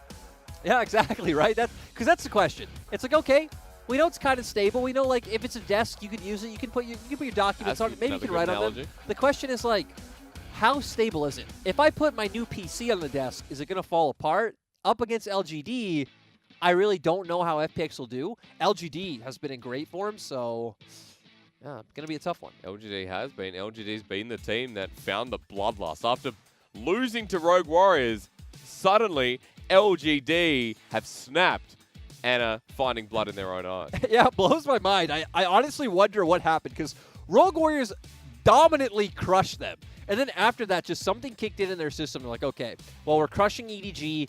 They stomped W at the things they did to Teacherma. It was not pretty. Yeah. And then even a nice convincing win against RNG. And the thing about LGD is they play very well as a team. Like there isn't necessarily anyone I could say is, okay, this guy's meant to be, he's propped up to be the star player. It's everyone has a job. They're all facilitated to do so. That's why a lot of their wins do come from these team fights in front of Dragon, where we see Mark with a nice engage. Longxing on the flank on Camille's very surprising. Kramer dishing out all the DPS in the back line, as we can see here, and they just continue to go forward aggressively. I love that you mentioned the champion pool. Longxing Camille is not something I ever thought I would hear. Seeing him here on something a little bit more like Renekton makes sense, but Kramer's ability to perform in the recent series, also a bit of a highlight. Exactly. We see here them outplaying this dive from WE, playing very safe, working well with Longxing, and they're actually going to pick up some kills in this dive in the end, so great from them. But at the same time, we see Shie and Peanut picking up a kill on Teacherma in the mid lane. Simultaneously feels pretty good. And while WE were a bit disappointing in that series, LGD were far from it.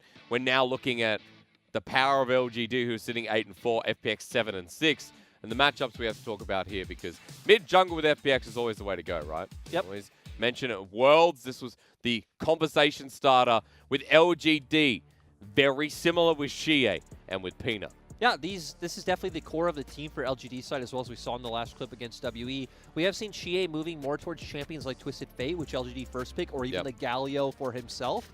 So it's a lot more about getting pressure through mid-jungle than bringing that to sides. The one area that's interesting to me is we look at that FTP percent, which is first tower percentage between Duinbi and Shie. Duinbi's much higher, which tells you that Duinbi is making a lot more of these effective plays of, like, let's say, getting on the Galio, getting this big dive in the bot lane and taking that turret. So that is an area where FPX can attack LGD, is getting off more of these team plays and translating them into objectives better. And I love that it's Tien versus Peanut as well on the other side through the jungle. Both are, MSI winning jungler. World's winning jungler as well. World's representative in Peanut, who's been many times. So there's a lot of experience through the jungle that will also be leading the team. Yeah, it definitely is. I mean, Peanut's always just been so good. Even in spring, we said he was the star of this roster. He's continued to play well in summer and has been a critical piece. Even on champions like Rek'Sai, which are very one-dimensional, very hard to maneuver, he's done well and he's carried on. He's been one of our prominent Nidalee players. And as we saw last game, teams are completely afraid of this Nidalee. They will just ban it out. So that's something I think FPX will even probably target today. And Peanut is a man who needs to be feared. It does feel like draft is very important running into this series when we talk about the crossover and priority. Coming back to mid there, you mentioned the TF, which is being a first pick by a team like FPX. We saw Duinbi holding the card in his picture. Even the Galio. And Shie picked it so early into the season. The Galio there too. Yeah. The thing that's interesting to me about LGD with draft is, again, they're like our only team that will first pick this Twisted Fate on blue side. They've done it numerous times, just say, hey, we're fine with this. We feel comfortable in snowballing the rest of the map. We don't care about a matchup in mid lane.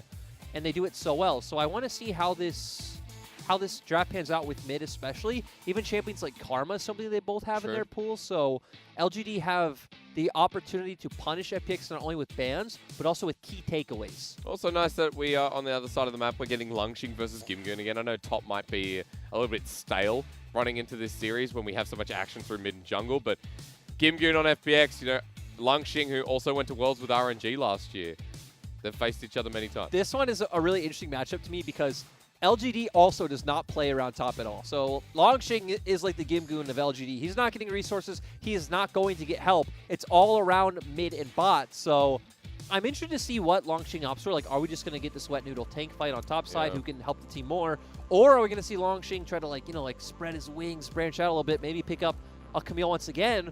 Or what's GP Prio going to be like in this series? True. Both actually extensively played. Gimgoon has the world skin, so that means he's the better GP, of course.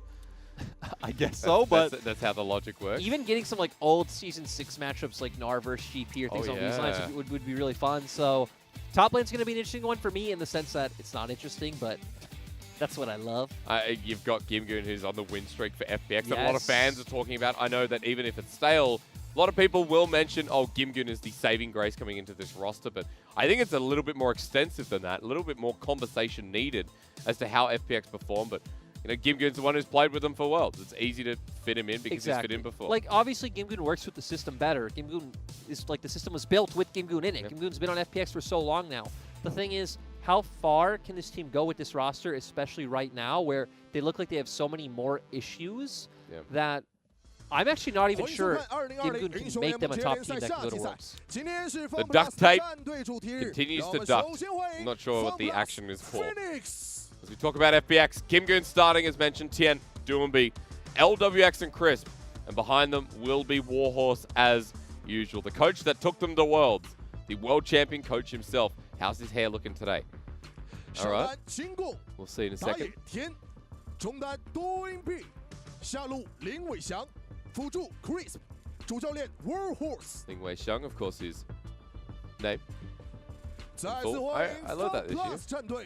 Because also, just always called him LWX. It's like when Clement started calling XX last year Shong, and I was like, oh. There we go, learned something new. Langxing in top lane. Peanut coming through. Xie, Kramer. And when you think about this team, you go, well, not a bad way to go, huh, Mark? Yep. Exciting to see them here today. Again, all chiseled veterans of the Rift, so gonna be nice to see how they do on stage, and of course, right alongside Pokemon.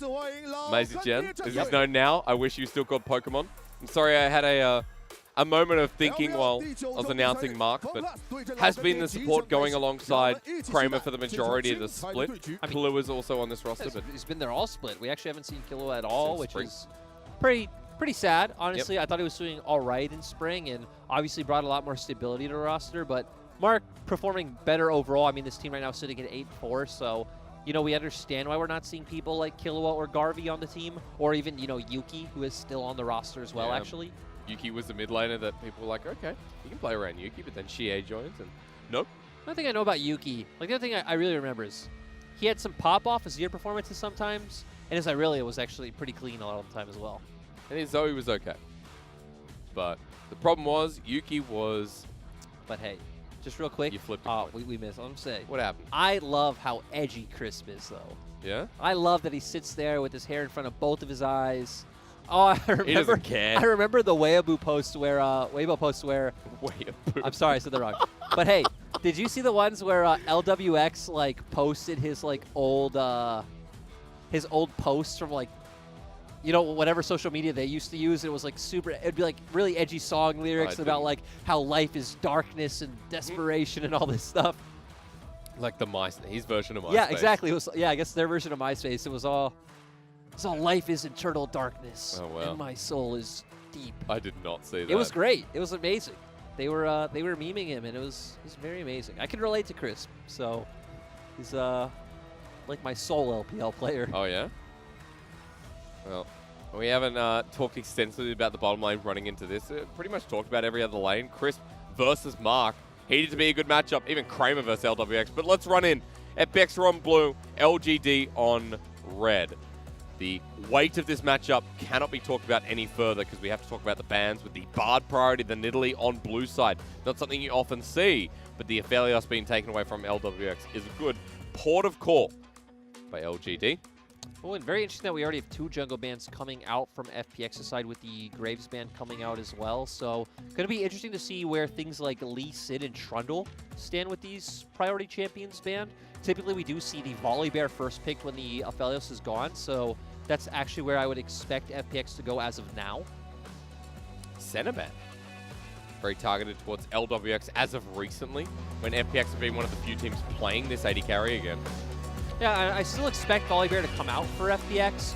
It has pretty much been the dominant jungler on this patch, and a lot of LPL teams still do flex at the top side, unlike other regions in the world. There you go, TF priority, LGD, snap it away. If you're going to take Volibear, we're going to take the pick that's going to be contested all series long, and quick picks with Kramer getting the Ashe. Yeah, and overall, setting up for this pick comp, and this is very stock and standard LGD. If you haven't watched their games very often, as we talked about, they love just early rotating this Twisted Fate. Yep. But guess what? Doinby has his favorite champion, and such a fast lock-in with the Varus as well. They're trying to run into game 1 for the viewers' benefit, but Lyric, I feel like we're going to get Galio versus TF this whole But series. think about it, right? We now have similar dynamics where we have these 2 global mid laners that want to go help sides. And we have 2 of these CC facilitating AD carries that, are a lot more known for their engage in setting up picks as well. So I want to see where LGD go here. You'd expect a jungle pickup. And if this is the lock-in, these comps are almost mirrored. Yeah. We've talked about for so long how Set and Volibear are very similar in the jungle role, right? They're both early game bruisers that want to look for these schools. They both have strong dive potential from Volibear's ultimate, along with the Haymaker coming from Set with that shield. So, going to be really interesting to see, because both of these comps are probably going to want to fight each other in the same windows around the same sides, because guess what? We're going to get some kind of tank-on-tank matchup in top side, because this is Gimgoon versus Longshin. He won't get the GP at the very least, so that means we are heading towards that inevitability. Ornn comes into mind. Things like Longshin in the past. You mentioned maybe. I don't know. Yeah. Renekton still there for both of them. The Wukong. Right now, Gimgoon has played 3 champions. He's played 5 games. He's played Renekton twice, GP twice, and the Wukong as well. Longshin most played. Up there is the Renekton. I love that the similarities continue to roll through from these 2 teams. The Ornn will be banned away by FPX, so we are really focusing towards the top side, leaving those supports available. Yeah, I definitely would prefer support counter pick in this game, where, again, we don't expect either team to heavily play on top side. We don't expect some kind of split push or solo kill-esque champion coming in. Also surprising to see LGD show respect to Gimgoon's Camille. Yeah. So with what's available right now, I honestly would expect to see something like a Renekton on Thorn coming out from Longshin. The FPX though, do you just ban it and throw Spanner into the works? No, a jungle ban instead, thinking that maybe that's a set support for Mark. I mean, it could be. We actually haven't seen Mark pick up the set support. And, there is the Renekton coming out for Longshin. This is one of his favorites, so very easy to see why they would do it. They also can support that kill pressure in the top side with the Twisted Fate Destiny at level 6. But now, we got that support counter pick. We've got to put FPX with all cards on the table. This would show us that that is a volley top. Yeah, and it would make sense, right? We have a lot of these top lane bans coming out already, so GP's gone, Ornn's gone. The only other thing that we said Gimgoon's played is the Wukong, which obviously isn't a good matchup into the Renekton. So going to go with this Volibear, we've seen it win out a lot in trades, despite the fact that we've heard from many pros that it's not really supposed to. Yeah. So going to be nice to see. Nautilus going to be Chris' favorite support. Game number 14 here for this support, while Mark, he loves Thresh. He also loves the Nord. Leona's his favorite champion. Yep. Leona does fine into this matchup. It gives you really good lockdown, especially against such an immobile champion like the Varus. I like the Leona here, honestly. I think it provides a lot of threat. If they do take the Thresh, I'm assuming they're taking the Lantern to bring Kramer out of harm's way. Nope, favorite. 10 games, 13, 14 games here for the Nautilus. So Glad Mark agrees with me. Great to see this Leona. And we come back to it, right? We have similar comps in the sense that we have this global pressure in the mid lane. We have a lot of kill pressure, especially in bot, right? Between Chains of Corruption and Transversal Arrow. Ton of engage coming out from both supports. I would say there's some early gank options for topside, especially for the side of LGD when you do run the Renekton and want to try to get that lane matchup ahead. But this game is going to be completely decided around those first critical ultimates coming out from both Doinby and Xie. I do feel like Tian has more options since he's playing the Lee Sin, so has an easier time finding ganks and getting into lanes, unlike the Set, which obviously really can only run in, or you can look to flash E. So going to be way more situational. So for the side of FPX, I really like their gank setup in mid especially. Galio with the taunt just sets up so easily for a Sonic Wave from the Lee Sin and all the burst he provides, especially onto something like a Twisted Fate in the very early levels before he can pick up a Rod of Ages. And then it feels like we get rolling a little bit, and you're talking about global pressure. And then these mid laners enter fights around objectives, I'm assuming. Yeah, and early on especially, right, it's going to be all around bot lane. It's going to be setting up for these big dragon fights. And top laners, it's going to be about, can we gank top, get a TP advantage on someone, so then, hey, you know, if Tien ganks Longxing has TP back to lane, Gimgoon can walk. Now we have TP advantage. Now we can threaten this 5v4 number fight at Dragon. Come out ahead. I just love the similarities coming through. While they're not exactly the same, there are some key factors running into this.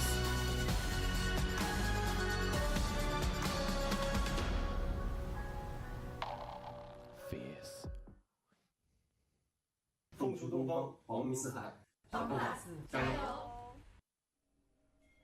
All right, ladies and gentlemen, welcome to Summoner's Rift for what I'm going to say is a crucial matchup this week. If LGD win, Suning clap their hands and say thank you very much, secure the 4th playoff position in the LPL Summer, while FPX keep their dreams alive, make their chances better, and could potentially move up to 8 wins themselves. Everything on the line for playoffs in Summer. Kind of nice that Suning are relying on Longxing to guarantee them a playoff placement. And again, Suning's fate is still in their own hands. Obviously, like Suning right now are sitting up at 10 wins, so they're feeling good, but just kind of like the nice little cherry on top would be, well, we don't have to do anything more. Exactly. If they don't have to worry anymore, they can just like a sigh of relief. Okay, guys, we're in playoffs. But for FPX, the world champions currently sitting at 7-6. This was a really harsh split for them. They've been recovering, bringing in Gimgoon for the last 2 series, and they've picked up 2 wins in a row. So Gimgoon currently undefeated in series at the moment, relying on that momentum to run against LGD, who are on a 3-series win streak themselves and are currently at 8-4. And all against respectable teams too, right? Yep. They beat EDG, they beat WE, they beat RNG. So all teams either, you know, EDG and RNG kind of in the middle, slightly below, and then WE, who is a playoff team right now. WE are actually above them in the standings. They are. Let's take stock of this game, though, because you can see down there, it's about FPX knocking out Rogue Warriors and E-Star, and after my investigation, Suning also being secured. But, sir, I want to bring us into this game number 1 because it is pretty standard runes across the board. We've got the respective cleanse from both AD carries. We did talk about the level 6 mark for both Xie and Duanbi. But jungle intervention early seems pretty crucial when you talk about Peanut and his ability to go top, which is already smacking from Gimgoon.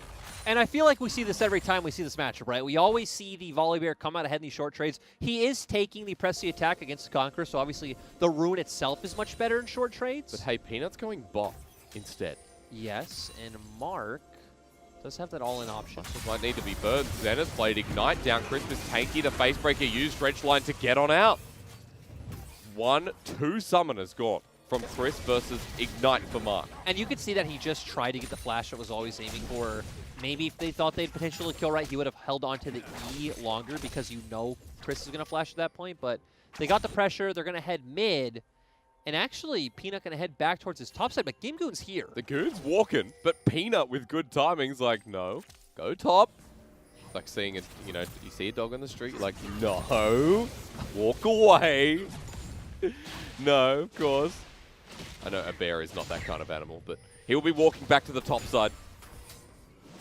And back to his croc where he was dominating a little bit before. So Peanut goes back to his own farm.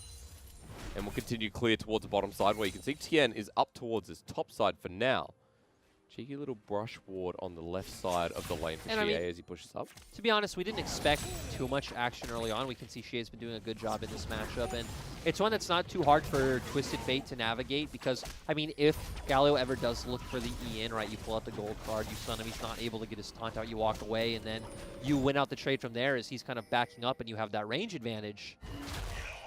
But overall, we said the point where this map will probably explode is going to be more around that level 6 mark, especially once we can see a team start posturing for Dragon.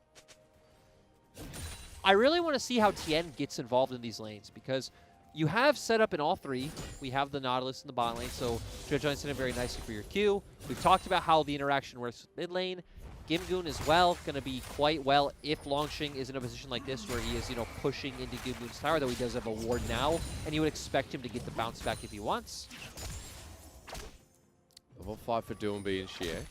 And here, the interesting thing right now is the fact that, so we've seen Longxing recall and TP back to lane to where Gimgoon still has his, so going to be interesting to follow that as well. We already talked about if a team can secure an early TP advantage in top side and then have more threat for an early Dragon or just an early bot lane play in general. Mark's moving, though. Going to be spotted out by a ward. Heading up towards that river. Now, both junglers are making their move themselves. Tien acting respectively. But Chris still hasn't left the lane while we just go back topside. And even though it's not like tank versus tank, it does feel like we're on the edge as Gimgoon staying in the trade, confident with PTA. Longxing builds up his rage bar. But that's also, Longxing was also confident as well, right? Because he got to the 12 stacks of Conquer, was willing to keep going. And LGD looking for this repeat play on bot side. So they're trying to make FPX think they're doing Dragon, I think. FPX not falling for it, though. Backing in an interesting position outside turret range, but still committing to it. Oh. Out they go. So that's what that play said to me, right? They weren't showing on the wave. They weren't showing in bot. So they were trying to make FPX thinking, hey, maybe we're on Dragon or getting control of vision in the river. Let's wait and try and bait them in. FPX not falling for it though, getting a nice reset instead. And you have to look at the time committed from Peanut, where he wasn't farming, he was waiting for the play, while Tien was farming and is up 10 CS in this early game. And the more important thing to that, right, is not just the gold, but obviously the XP advantage he's going to get, because getting your jungle to 6 first just feels so massive, that massive power spike coming from your ultimate, then you just win any 2v2, 3v3 on the map. So that could be a window that FPX try to abuse. And Gamegood continuously pushing his wave and roaming to get information for his team, potentially looking for plays on mid is what it looks like with the pings coming down. But LGD do spot him out, they do respect it. But still, this is one of the nice things that Gamegood brings to a team, is he's very selfless. He's completely playing for the team and never for himself. We'll even start this scuttle off. That's a nice little addition.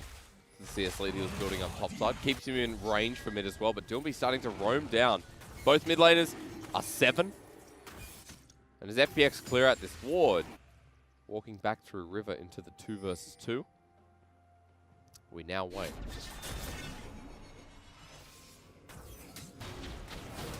Up in much slower pace, but right now Tien is at that level 6 mark that we talked about, so feeling like they can do Dragon. They also have push in the mid lane with Duinbi, and their bot lane also hovering over, so going to be an easy first objective for them. Well, with 30 seconds for Rift Herald. Yep. This game is much slower than I expected. True. Like, just, especially from knowing FPX, even this split, FPX have been a team that have kind of just been known to kind of ram their face into the wall and hope something works. I guess when we see those first ultis, then we'll accelerate from there. But Sonic Wave taken. Mark brings Tien over the wall with him with the Blast Cone. FPX is still invading through. Xie low on mana, walking towards his blue buff. Drenchline won't connect, but Xie's in a corner. The flash shield of Duran actually connects with Exhaust just as punched down. And Xie against the wall has nowhere to go. And that was a positive caster curse there, guys. It said nothing happens and something happens. Yeah. So thank you very much, FPX, looking for the aggressive play. Great job of using their pressure in both their lanes to look for this early blue buff. And this was the action around bot side that we expected. Cold lead for FPX. Kill over to the Lee Sin. What more could you want? And LGD just keep looking for this play in bot lane. LWX showing so much respect. I don't think he'll fall for it. He also does have cleanse, so he could get burst extremely quick. So we're going to see LWX's reaction times. Waiting against the wall. Xenoblade does connect the cleanse and the flash. Dodges from Enchanticus arrow. And Chris now on the other side, though. I think he's actually just going to be called out. Xie's ulti is up and available for the support. He's not going to commit it. Just gets vision. Peanut gets a kill. That's so sad. LWX's reaction times are on point. Sick. The sidestep was sweet, but Chris not in a great position, does get punished. And we just see LGD continue to punish his bot lane, which is going to open up the Herald for FPX.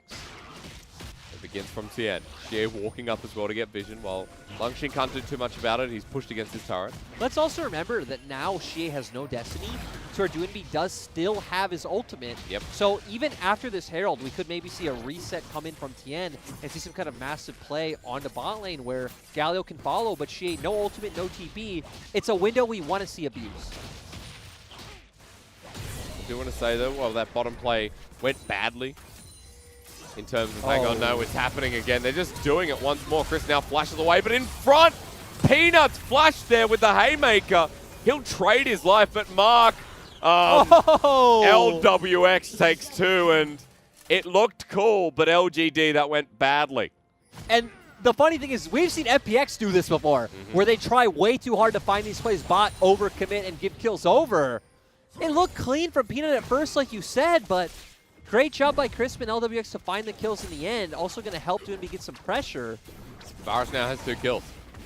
Yes, yes he does. And now we get some plates in mid. FPX are going to net a gold lead from this. And after Peanut's picked up 2 himself, FPX take the lead, and we've got Berserker Greaves already. Let's see what LWX buys. Because he should be going Blade of the Royal King first. He picks up a Cutlass, and we'll watch this one again. Yep, we see the flash and right there coming in with Set. Ulting under the turret, though, was not exactly the play. And then Mark left under turret. I love the question mark coming out. And I love LWX's reaction as well, to where, I mean, stone face, no expression at all. Okay. Just like another day in the office. If you're gonna do that, I'm gonna take it. Gold still pretty even though. We do see especially plates for LGD in the bottom lane, but obviously FPX did just pick some up themselves. Also, gold gonna be close because of, you know, TF's passive, of course. What do we think about scaling this game? Because when there's some similarities through the comp, there's very different elements that make them tick. We've got an on-hit Varus versus a Ashe. I mean, I feel like this is going to be extremely close. I mean, right? We have these more CC skirmishing AD carries. We have 2 bruiser top laners. The only difference really is jungle, where you have a Lee Sin versus Set. Set definitely offers way more in a late game scenario. And I'd even say Twisted Fate's like damage is obviously way easier to maneuver. So maybe slightly favoring what LGD have, but still, I actually don't feel like scaling is going to matter. It's going to be who's going to get the advantage in this mid game. Okay. Built up to an even gold lead once again. Twisted Fate is shielded around and Ghost. Xie might be caught out here. Kicked on back. Nicely done. Swooped through, but he still lives on. Depth charge onto this mid TF, who they still haven't taken down. Face breaker onto Tien, and FPX just couldn't kill a squishy old boy. Nope, they didn't have the damage with the Galio and the Nautilus, and Xie surviving. Good roam coming from LGD's bot lane as well to facilitate that play. And I mean, Dragon's coming up right now. That Rod of Ages then, I guess, would have paid dividends in that fight for Xie. He didn't even have to use stopwatch. Yep. So he was still safe. Dragon you mentioned, heading down now is LGD. Peanut going to take that off. And Peanut being there at the right place at the right time here in this first game. The teleport's going to be used. FPX getting dove here. Gimgoon ulties on the spot because that's Volleyman's ult for you. Match the flash. Hero's entrance now. Gimgoon still dies. Doomby's in the middle with a double shielded Duran onto Lung Xing, but that's his damage with Protobelt down. The minions helping out. Lung Xing still getting chased under turret. He's going to die. And Xie now getting chased too. Shielded Duran for gold card. They neutralize each other out, but Tien is on the way up. One more gold card necessary. Tien still here. Sonic Wave connects. Under turret though. Goes golden with the help of that stopwatch. I mean, right there is what we talked about earlier, where it's very easy for the Twisted Fate to kite out the Galio with the gold card, so not going to go down in the end. Ends up being a 1-for-1, and we see the advantages of the Twisted Fate Destiny over the Galio ult, where obviously you have a lot more like onus to be proactive, but still going a bit too deep. Long Xing going down in the end. But you have 2 kills on your Twisted Fate and on your Set, so that does feel really good for the side of LGD. But still no gold lead. No. We just get that point once again at 14 minutes here, where nothing's really been resolved. Yeah, and I expect we will have something like a Herald probably spawning in the near future, so that will be kind of the next line of attack for either side. Again, like both have pressure. I do expect LGD to have pressure topside with the Renekton right now, so if Herald does spawn soon, maybe that's something LGD look to make a play on. But that also goes against what LGD have been doing all game long, which is just having Peanut hard camp bot lane. Yeah. Though it has not worked, so I think there's an argument to kind of change course. Technically it worked, just for FPX, you know. That's true. That Herald under a minute. We also see that right now Gimgoon is close to the Triforce. I mean, even has 2 daggers to where Longxing, very close to Black Cleaver as well, also has the Executioner's Calling. It's impressive that Doomby has a gold lead over Xie when the TF passive is quite good, but there is a 12 CS lead from Doomby. Also the plates that we saw come in earlier. That's true. So, but you're right. I'm actually still surprised that he does have the gold lead. And nope! Peanut going for it once again, but LWX is by himself. He is, and here comes Mr. Quick as everything synergizes up, but cleansed away with one. The Solar Flare too far forward from Mark. Yeah, that was something. I didn't even like the ult combos coming in from the set in the Ashe, honestly, because you just kind of CC'd an already CC'd target, and then it's like, I don't have words. I don't have words. That was about as good as the acting from the room. No. The actor of Mark. Let's take it away to the Herald that FPX are taking. Meanwhile, now Peanut likes bottom lane. Let's see. We can confirm. Does this one work out? It does, because it's a turret, not a person. I mean, they're posturing for a dive. They got the turret, though. Well, okay. Nice. Thank God. Thank God they didn't try to dive him. Do you think turrets are people? Do you think Galio is a person? Yes. He's technically like the same as turret. Let's watch this. Again, so both CCs hit it at the same time. So he actually got so much value out of that cleanse. And then Mark with the ultimate, like you said. Didn't I guess he thought he was going to flash away. So yeah, I mean, the props to Mark is, you know, he was predicting. Like, it's not. And when those go right, you look like a god. Yeah. But then when they go wrong, you look silly. I mean, I feel like the bigger issue was the showstopper Enchanted Crystal Arrow. Yeah. I like this game because the early game is like tit for tat, you know, back and forth, where we're constantly trading. We're building towards this mid game. And we're going to launch ourselves towards these objectives. And some crucial fights going to come. This game might just come down to one big fight. And for FPX, it looks like it needs to when you look at their comp, because one of the differences these two comps have is that FPX is definitely way more... Pause. Xie gold card, but not in time. Gimgoon just ults out. The bear running away. And he's out. And once again, LGD. Really, the bot lane is cursed for them this game. Absolutely cursed. Do not go down there. Doesn't matter who's there. Just stop going there. Yeah, it has not been working. And that's so nice for FPX. But going back to FPX, their comp definitely feels more reliant on some kind of like big wombo, right? You need a massive taunt coming in from Doonby, setting up a great ult by Gimgoon into the members of LGD. And then, you know, LWX able to free hit, you know, from a safe position on the back line. To where, since LGD do have the Twisted Fate especially, like, you know, you have two ranged carries, it feels there's more maneuverability. Plus, picking off someone before the fight actually starts, very optimal.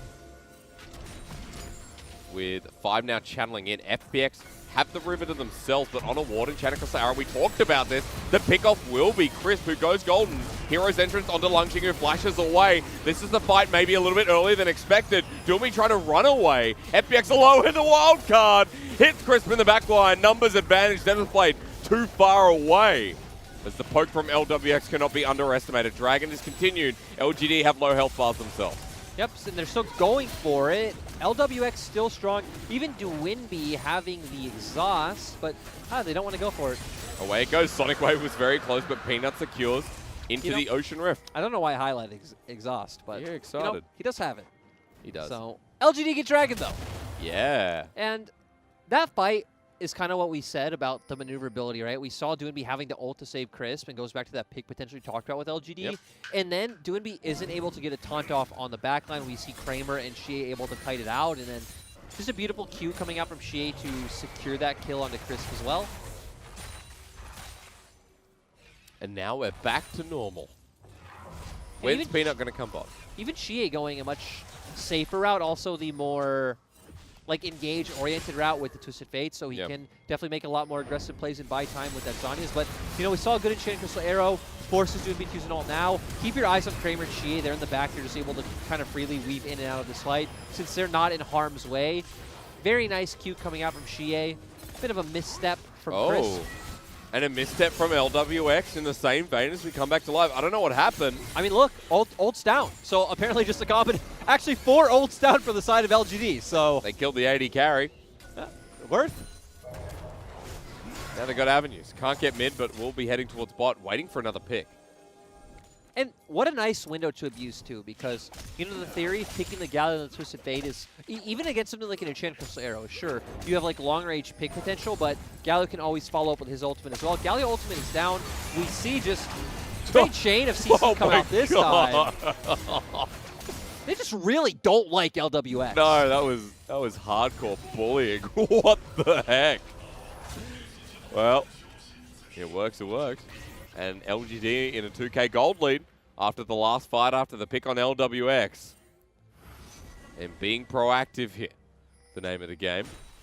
I mean, the nice thing for them, too, right, is, sure, I guess in theory, Galio can follow up on any target you try to pick off. Mark might be called out. Flashes the shield of Duran, nowhere near enough.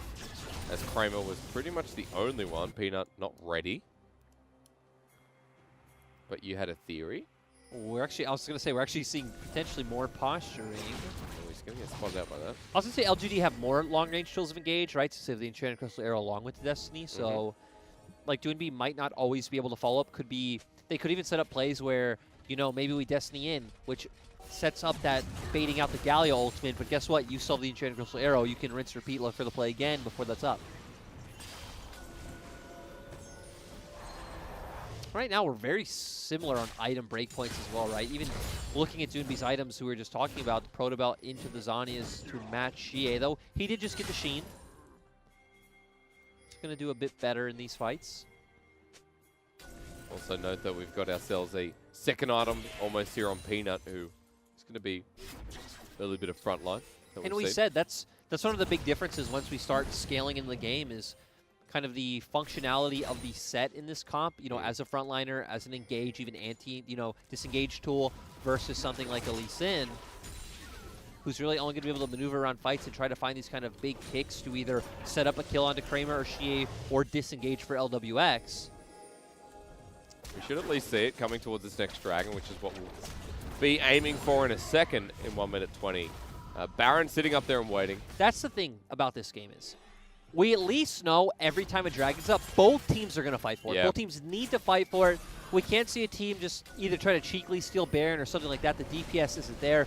These comps need to go toe-to-toe. FPX, before this comes up, want to kill Xie. Timing would be great. So he's going to pace his way back. He does have teleport if he needs to get to the bottom lane, but all of FPX are backing.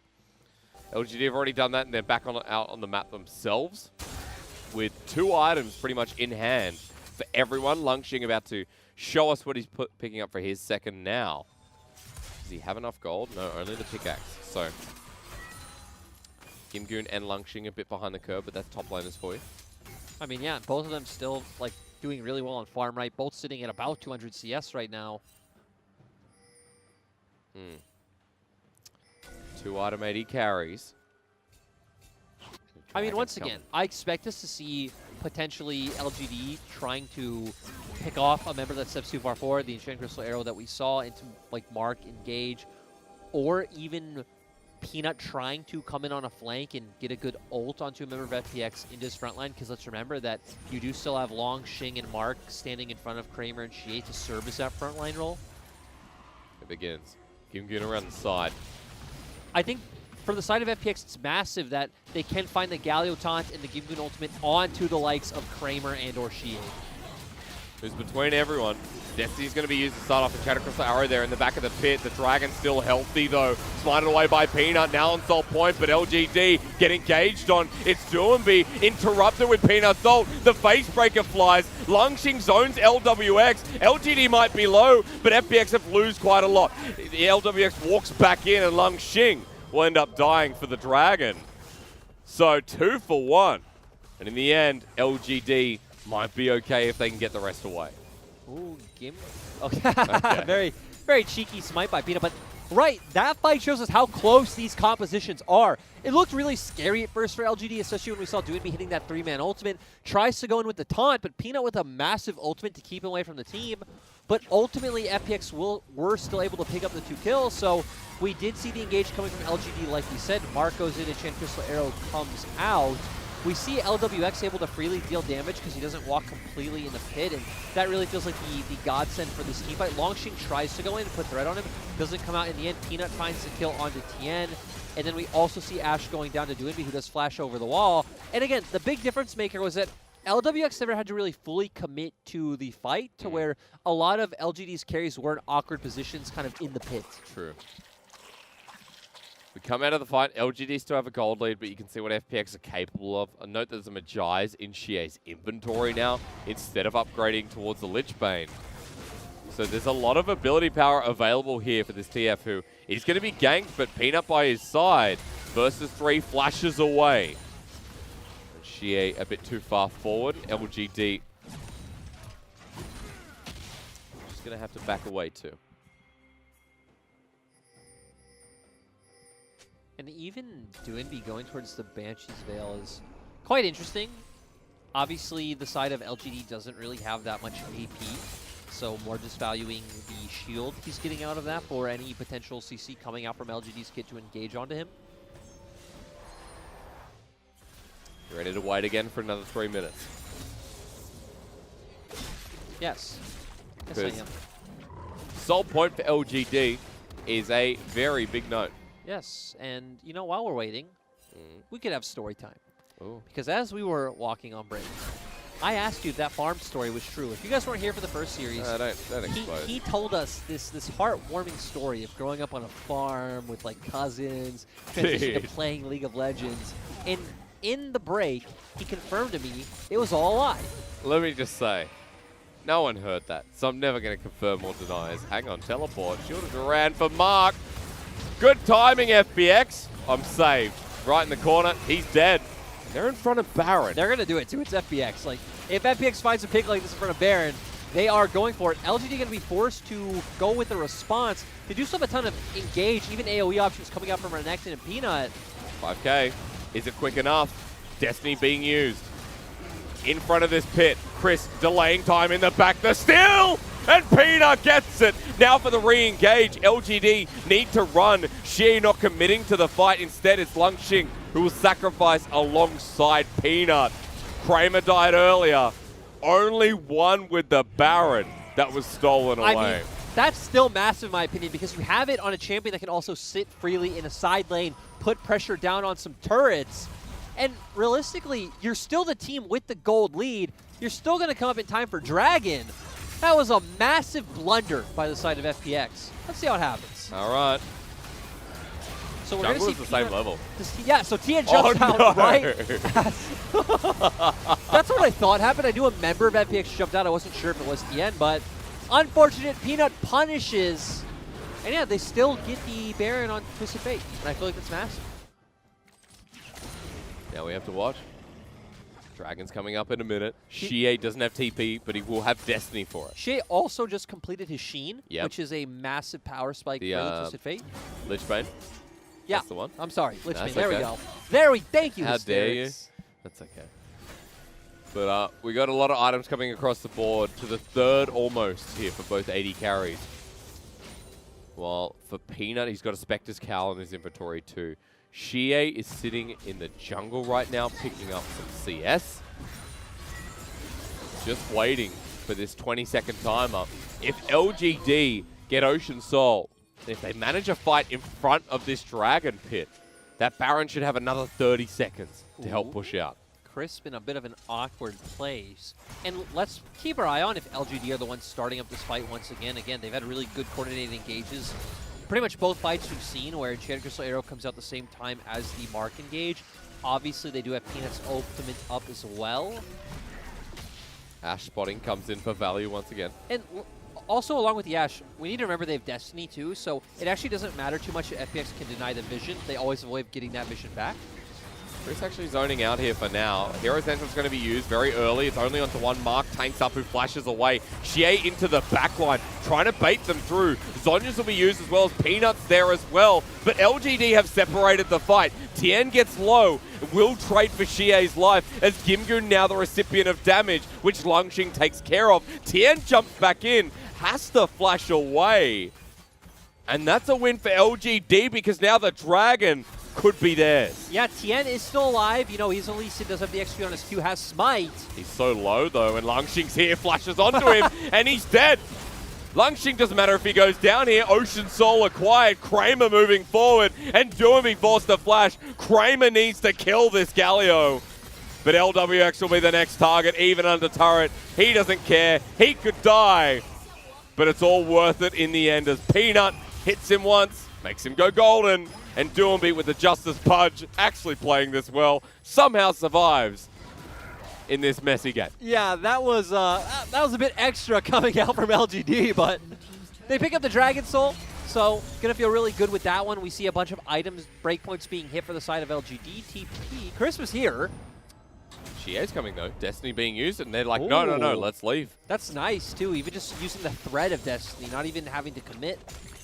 Big brain play coming out from Shie, but look at the Magi stacks on Doinby, 18. Yeah. And we see here, LGD once again engaging onto Crisp. Shie comes in the backline, which kind of pulls their attention away and leaves Crisp in a really awkward position. Shie does Zanya, so he buys a lot of time from FPX, and I was actually surprised here because LWX is in a really good position to get a bunch of damage done right here, but doesn't feel comfortable walking forward. The rest of LGD do, so they do zone off and get the Dragon there. Tien ward hopped, and LWX is walking away, so it feels like a bit of miscommunication at the very least, which is not something you'd say between Tien and LWX. I'm still just really surprised with the 18 stack Magi's. Yeah.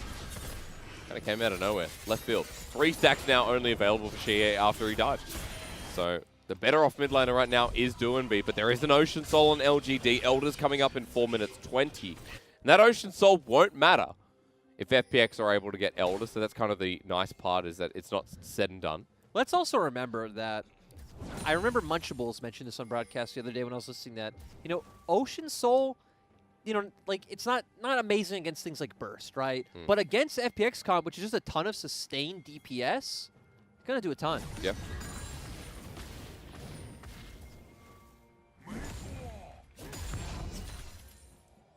What are you waiting for, Lyric? What are we waiting for next? I was waiting to hear what you were waiting for, but we wait for each other. Yeah. It's kind of sweet. Baron's up in 50 seconds. We're at a 32-minute game where LGD have the ability not to get caught out as Mark is doing so. He'll pop the stone plate, solar flare, but no one's here.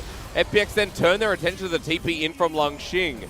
Gimgoon ults as well. They're just taking him out one by one. Langxing drops over the wall to Shie. Sonic Wave connects, and LGD ants to the slaughter. Yeah, and that one was a bit weird because, remember, that started off with LGD walking into FPX's jungle, trying to get vision down, even then posturing. Dredge line dodged away from. Haymaker does quite a lot. Shie heading forward with Kramer. Okay. I mean, FPX should be able to get Baron off this. This 5v3 Gimgoon is low, but he has TP up, so going to very easily be able to rejoin this fight.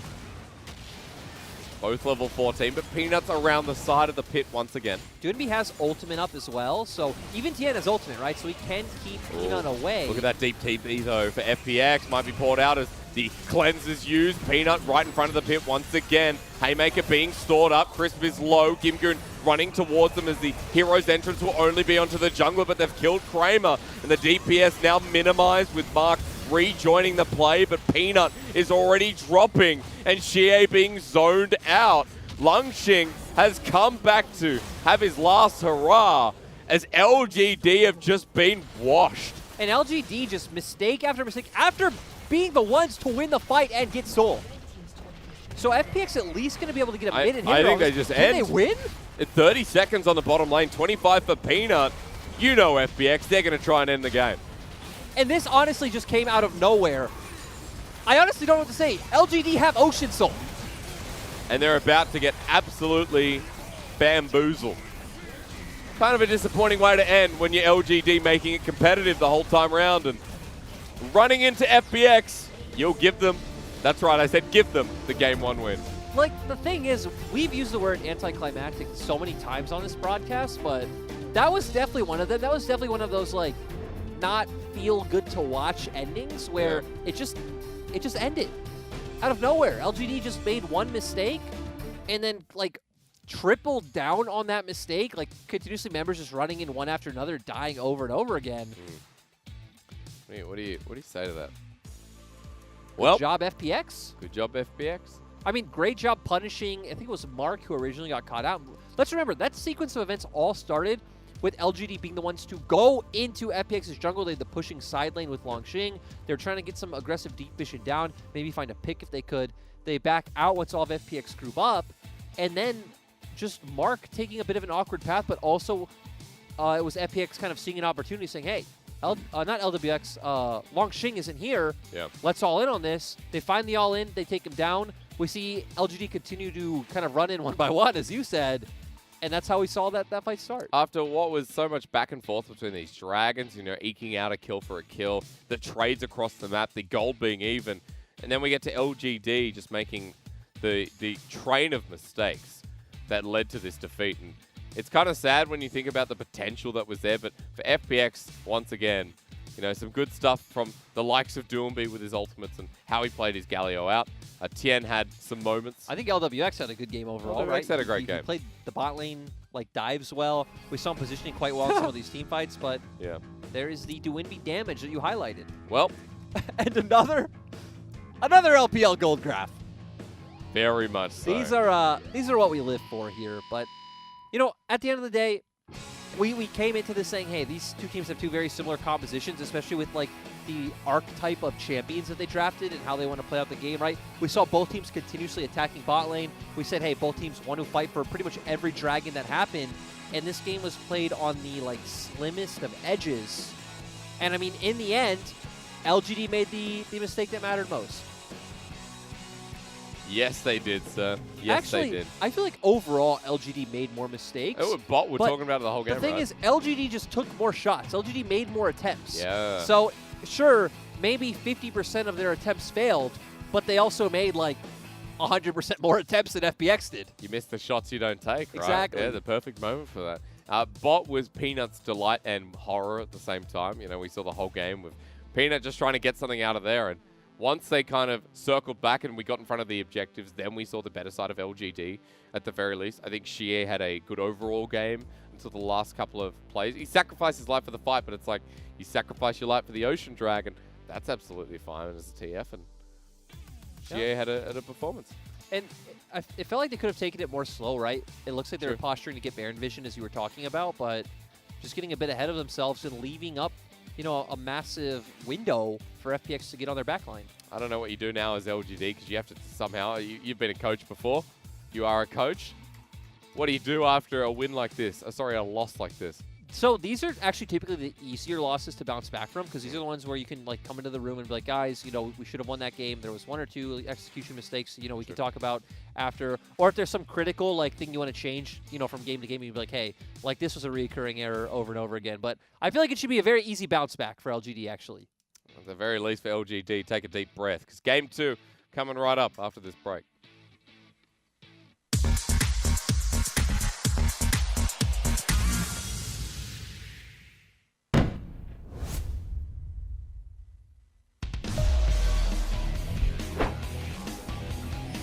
就辛德拉如果波波线都被推到，其实很难受，就动不了。H 不又来了，要来争一下这个。一箭射过来，没有射到，没有射中，但旁边艾克已经过来了，这个柱子顶一下 ，X 有一点点危险，自己还有一个闪现的，过来之后，这边再看应该是选择要把自己大招给放掉了吧？好，这边是斧头直接一个大招，这边进场之后，他给了一个宝石的大招，这波团战 Dominus 应该是完全接不了的，因为他没有输出，而且打不动对面的人，宇宙光辉落下之后，没有任何一个可以跟上。小鹏还有一个闪现，赶紧交闪现逃跑。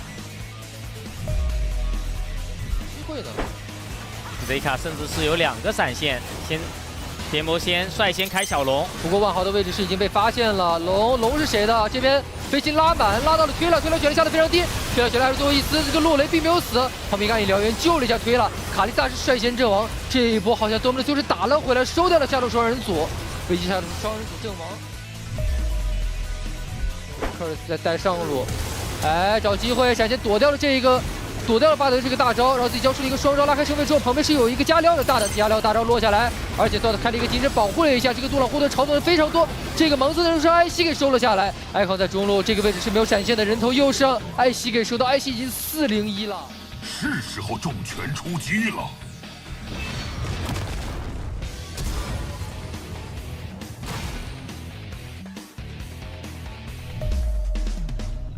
田波也不想跟你让。哎，这边有4个人想要找艾克的位置，但是艾克非常灵活，找不到。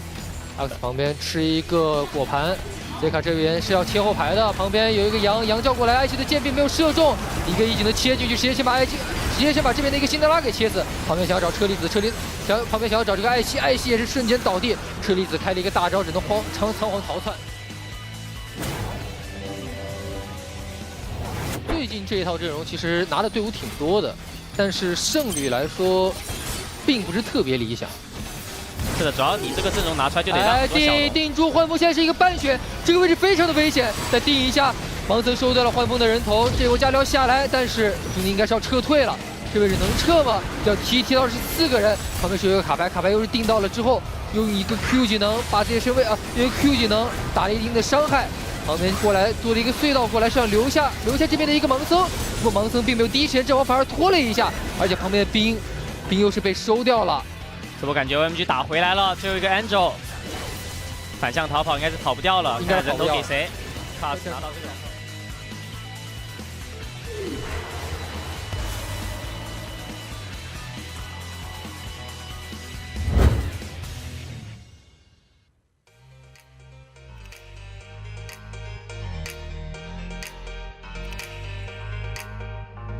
When you're by my side, I love it. Nothing in this world can hurt me. When you're by my side, I love it. We can leave the world behind us. You make everything about the world so much better. When I hold you in my arms, I wanna be here every day and every night. So much better, so much better.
We've been in the gym, yeah, we've been in the gym. Focused on the win, what you say, boy? Come again, hey, please come again. I like we ain't poppin', hey, who gon' stop us now? Who gon' stop us now?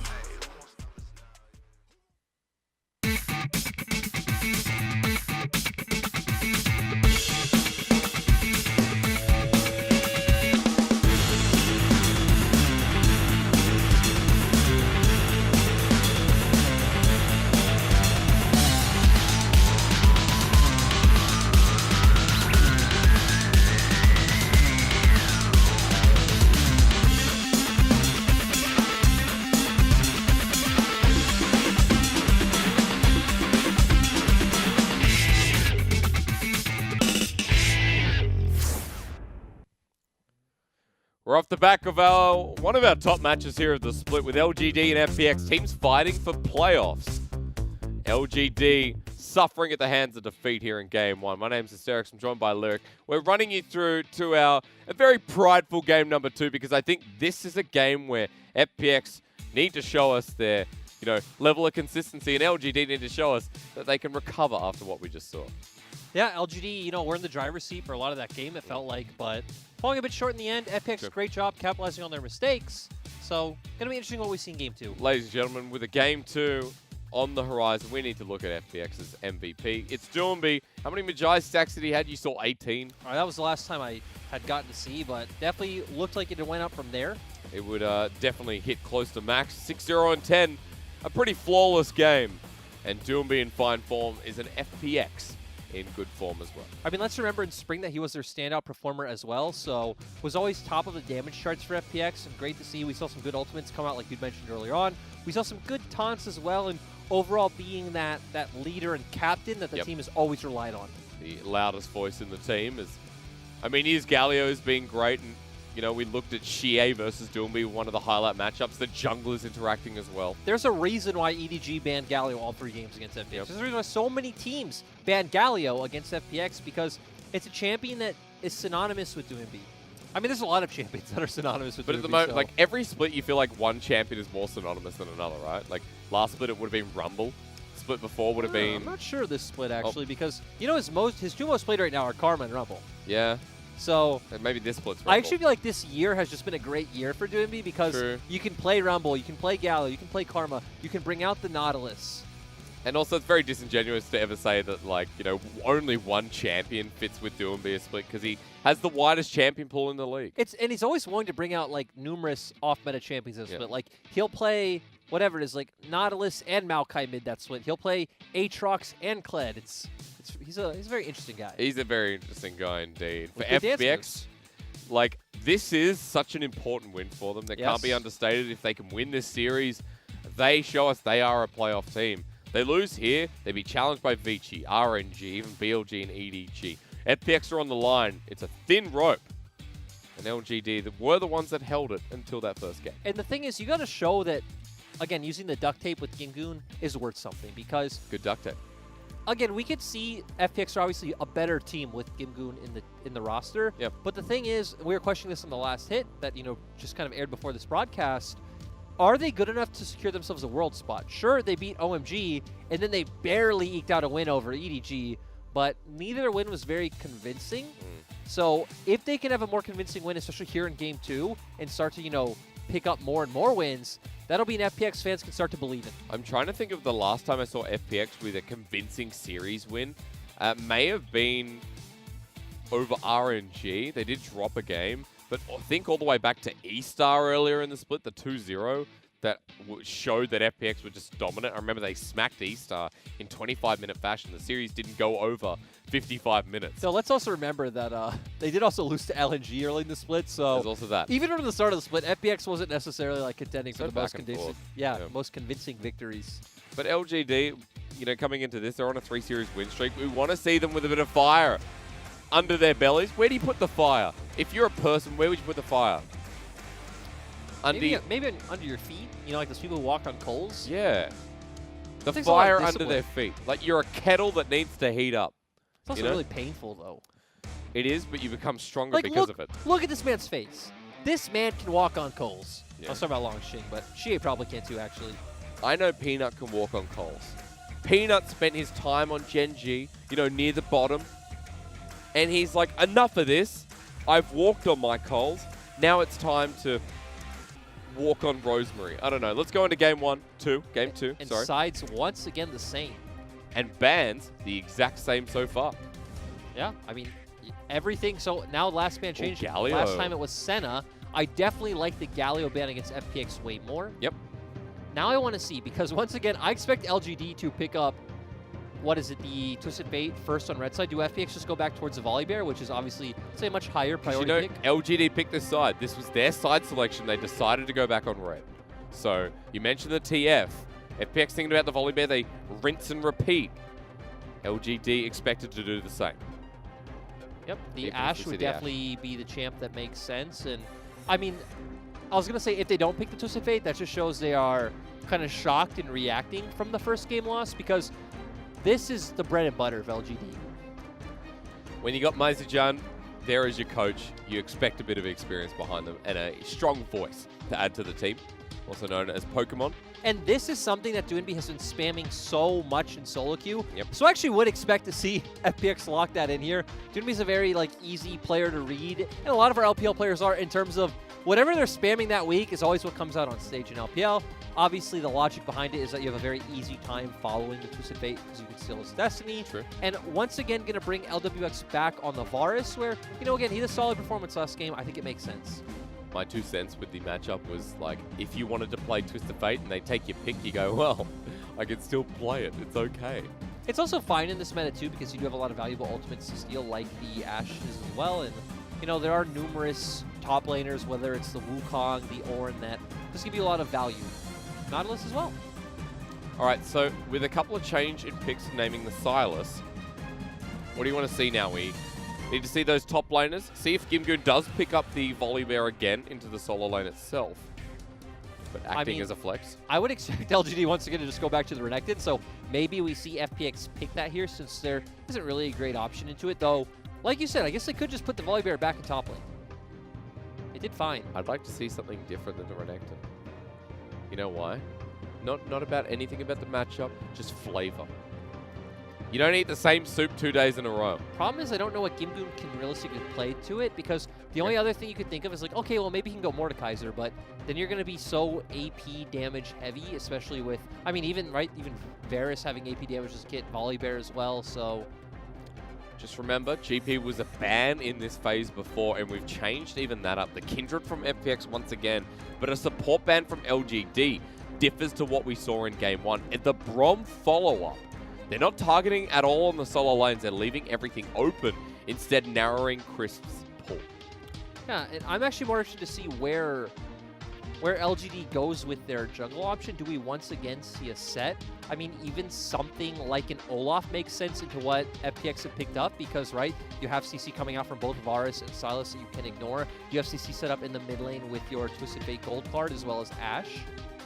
Does the Lee Sin fit that caliber at all? Definitely does. It definitely goes into Peanut's wheelhouse a bit more. But if you're afraid of something that potentially will struggle in early duels against a Volibear, I think Olaf is something you can look at. It's a nice thought. We might actually just get jungle last pick. Renekton being locked in. Yes, it is. We return. And this doesn't necessarily say to me that they really value Peanut getting the last pick. It says they value getting Long Xing on Renekton. They think he's good on this champion. They think it's a strong champion in this meta, and they want to get that pressure and kill pressure in topside. But that's what you talked about, and that is a champion that does extremely well into Renekton, especially we've seen LGD are fine trying to set up top lane dives, as we saw with Shie's TP top last time. Gimgoon is great at outplaying those. I'd love to see what Chris goes for here, because I'm getting some flashbacks. The Thresh from Chris at MSE was grand. LWX is a great Varus. We're getting some true comforts, whether it's in recency or history for FPX, as they round out their draft. Now, LGD have to do the same. Lyric, what do you want? I actually am still fine with them if they just want to go towards something like the Olaf, like I pointed out. I think they have a ton of CC in lockdown. I think you have a way to set it up, but this is definitely a lot more of Peanut's bread and butter, right? The Globe knows. Peanut's Lee Sin is legendary. It sits as one of the best Lee Sins in the world, and he's going to try and take us to a Game 3 with it after this draft. Now, explain it to me, because FPX I want to start with here, especially since there is a bit of global pressure with the Sylas being able to match. Yeah, so, FPX comp, whenever we see a GP, we say, hey, we're playing towards the bot lane. We have CC set up in the bot lane as well with both Thresh and Varus. Sylas going to want to look for these aggressive mid-game skirmishes, but the nice thing about Sylas this game is Sylas is a champion whose scaling is very dependent on, kind of the matchups of the comps, and especially against what LGD have this time around, I think Sylas is going to get a lot of value throughout the game, so we're going to look at early pick potential. We have a lot of skirmishing coming out from the FPX side, so that's what I want to pay attention to. It's predominantly going to be on the bot side of the lane, and even in late game, they definitely win the battle of scaling. Oh, okay. So scaling on top with early game skirmishing, not something we normally say here in the league. take me through LGD because I see similar types of pick, especially with the Ashe navigated into the comp. I mean, their comp is all early game, right? We have Renekton, Lee Sin, Twisted Fate Ashe. Like, this is a comp that wants to get ahead early. We need to see Peanut really impact these lanes, and we need to see them, you know, just start running over the map with the Destiny. The thing is, that's not going to be easy when you're up against a Cannon Barrage, as well as Silas, who can steal the Destiny as well. When you have units of measurement to stop LGD. Weird way of saying it, I know, but it still makes sense. Let's run into game 2. LGD need this win. 8-4, they're not secure in playoffs, but a series win against FPX could be the recipe to take them through.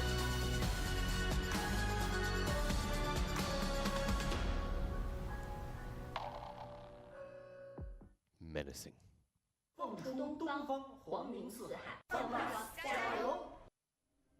Well, we get our Jayos still from their homes. It's nice to see the fans out in force as we enter Summoner's Rift for Game 2. As I was saying before, for LGD, 8-4 right now.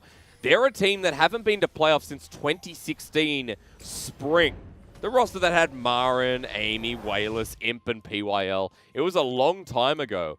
They're on the cusp of it right now, and with a series win here against FPX, they could move to 9, which was the safe number in many previous splits, and could be here again. FPX aiming for that same mark, trying to get to 8 wins and move up to one of the final playoff spots remaining as well.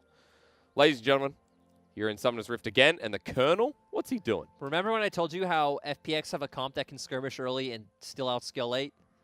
Seems like Colonel agrees, but like the thing is, sure, objectively, especially around like the very early mark, especially like in laning phase and let's say like around first components like burst backs, LGD's comp should be able to win out in skirmishes, but the thing is, FPX's comp has ways of answering, right? We said, sure, like Shie can try to make a play on bot, but that's going to be impossible if you have Cannon Barrage and topside doing, he can follow. Your only other option then is to try to either find a gank or dive onto Gimgoon, which isn't going to be that easy, especially if, once again, Doinby can follow up there as well. So you have a way to kind of get through the point where LGD's comp is stronger than you. You also have a lot of options in pretty much all of your lanes. And then you even just pretty much hard to win out in late game because champions like Renekton and Lee Sin are going to fall off a cliff. True. And Silas is getting so much value up against pretty much a full squishy composition that he'll be able to pair up with the Volibear, the Gangplank, the Varus in late game and just burst out any of these carries. I just love mentioning that because the harder to execute composition here for LGD, it's going to be a task, but a well-deserved win if they can pull it off. Look towards Peanut, as you mentioned in the pick and ban, how he navigates these lanes, how he sets up the early game for LGD. Tien doing exactly that, though, on his side. Heading towards Shie, who's going to be rolled towards, but Gold Card makes it easy. The bear disappears for now. Yeah, it's definitely not an easy lane to gank, especially as a Silas with the Volibear. You definitely need the Silas to start that off with the Abscond Abduct, but still, you would assume Twisted Fate can Gold Card in time. Great read by Shie to not let that one go through, but not really going to dissuade Tien at all. Sure, he did show, so at least both side lanes going to feel a bit more safety, but you expect Volibear to go for more of this full clear early on anyway. Hey, taking away from the junglers, as you mentioned solo laners, side laners, excuse me. Gimgoon's wearing his skin again. This is important to me because it shows that he is that world champion top laner. He is that GP main who we associate with the LPL. Now, that ward just expired. I have to bring us back. That is cheeky. Just around the side. Should spot them out. Tien and Crisp have to back away after that. Well, and this also goes back to us saying that, like, very early on, right, LGD will have pressure. LGD will be able to play around their pressure in bot lane. Even in mid, Twisted Fate, of course, is going to push out Silas in early levels. He's a ranged champion. You have things like the red card, AoE on the wave. Silas is still a very kind of tough champion to execute, even despite the new way people figured out how to play him. And you still don't have the easiest time in laning phase early on, and you definitely need vision put out by your jungler. You want constant ganks because you are a champion that needs to all in and put yourself in harm's way to win out. Stretch line bot, though. Hook does connect. Play for Mark into the turret. Bit of extra damage as LWX gets his lethal tempo proc. Evens the trade out. LWX a bit low on mana to keep note of, but Mark a bit too far forward. After Kramer using that volley, he's low on mana too as well, so... Obviously, though, Kramer does have biscuits. He's sitting on 2, so not going to lack in the resource department anytime soon. We've talked about this matchup so many times. I don't think it's necessary we go over it again, but the best thing to say is that Orange exists. It's one of those for Renekton. things where I also wish like, I always wish, like, oh, I wish I had Pro Few to see how this was played out, because Yeah. I feel like the GP versus Renekton matchup is very crucial to watch how the kind of first 3 levels play out. Renekton actually has push at level 1. If you don't make a mistake and kind of get zoned off your wave by the GP, you can push in until I think it's about the 3rd wave, where then GP can just zone you off with his barrels. Or if you can hit level 2 first, that's another easy way. Yep. But it doesn't look like Gimgoon was managing his mana all too well. As now onto Xie. Once again, they flash commit. He has gold card, survives for long enough. The damage, not enough. Doomby flashing under turret with the chain lash, but he will die. Now it's up to the rest of the map as Tien being channeled by Lung Xing. This Renekton is going to get the kill. Peanut left it for him, but the Sonic Wave will connect. It's a double for Peanut, and LGD get rolling. Yeah, and that's going to be massive, right? We talked about getting your kills onto the jungle, being able to pick more gold up sooner, maybe being able to finish off his jungle item a bit quicker, so going to be stronger in those 2v2s and 3v3s. Xie just used both the summoners and the TP. Chris doesn't get the death sentence, though, as Mark enters the mid lane as well. But I want to take a step back to the Peanut point, because we talked about how this comp needs to get rolling early on. It has a lot of ways to set up jungle in pretty much all of its lanes, so 2v2s and 3v3s across the map are going to be extremely critical. Yep. So being able to pick up that warrior first, and even potentially hit level 6 first, because we do seem to have an EXP lead right now, that could be the way that LGD really try and snowball this game forward. As we know, Peanut's Lee Sin, legendary. It's a reliable source of income. Imagine he's your father, he gets a new promotion, and you think, you know what, he's going to succeed.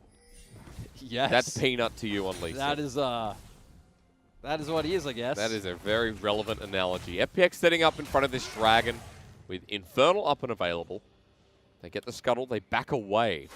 There's Peanut. I'm not sure if he's spotted out on the bottom side, but he's going to back now anyway, just in case Tien makes his way into that lane. I was going to say Long Xing, though, getting a bit of kind of vision control and just hovering into river, which does put a bit more threat on the Doinby, so nice job seeing him use his pressure.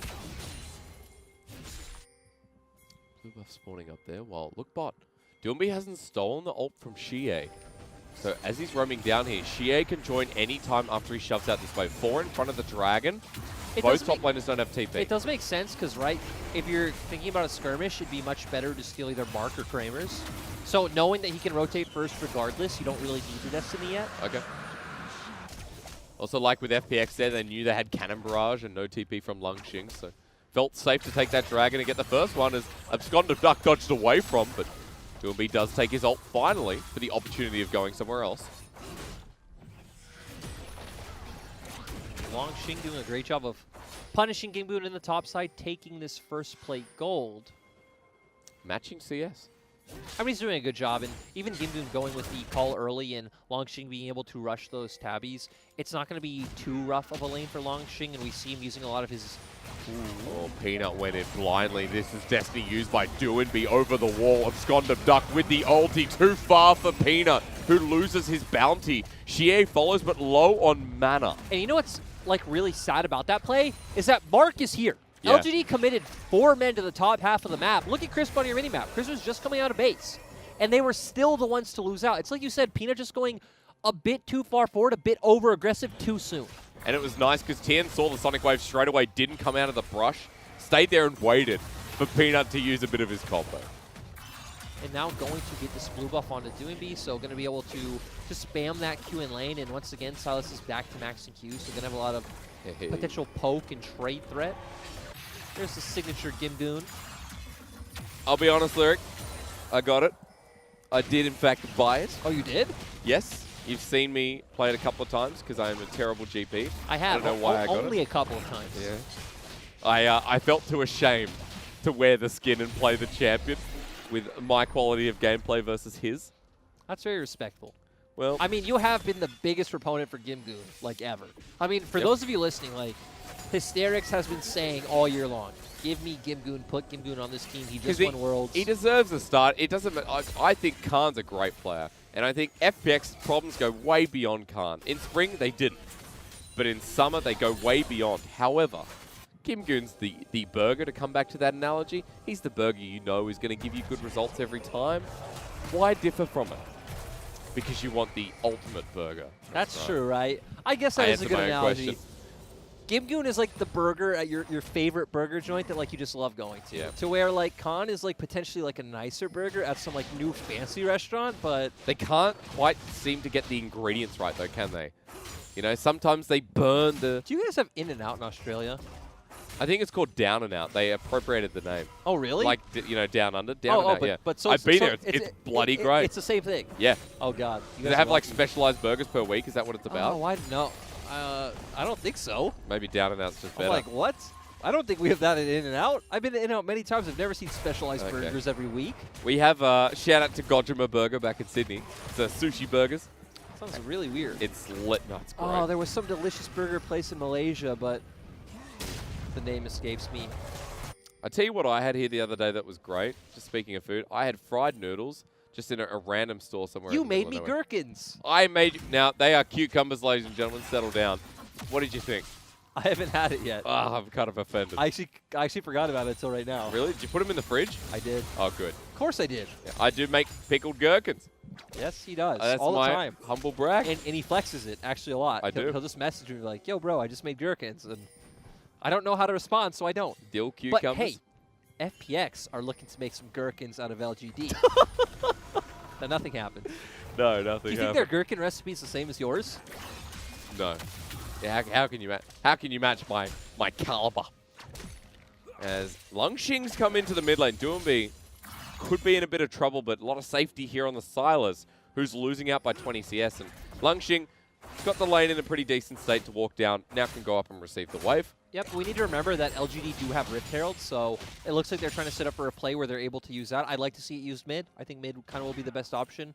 We throw that out all the time, but keeping Doombi kind of locked under his tier 2, I don't think really opening up a side lane does much for your team comp. If you do use it top, especially with the fact that we see Longxing went the Tiamat route, so he's going to constantly push, so he will be able to push and move. That's something I guess I can like logically understand. Okay. But then you also just set up a potential lane that Gimgoon can try and freeze and just get far ahead in CS. So that's also true. Needs to be put down somewhere because the ball needs to keep rolling here for LGD. Only 1,000 gold lead at 12 minutes. It also just can't be put down nowhere. Yeah. I guess it technically could, right? You could just time out. Yep. Could be put down nowhere. Maybe that is the ultimate play. Dragon spawning in 5 seconds. LGD are here first. And FPX pinging down. It's actually LGD who is spamming that. We have Cannon Barrage. Yeah, teleport as well. Shie flashes away. That's the second time he's been called out. Yeah, I mean, great play from FPX. Good respect by Shie because yeah, that would not have ended well. And now we just see, right, Doinbi on your mini-map goes back to mid, is going to get pressure first, so someone's going to have to answer that wave. Jennifer's arrow. Hits no one.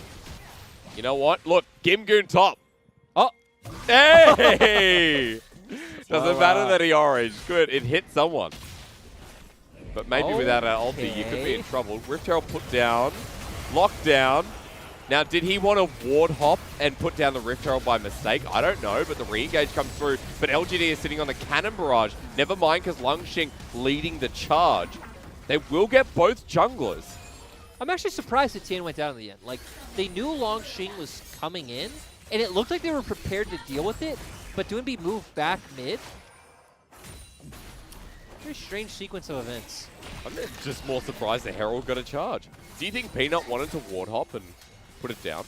I'm not sure what he wanted to do. We'll see a replay in a second. Not sure if he wanted to ward hop, not sure if it was about to time out. That is like one of the sad things about the item menu like going down once a fight starts. Because we don't know. We'll have a look again. Because it's put out at the end. Maybe not. Maybe he just thought, let's put this in the middle. I mean, maybe it was going to time out, but who knows? Point is, he goes down, and again, here it looked like they were posturing, but Doinbi ran up. They did have Cannon Barrage, so you would think a fight would still be in their favor, but they did use a lot of ultimates, actually. Yep. LWX ult, Crisp ult. Even Doinbi's ultimate was down. But a 1-for-1 trade on junglers with a bit of turret plating going down, and FPX maintain that 1k gold value. Dragon wasn't actually taken, so we're back in front of this pit with everyone heading down. Yep, and we do see Doinbi has finally picked up the GLP, so going to provide a lot of threat to set up his combo as well. Chris, ready with the death sentence. Dragon, going to be contested, but Sonic Wave not taken. Nice steal. Dragon Arrow doesn't land. We've got the Dark Passage there for Tien. He just ults out instead, but Peanut's on a flanking angle. Sonic Wave doesn't connect. Chris dissuades him.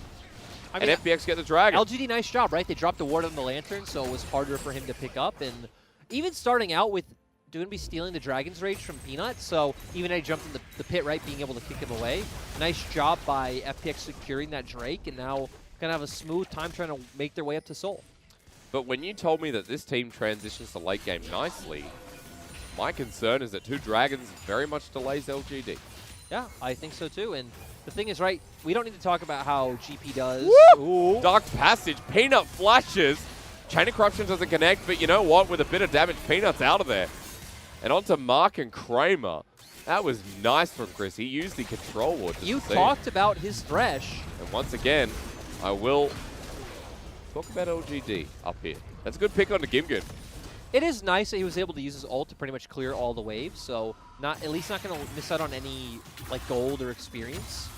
And even LGD not able to just instantly push this. And we do see Gimgun has TP, and GP's not the type of champion where you need to save TP for a team fight. Again, like TP flank on GP, and even like saying it out loud, it doesn't sound that. Dragon's Rage onto Peanut though. His old ult used against him. Wow. And that came out of nowhere. Just a great play overall from Doonby and Tien. Well, what do you think?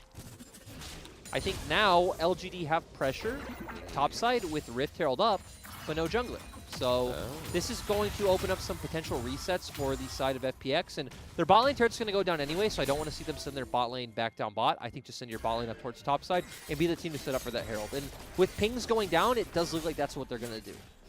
Kramer at least pick up the solid turret gold. They do need a bit of gold. 2k ahead now for LGD, all things considered, but again, clock is ticking with an almost 2-item TF. Xie does have a bounty on him once more because he's been maintaining the CS lead over Doonby.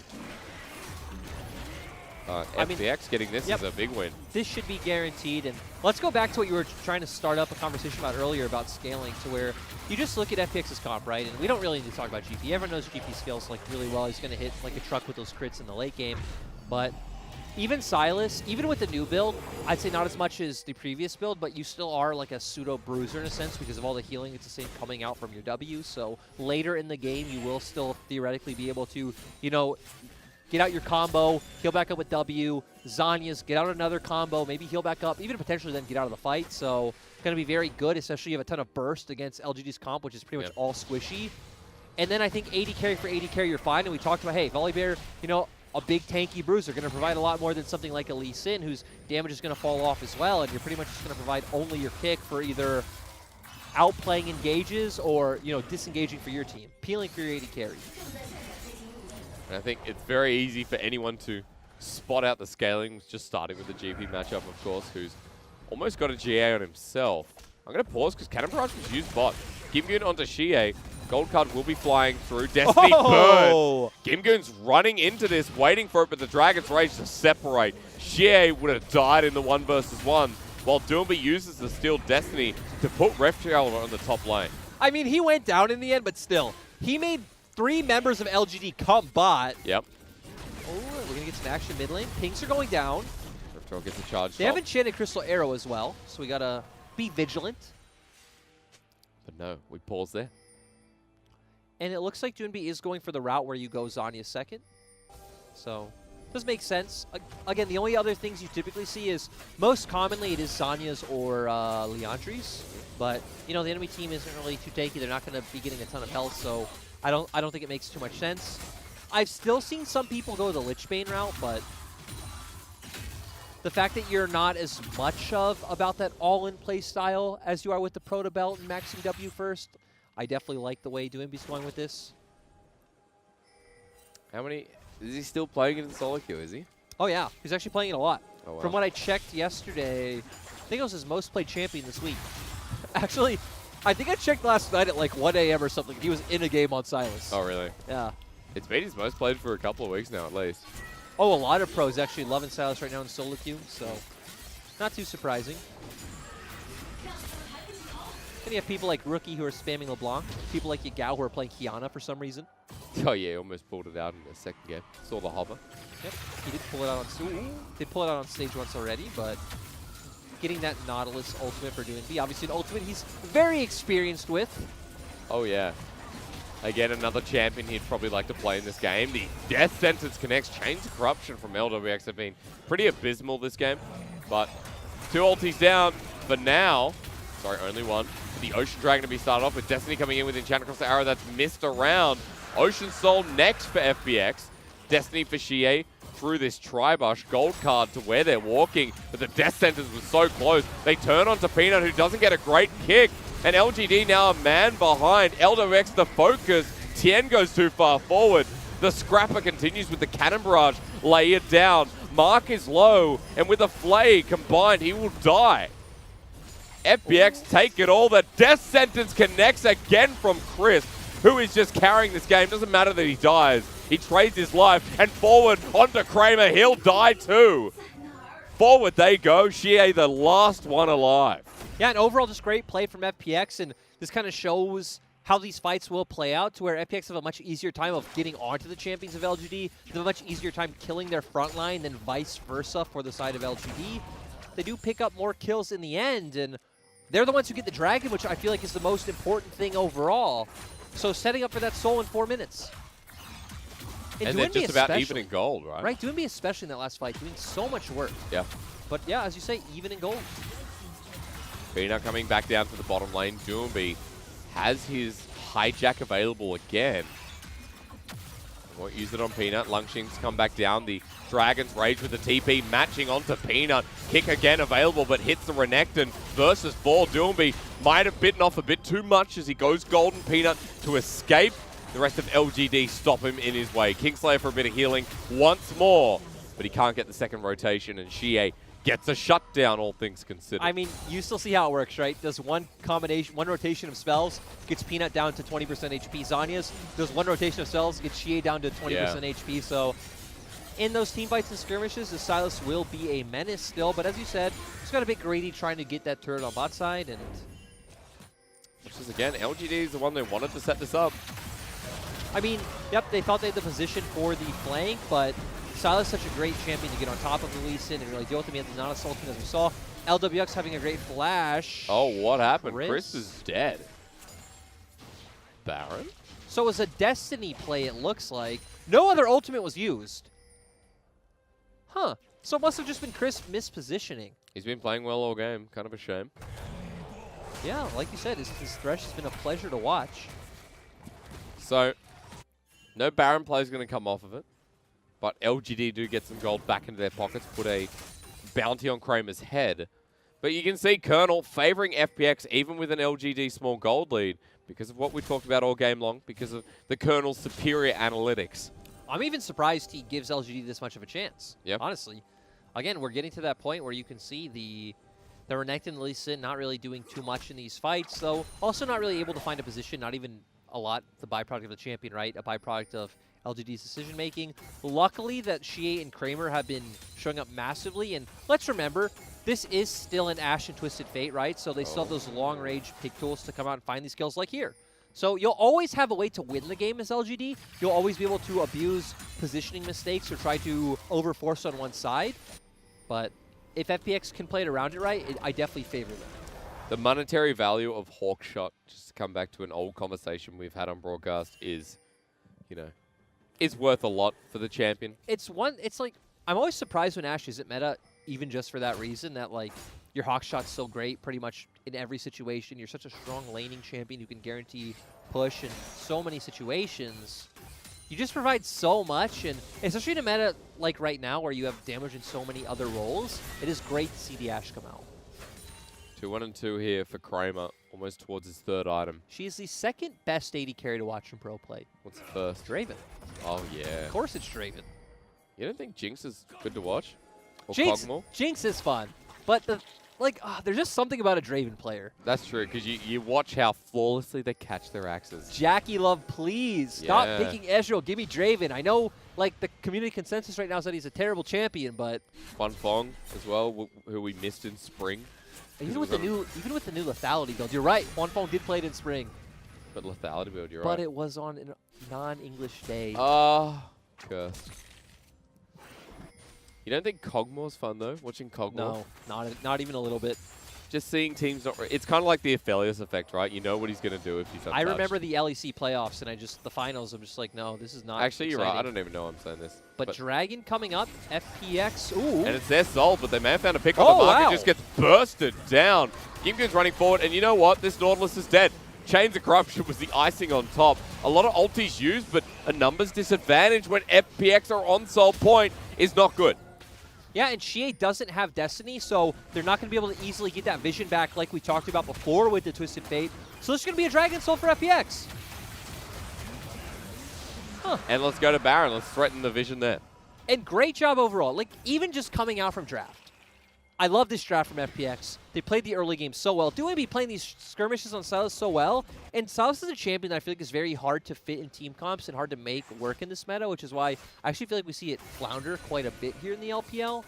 But he's had a really good performance and about to be on that death cap too. Yeah, running into Peanut to play off onto this Baron. And this is just being done pretty quick. Spotted out once again. FPX trying to bait them in. Has the hijack up once again. Still seeing Chad across the arrows. Slowed down onto Lungshing. Forces his flash. Chris flashes as well for the death sentence, but doesn't connect. And okay, FPX pull some triggers. Nothing happens, but you get Lungshing's flash. And you force LGD to come to you. I mean, still though, having this Ocean Soul on a Sylas who already has a ton of sustain built into his kit's going to feel great. I just wonder how close he is to that death cap. Oh, walking in and Chad across the arrow. He goes golden though. Chris re-engages Tien onto the backline and Lungshing not tanky enough against this comp. LWX survives as well. And Doomby is the one who gets caught out, but it's Lungshing who punishes. Or gets punished. Yeah, overall, nice pick coming out from the side of FPX. LGD should be able to get a tower out of this, but... Tien's over the wall with flash. He ulties instead onto Mark. Peanut will kill LWX. Sorry, it was Xie, but the flash away under turret. Destiny has been used. Xie heading forward with the gold guard onto Gimgoon, who dies in the end. Death sentence doesn't connect. Honestly, LWX went down so fast I didn't even see how it happened. It was low. LGD might just go to Baron. They have TP on Longsheng. He can join in very easily. This would bring the game back in some kind of favor for LGD. Oh my god. Here we go. FPX have pinged it out. They know this is going on. Eat some lettuce. I wonder if they're even going to try to stop it. TP Big Bird. Doomby's heading to the back of the pit. He has the kick. Lungshing doesn't go to zone. They don't spot out Doomby. Chain lashes down in towards Tien. Tries to find his way on the mark. Doesn't have flash available. Doomby's there. Whoa! Gets the jungler. Tien can't get it through. It is Xie who secures it. And Tien unfortunately burned his flash before. Now is running away. The Baroned up team of LGD successful in a regard. You know, had the coordination been slightly better, had Tien taken that lantern from Crisp and not blown the flash, that could have been completely different. That would have been a secured Baron for FPX, most likely. Overall, still nice play from LGD, right? They found the crucial picks. Again, I didn't even see how LWX went down. My focus was on Tien, you know, ulting over the wall. True. But nice job by LGD to find that one, turning that into a Baron. And okay, so we're going to get this replay. Tien tries to go in, and we see the lantern come out, but he does flash up, which maybe if he'd gone down, it would have been hard to get into the pit anyway, but nice kill coming out. What secures it? Okay, so Gold Card does secure the Baron. And now LGD do have a bit of a window they can play around, especially with the Twisted Fate in this side lane. Even Longsheng is still relatively strong right now, so gonna be able to use this Baron. The good thing for FPX, though, right, is that Ocean Soul's not going away. They're gonna have that forever. They can wait out a Baron.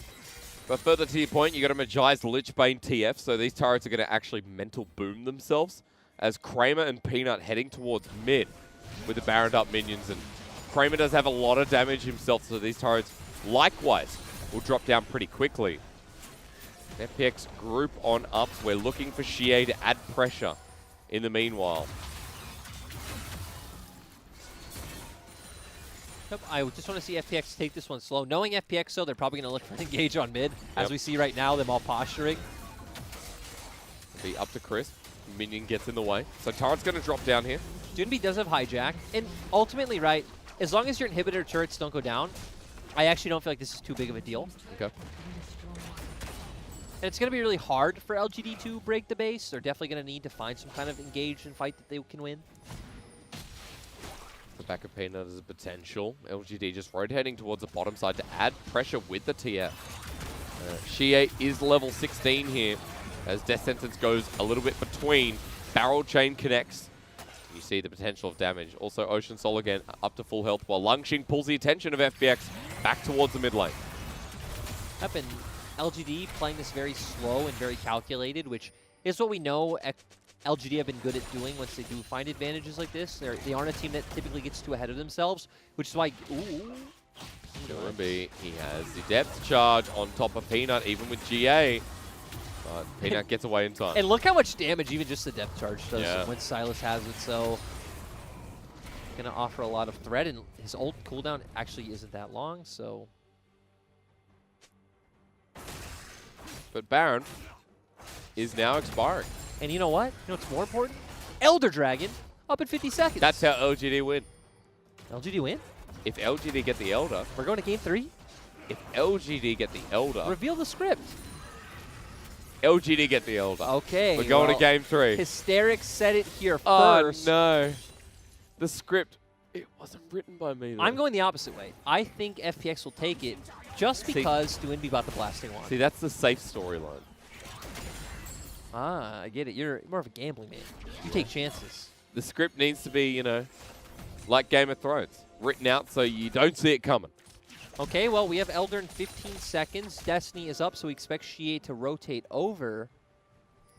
Again, Shie with those 18 stacks of Magi's and needlessly large rod. A lot of damage coming out. Walking down has the Ghost available to get here, but FPX are on the Elder first. And LGD are making their way in for Peanut, flanking angle.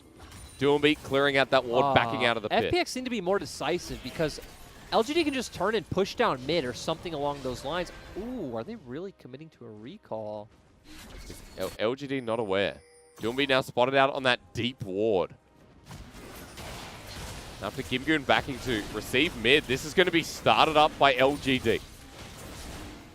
Teleport being burnt down in the back of the pit. Destiny being used by Shie. Commit, they he need goes to commit. Mid. So make a decision because this inhibitor probably going down regardless. 5 versus 4, Gimgoon's here as well. Into Dominus for Lungxing, the fight for LGD on the cusp. Peanut wants a steal at 2k, 1k. He's in the pit. Enchanted Crystal Arrow on the jungle, and he steals it away. Elder given to LGD. And you know what? Yeah, it feels pretty scripted as Kramer hits Duinby.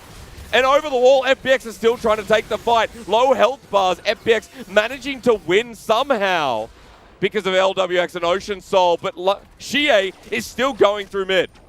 Yeah, and he still has Elder, so I don't even know if Tien can actually fight him right now. Gimgoon is here as well. Running up to him with the Magi stacks, there is a lot of damage, but through this volley bear makes it pretty hard. As onto LWX, the slow not there, the Ghost finally used, and Shie is out.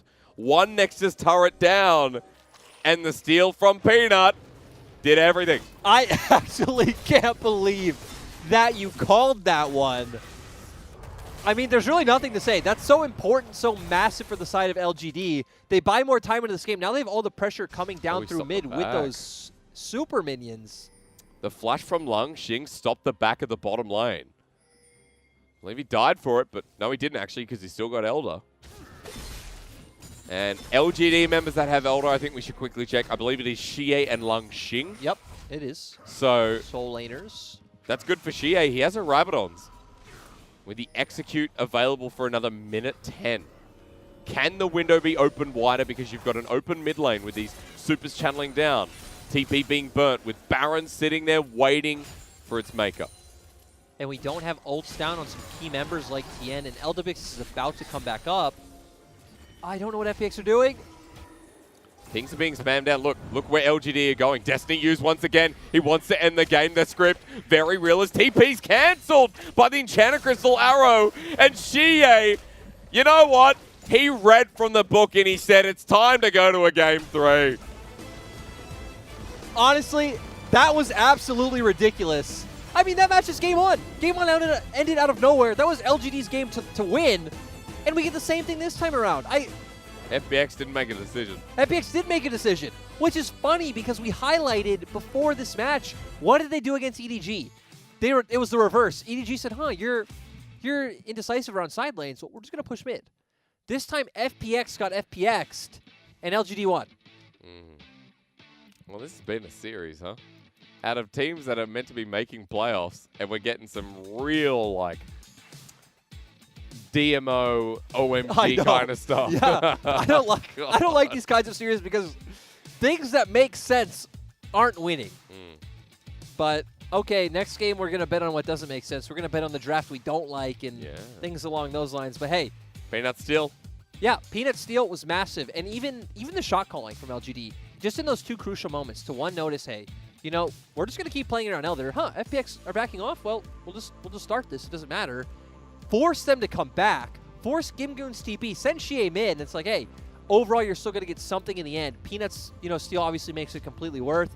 And then even that last fight, I don't know why FPX were trying to threaten Baron or posture for Baron vision. It didn't make any sense. But great punish by LGD. After the soul was secured off some good team fighting after Doomby Silas, right, where you think FPX have the comp that scale. They're playing well. We get towards an Elder. I mean, the Baron that was secured by Xie. Xie probably gets MVP towards the end of that game because the Baron security, the mid push when they're all doing Elder, as you said, good shot calling and good decision making, especially out of the mid laner here for game 2. They were in control all game long. Like, wow. Huh. I mean, the gold graph doesn't tell that story, but FPX were definitely in control of that game. You know, like all game long. You know what? You see that little blue thing? It's like your kid makes a sandcastle. He makes a little sandcastle and he says, "What do you think of that, Dad?" You say, "That's rubbish. Try again. Look at the one the other, my friend's son has built. Look at what Johnny's built." I mean, and that one's huge. This damage graph also kind of tells a story of like 80 difference. Yeah. A little bit. But, Doomby Silas was nice. Gimgoon plays GP. But at the end of the day, right, this was purely like a shot calling difference from LGD that really won them that game. Shot calling difference from both games. And smite difference as well. I mean, both games is all about the shot calling. Who makes the decision in the end, right? It's like who makes the mistake at the most critical moment possible. That's true. This time around it was FPX. And you know what? Hyped in this series for a new way now. Hyped that we get a game 3 where it's like, well, we've had one apiece and people just kind of throw it up. Who catches it? Yeah, that's a good way to put it. You can't see on camera here. I've got 6 more bottles of water to drink for this last game. And this game also is between 7th and 8th. So you know what they say, 7th and 8th place in LPL, 6 bottles of water. We'll find out the winner soon. Yeah, we will. That's the cue to throw to the break. We'll reset after this.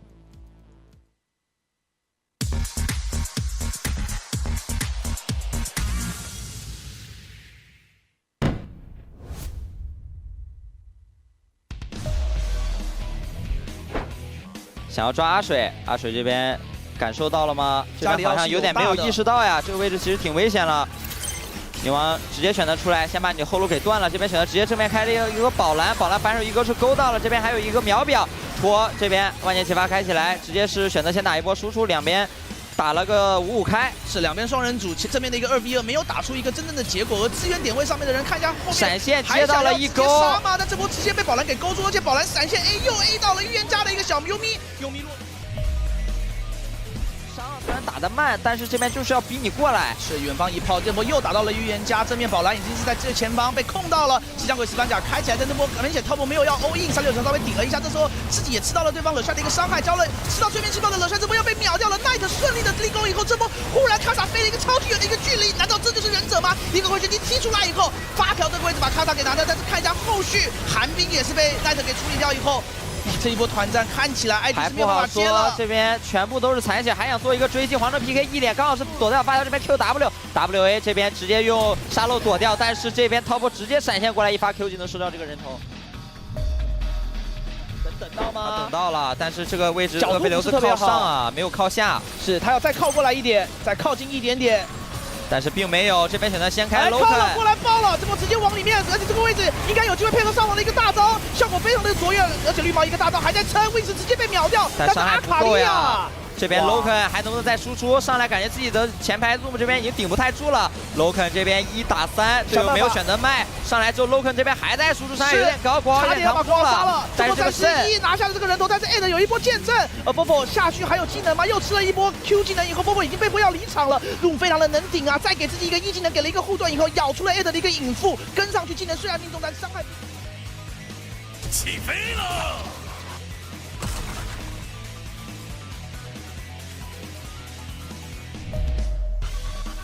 奈特这波是被压掉了半条血，但是因为正面还是被滔博在大龙 buff 的最后40秒先压了一路的水晶。来369上来，但这个位置稍微是有点尴尬，跑来反手一勾，一个大招盯的还可以，这波感觉是 IG 的一波机会。这克拉50已经被这边泡芙所收掉，但反手一个羊，第一时间这边泡芙的血量也非常残，但泡芙还在输出，这波还是点死了奈特。是双击已经倒下了，那也就意味着滔博这波团战是没办法接的。预言家举起了自己的防盗门，但是宁是紧追着他，这波预言家应该也走不掉，最后只有滑溜的卡萨。他们跑什么呢？滔博这边只有2程度上的一个收入。上来3个人，但这波怎么说？第一时间先手惹菜这边是没有闪的，但是他的伤害真的够吗？这波突盾没有给上，直接让惹菜被秒了。后续一个 TP 冲击波这边也被闪现躲掉，后续选择先激活宁这个位置感觉也稍微有点危险，但踢上来是一个阿水现在感觉伤害不是很够啊。是，反而被 Lucky 直接给打残了。这样的话，卡萨也要被迫撤退，又是一发 QW，加上一个自己被动的一个魔法发条，再加 PK 就要带走了。一个 Q 技能收掉，这个 Love 也还在拉扯一个距离，但是 Lucky 再度的给到一波技能以后，再运球 Lucky 拿下一个 double kill， 而后面过来的一个 Knight 这波反而是没有人员可以跟他协同作战，以后被 Lucky 秀了一波拿下 triple kill。谋杀是个有趣的游戏。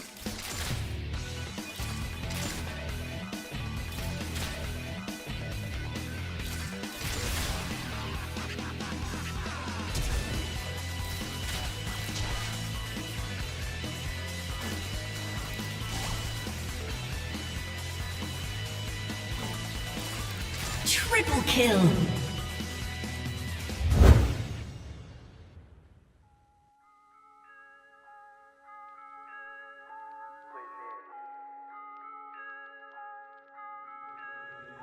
Putting in big work, yeah. But I'm still a boss, call me Mister. Yeah. L's, I'm a winner like December. Swear, stand on top till it's over. For real dope, boy, I go crazy. All day, every day, crazy. Man, I swear to God, I go crazy. Every trip, I going crazy. Seem like every chance that I get, I show out like a pair of Lambo doors on the whip. My sneakers on the floor, man, you know they cost the grip. They know I go crazy anytime I can flip. Lost lifestyle, I be flexing like I live. Cheerleader on the side, wanna come and give me kissing. All I do is work, put up numbers every trip. One time I took a loss, I've been winning ever since. Got my drum bag on me, you don't want me to unzip. I could give you 50, try to tell you I'm legit. I could be the reason why you going to the ship. I could be the reason why you going to the ship. Putting in big work, yeah. But I'm still a boss, call me Mister. Yeah. L's, I'm a winner like December. Swear, stand on top till it's over. For real dope, boy, I go crazy. All day, every day, crazy. Man, I swear to God, I go crazy. Every trip, I going crazy. Yeah, I'ma do this face up, I don't need a pick. I be sniping, I don't really miss. Trigger finger, I gotta pull it. Easy money, it's all in the wrist. Don't get on my bad side, that's when I'm the best, yeah. Taking all bets, if I shoot it then it's wet, yeah. I'm a real threat, yeah, I ain't done yet. Double back, do it again, just in case you forget. Now you know who it is, put in blood, sweat and tears. I die for this here, ball for life, that's real. Like cleats in the field, put in work, do drills. I just gotta get to it, I can't never sit still. Putting in big work, yeah. But I'm still a boss, call me Mister. Yeah. L's, I'm a winner like December. Swear, stand on top till it's over. For real dope, boy, I go crazy. All day, every day, crazy. Man, I swear to God, I go crazy. Every trip, I going crazy. Putting in big work, yeah. But I'm still a boss, call me Mister. Yeah. L's, I'm a winner like December. Swear, stand on top till it's over. For real dope, boy, I go crazy. All day, every day, crazy. Man, I swear to God, I go crazy. Every trip, I going crazy.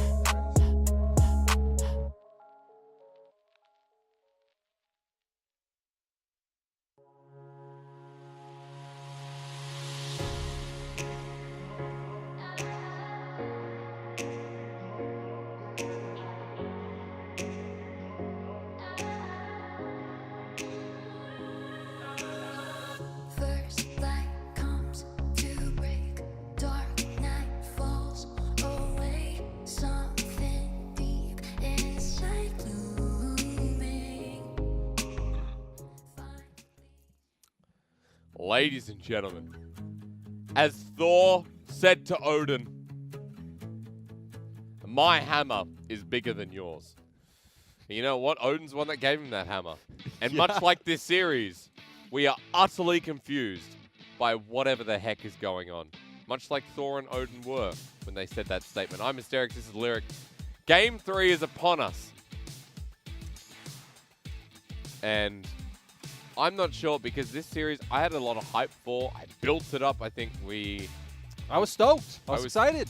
But so far, FPX and LGD have showed us both the best and worst sides of themselves. I honestly feel like we just watched like 2 seasons that both ended with like random cliffhanger, like try to like scare you endings. Have you seen Money Heist? No. Money Heist is, I think it's a Portuguese show or a Spanish show. If anyone out there has seen Money Heist, really good character development. Sorry, really good scaffolding. Okay. But the character development is horrible. It's such an average show that's been overhyped on Netflix. And so where's the correlation? Great teams, right? Yes. And we know what they can do, but horrible development within the series. It's like we're just getting like plot twists thrown at you at the end to make the series exciting rather than like a conclusive ending that we all want the author or the director to give us. So that's what I'm hoping for. This is season 3 of our, LGD versus FPX. I just want a conclusive ending. I don't care who wins. I just want someone needs to die. Someone needs to like actually like win. I don't want a team to lose, which might sound weird. Hey, I didn't get to it because I had a silly rant, but LGD, Shie was MVP, of course. We all expected it. A good second game from him with the Twisted Fate. Now, Twisted Fate and Galio have been in contention this entire series. Bans are changed, though, Hysterics. The past 2 games, FPX have banned Bard. This game, they're banning out the Volibear, which they have been first picking. Okay, so do they want to first pick TF and expecting a Galio here from LGD? And LGD knows that, right? LGD are talking about that right now, like, hey, what do we do in this situation? They still go with the Galio ban. I expect the TF, like you just said. I expect the TF. First pick Twisted Fate. Order up and send it. Now, Ash has been the go-to here, Lyric. We know how these pick and bans work. We're getting into our game 3, our final, cannoli, as it were. Yes. Of these 2 teams. That is what it is. Ash and what? I'm interested to see, do you go for something like a Syndra, and instead of this time playing through, like, mid-pressure to sides, just bring your pressure mid, try to find those, solo kills. Not even solo kills, but, setting up jungle. Set up your 2v2. Exactly, there we go. Thank you so much. Thank you so much, I self-5. But, yes, actually, can confirm, he did self-5. But we get the Bard. Yeah. So this is great, right? So this at least signals that they are going to play around picks, but also it's a roaming champion that could, ooh, this is exciting. Roaming champion, but now you've got a very strong 2 versus 2 on FPX, and we're talking about the Twisted Fate. We know already FPX are going to go back to attacking bot. I've loved whenever we see LWX on champions like Kalista or Lucian, like these types of champions that were meant to be lane dominant, because he does so well at them, pairing with Chris. They want to play a very dominant bot lane. You already talked about the plan, right? We know they're heading bot, and this is what I wanted to see. LGD are doing the opposite.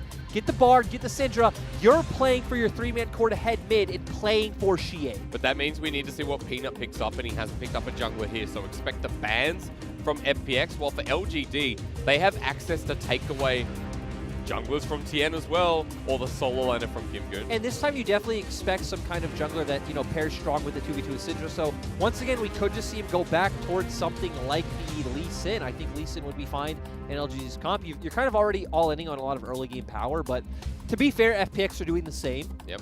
So it does look like this game will be decided very early on. Will FPX just handshake and say, take lead, that's fine.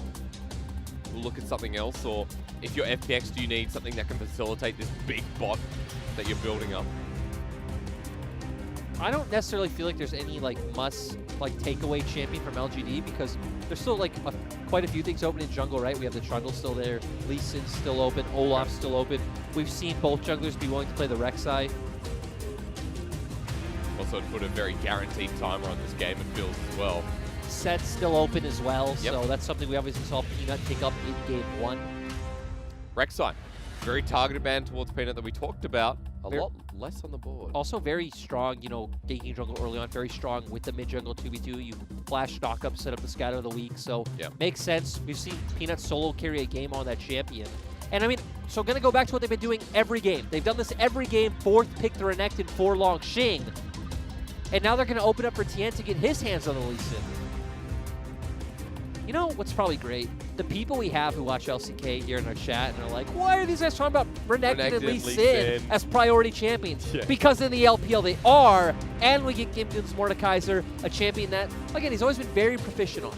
But what do you want to see Peanut on here? This has been actually first ban in previous games. It's actually rolled through, the second ban phase every time. I actually don't know how I feel. Okay, there we go. Good, I was going to say, you saw the look on my face with the Kindred. It was not a good look, but here, so we have some early dueling power in our jungle role. Trundle's a very strong, even level 2 gank, so maybe try to blow Doinby's flash early, put some pressure onto him. But once again, we see LGD's comp definitely wants to come together more around mid. I think have the Bard hover over as well. Look for these 3v3 skirmishes around mid lane. If Kramer can set up for Enchanted Crystal Arrow plays on Doinby or, you know, even on someone like Tien or something along these lines, I think Kramer has been one of our most proactive Ashes and looking for this player on the map. And then it also sets up for this kind of front-to-back team fight where we have the mean shields in Renekton and Trundle setting up for Syndra and Ashe. Front to back with, on the side of FPX, all attention focused bot, right? Yes. I mean, we have Mordekaiser topside, right? So you're not going to dive him. He's going to pull you into Death Realm. We have a Twisted Fate setting up for a Callista, so we're going to be playing a lot around Dragons with that Ren, but also early skirmishing is the name of the game for both sides. It's just different where we get our pressure through. FPX are trying to get their pressure through bot with that Destiny play especially, to where LGD want to bring Bard mid and get pressure through mid. We go into a game 3 where we've had the best and worst of both teams. I said it before, where LGD showed us some great play in game number 2, more decisive. FPX were the opposite. But game 1, they led this series off with a charge. We got the rock and roll music running into game 3 because we get our finale of this series. We get LGD and FPX fighting for playoff positions here and looking for the win that they'll reflect on and say, we bloody needed this one to hit top 8.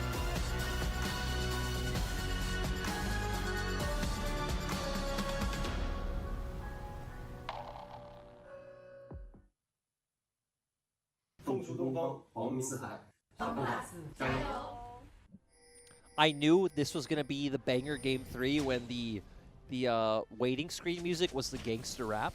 Oh. That's how I always know it's going to be, you know, a back and forth game. So it's going to be nice to see. And hey, once again, these comps are setting up for early aggression. And we want to see a decisive win come out from either side. So I'm excited with the drafts we ended up here with. We're talking about early skirmishing for both sides. That's why I'm excited. And when you mentioned that, I'm like, yeah, the drafts make me feel good. The Colonel's up and down on this one. Points towards LGD for the later game. And you talked very much about the front-to-back fights, of course. Easier to execute in a sense. Yeah, and we saw he was higher up on FPX early game. And to me, that especially says, I mean, one, obviously we have this strong Callista Volley, but actually, we don't have Halo Blades for once. No, lethal tempo. So maybe built more towards those objectives or fights around the objectives, I guess. Yeah, so obviously going to have stronger like power in the late game, right? Not just going to have to rely on 3 autos, going to have like a set amount of time for how long you have that attack speed. Also a bit more consistent with controlling your waves. Honestly, not too sure why LWX opted into this choice, especially when their comp does very much scream early power. But still, it's going to be nice that, so for FPX, the reason why I feel like their comp does have a bit more options in the like early mid game, like once we start hitting the level 6 mark, right, is because we have a global advantage in the mid lane. Doinby has TP and Destiny, so Shea won't be able to follow up very easily for wherever Doinby chooses to make a play. So LGD are really going to have to try to lock the Twisted Fate down in lane. It's the first game in this series where we're not going to see, you know, matching each other, right, where game 2 was the Silas, so it could still Doinby's ult and come down as well, but a bit of trading top, launching hit level 2 first. This time around, it's only going to be Doinby moving. We highlighted how LGD want to play this game with the 3 versus 3 mid. Shea setting up a ward nice and early here and actually doing better on the trading. Yep, though we do see his mana pool. Syndra's mana costs are very annoying to deal with, spamming those Qs. W is pretty much a spell that a lot of Syndra players recommend you really never use in lane because the amount of damage it offers for how much mana you spend just really isn't there. So Dinby doing a good job in this lane to trade early, and this is traditionally thought of as a tough matchup for Twisted Fate, especially once we hit level 6. Ooh. He walked into River. That ward placed down by Xie, absolutely great. The gold card put down, and look, bottom lane's coming up. It's a double flash with Scatter the Weak, and Peanut secures Burst Blood. Ladies and gentlemen, don't forget to ward. As Peanut now let on for the engage. It's everyone into the choke. Peanut will lose his life as Magical Journey overtaken by Crisp and LWX. The TP even being burned by Gimgoon. It's Ren City for Mark. And boy, do I love this league when we fight at level 3. And this is what we expected to see. Overall, great play coming out from LGD early to pick up the first kill onto Doinby. But as we saw, Peanut went a bit too far forward, got picked off. Kramer wasn't even in a good place to follow up with damage, right? He was stuck over the Dragon Pit wall to where FPX can keep going forward. Doinby coming back in with the TP and getting 2 kills onto Peanut and Mark. Yep. But yeah, so we see here Doinby getting caught out with the pillar. Has to flash. Great double flash coming out from LGD to secure this kill. And then look where Mark is. Mark flashes over the wall. Doesn't actually have Magical Journey up this time. Apparently, Kramer can't follow in though. So we do see LGD left in a very awkward position with FPX's trio able to dish out all the damage. Plus also very strong in these early skirmishes, and they pick up 2 kills. I misspoke. It wasn't Gimgoon to TP. It was actually Doinby who returned to the mid lane afterwards. Gimgoon stayed in this lane meanwhile, but you mentioned after or before the replay, it was LWX and TN who picked up the kills. When this comp's built around LWX's success and Lee Sin influencing it, well, a great start for FPX in this Already game has 3. some Berserker Greaves, so going to feel quite nice early on with, you know, how Calista likes to dance around in these early trades. So going to be nice to see. And, you know, Gimgoon's having a hard time, but this is expected, you know, not only kind of in the matchup slightly, but also just the fact that it's Gimgoon. Not the strongest laner we have here in the LPL. He is more of a role player. Yeah. I was going to say we've very much gone back to an FPX playstyle, as most people remember them from last year.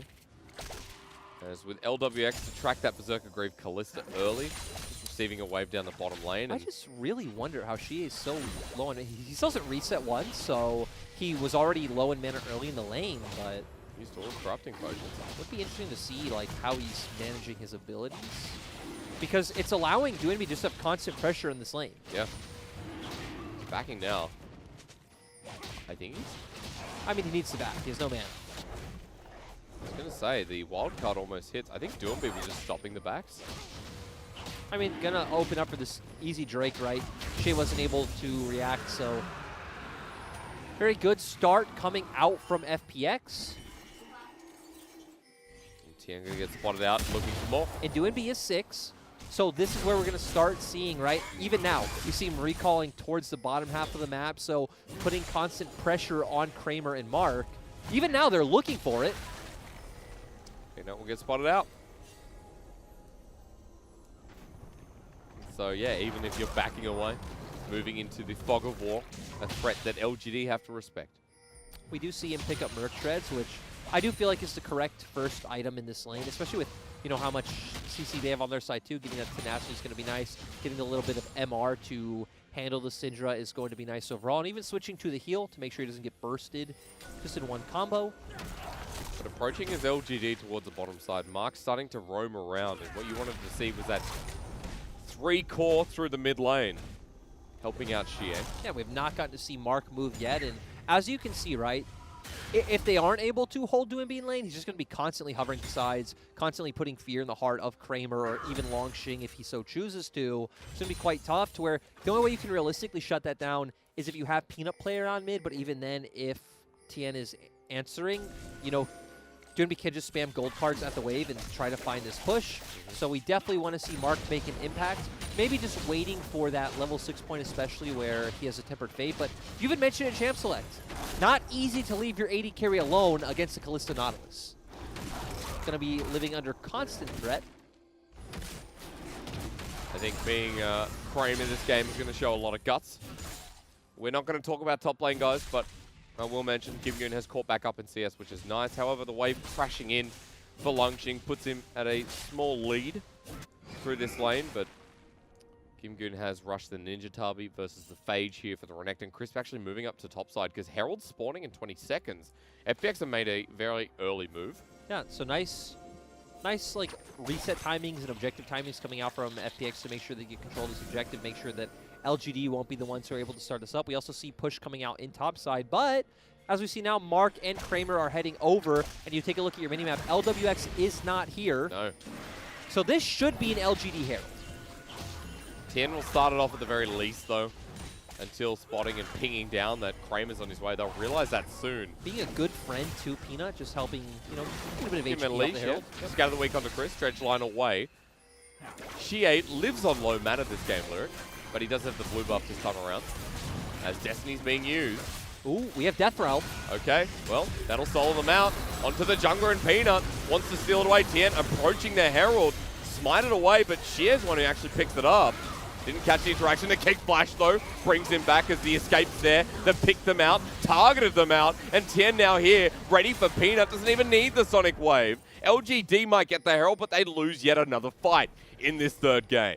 Yeah, overall massive Death Realm coming out from Gimgoon, and you know, Longxing did a good job of zoning Tien off, so he actually couldn't even walk up to the Herald to smite it. But, okay, so Longxing just going to get these Krugs. But yeah, like you said, FPX found the better position for the team fight. Gimgoon playing it especially well, and even LWX doing a great job on this Kalista. And hey, when you're going to opt into something like Kalista, it's because you have confidence on this champion. Yep. So great to see him performing so well so far, and even almost at a Blade of the Rune King even now. Works out well. I'm curious how the Herald was taken down. Peanut was in the Death Realm. Oh, the eye was hit. Shie hit the eye, and then Shie just autoed it, it looks like. He scattered the weak, I think, but yeah, same thing. But point is, Tien couldn't walk close to it because Longxing was zoning him off. Finds the kick onto Shie, which gets him close to Gimgoon. Gimgoon flashes over the wall, finds his kill. And Crisp and LWX on the other side of the fight, just securing 2 more kills for the side of LGD. He would have been happy to come in just to pick up that kill, right? 2-0 and 3. And Blade of the Ruin King you mentioned before was almost picked up. Look, I don't want to put fear. Ooh, actually. Who do you want to put fear in? Fate's call's available, though. Chris doesn't have 6 himself. Tempered Fate on the turret. LWX has his ulti, but he's against the wall. Everything put into the Kalista, who gives the shutdown over to Renekton. LGD in a choke, and Tien isn't touching that one with a 10-foot Lee Sin pole.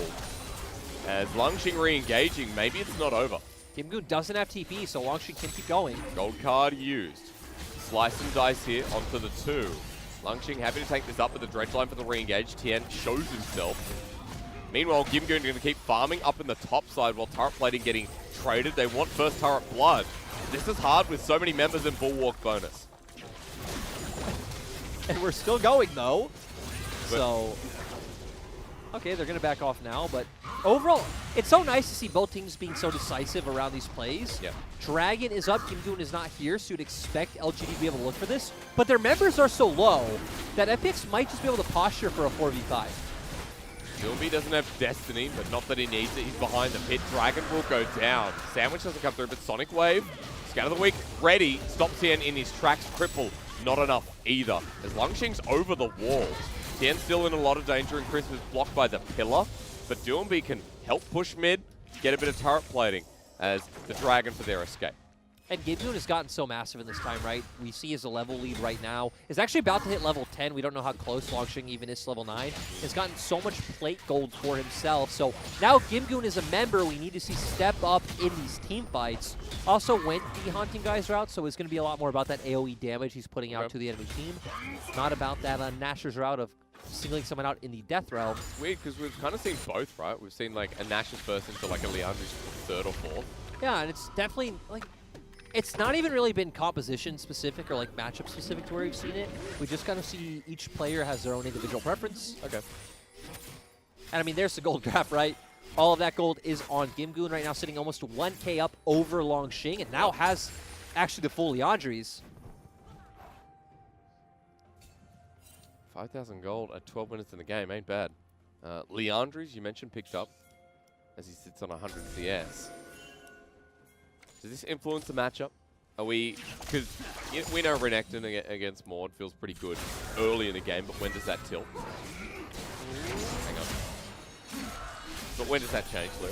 I actually feel like you should start feeling pretty good in these trades, you know, at this first item mark. Okay. It definitely... It's my personal favorite item to get on Mordekaiser. It just feels so good. And, you know, whether we talked about the team fights, you know, having that AoE damage, especially with the your passive. The AoE is yep. insane, yeah. Really nice, but also feels quite well in the 1v1. And he's just hitting this turret away, pretty close to taking it. Might bait Lungxing in. There's no fear in his heart. Well, he did back away. There's a little bit. There was no fear. He queued. Okay. There is no fear. Point is, we came into this game saying, hey, we want to see a more decisive game. We want to see a team win this game, not a team like make a mistake and just lose the game. Yeah. And we're definitely seeing that. FPX have played way more decisive. Even LGD, at least with their last 2 responses, has been nice to see. It still does feel like FPX are firmly in control. They have what's about to be about a 3K gold lead with this turret going down, 3.5K gold lead. Pretty massive. They have Destiny coming up once again for Doinby. And they have the potential to just keep making plays around the map, trying to set TN up with these picks. What's kind of nice is it's the unexpected lead from FPX where, you know, we've seen them attack through bot, but attacking LGD on their way to trying starting a skirmish. But I'm sure we'll see more of that with the first item picked up by Doinby in the Rod of Ages, which is starting to stack up. We also have Blade of the Rune King just coming out for LWX, so... But there we go. Yeah. That's what I talked about. Like, that first item Leandri's on Mordekaiser just feels so nice. Synergizes so well with your kit. Level 11 versus level 10 Croc. A turret there to save him from the Death Realm, realistically, is Gimgun's going to be backing as well. 800 picked up from the turret plating in the top side. And overall 1,200 for FPX, making a big partial amount of that gold lead. Yeah, I mean, Kramer's going to get kind of some of that back now, right? He's going to pick up this bot lane turret, which is where they used their Herald play before, but FPX are actually back on the map first because you expect Kramer to look for a reset after getting this turret, so FPX should have a window where they'll be able to make a play. They're starting the Herald, though. The second Herald of the game. FPX are on it first. Well, that is the play. That's the window. This time LGD, no contester. Yep, they're going to just opt into taking bot lane turret, which, again, makes sense. They were already here. Kramer just going to opt into getting this one so he can have enough gold to back. And he probably has played the Rune King himself at this point, can clear another wave, but you don't expect LGD to really push much further. With Dragon up in 55 seconds, it's definitely way more important to prioritize some good recall timings and fight for that objective. Especially in Infernal, right? Like, oh, yeah. Both teams are definitely fighting for this objective. As I say that, though, LWX stays top. I guess they have Herald. They could go for some kind of cheeky push onto an inhibitor. They do draw the attention. I mean, one person can do this, but FPX moving up, Herald there. LWX backing away. And turret goes down. So a job well done. They move to mid, pulling LGD across the map. Then they can transition towards this dragon. Generous arrow hits the jungler. Pay attention, Longxing's TP is about to be up, and look at FPX's bot side jungle. There's actually a lot of really good flank wards if Longxing wants to find some kind of play onto LWX or Doinby. But there is a ward, I believe, in the same brush or nearby, so they'll know if he TP's in and starts running at them as Dredgeline waiting to connect from Chris maybe wasn't the call. Dragon's going to be started here in full vision. I mean, Gimgun is so strong right now pushing the bot side. You have a Callista Red, so we know FPX's comp is definitely way better in front of these dragons. Very easy for them to secure, and LGD have no answer. First Infernal of the game, heading towards the Infernal Drake. Lungxing trying to get a turret trade on this side of the map, where Gimgun is not, but Doinby just walks up, clears that away himself, almost picks up every bit of CS. And on the bottom of your screen, you can see it's the Gimgun game. Kisses his finger, says, one more win. I don't know. Let's also remember that there's no, like, amazing tank for Peanut 2 steal stats in this game. Like, your obvious target's going to be Crisp, especially once he uses that Gargoyle Stone Plate, right? But that's going to be a very thin window for you to, like, find that massive ultimate that can set you up to be this, like, really large front line for the side of LGD. Can I just point out, on a different train of thought, when you were talking about deep wards, look at FPX's deep wards. When they got the Rift Rail top, they put control wards. Look even towards outside their base. They've got some really deep flank wards themselves. The thing is, their comp doesn't really want to flank. Like, because you look at their comp, right? I guess Doinby technically wants to flank in a sense that you could try to coordinate, engage with your other four going in as you Destiny behind. Yeah. And Mordekaiser not really the champion to want to come in from behind. I feel like you're much better positioned, like, next to your AD carry, because just your position, just your threat is already like a zoning tool, right? Because they don't want to come into you because you have that chance of throwing someone into the death realm. It's interesting then because the other part of it is, well, the deep vision cracks Peanut. Yeah, I mean, like your point was right. The deep vision is amazing. Like it's great for FPX to have that one. Just don't really see their comp looking for flanks. But the deep vision overall is good. But looks like now LGD have actually cleared out most of it, other than that one control ward in the one topside brush. That's when you TP in as Doomby. No, you're going to push the inhibitor turret. Yes, but that's when GameGoon rushes a Nashor's Tooth next. Yeah. He TP's on that turret, and they just rush down turrets. Have you noticed he got a Rylai's second here? And now going to pull it in. Death Realm. Oh, Peanut's pulled back out of the magical journey, the Death's Grasp. And this Trundle in a living hell. Pulled back in as he comes on out. The kick over, but ignites down. Peanut doesn't die. And Tien, no, he's gone to the naughty corner. Yeah, that was disappointing. But didn't really need that. Overall, going back, ooh, I don't think she. Oh God! Unleash power. Shield does help quite a bit. The last Q comes through, and hang on a minute. GimGoon with one more whack. The flash over. The dodge. 1, 2. Skip a few, and Scout of the Week will make 100. That was interesting. I'm actually surprised how much damage she did to him. But okay, Scout of the Week again. He's dead. Yeah, Xie gets hit by a martial arts expert. LWX gets a kill, and that feels nice. Yeah, but looks like Longshing at least going to return some gold on the opposite side of the map. And going back to what you're mentioning about builds, right? It just makes sense for GameGoon to go towards that Rylai's. Obviously, the synergy it has with the Liandry's, getting that 1% increased HP damage since units will be impaired.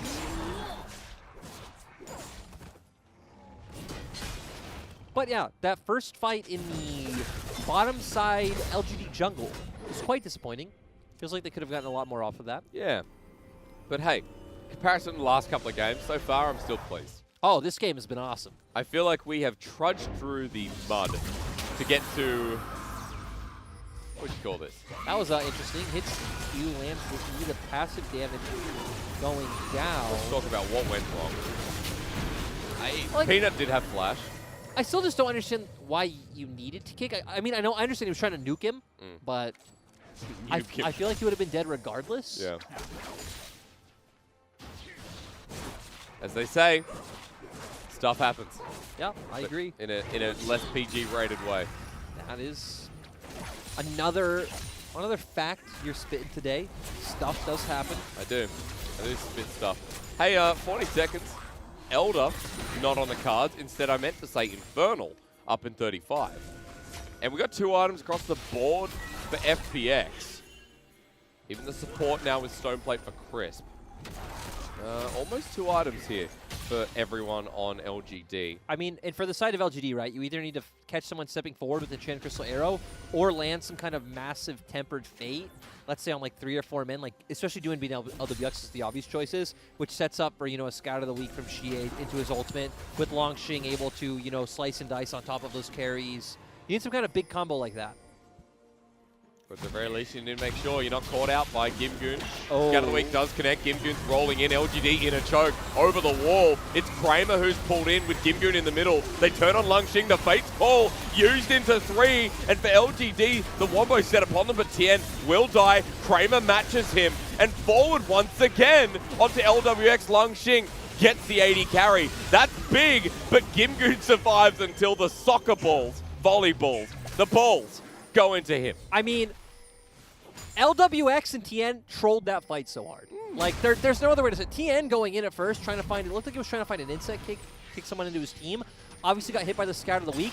GimGoon then with a great reaction, jumps right in the middle of the team, pulls someone into the death realm, kind of like separates them. Longshing is then left in a really awkward position in the middle of everyone, has to instantly flash out. And then we saw, right, LWX, I don't know if he just jumped or flashed over the wall, but he jumped right into Longshing. So, not a good look from Tien and LWX. Great play by GimGoon in that fight. Goonby's just approaching 3 people. That's because TP's on the backside. And here comes the Goon. Once more, the Death Grasp sent back. And he's got the AoE, sir. But the problem is now, will he survive? Kramer pokes him out, and yes, the answer is definitely yes. Could have been a lot worse, but we're throwing some punches. And we need to remember that the build he's gone with isn't the tankiest, right? He has a bunch of health, but he hasn't built that Zhonya's yet, which it looks like he's on that way to now. Yep.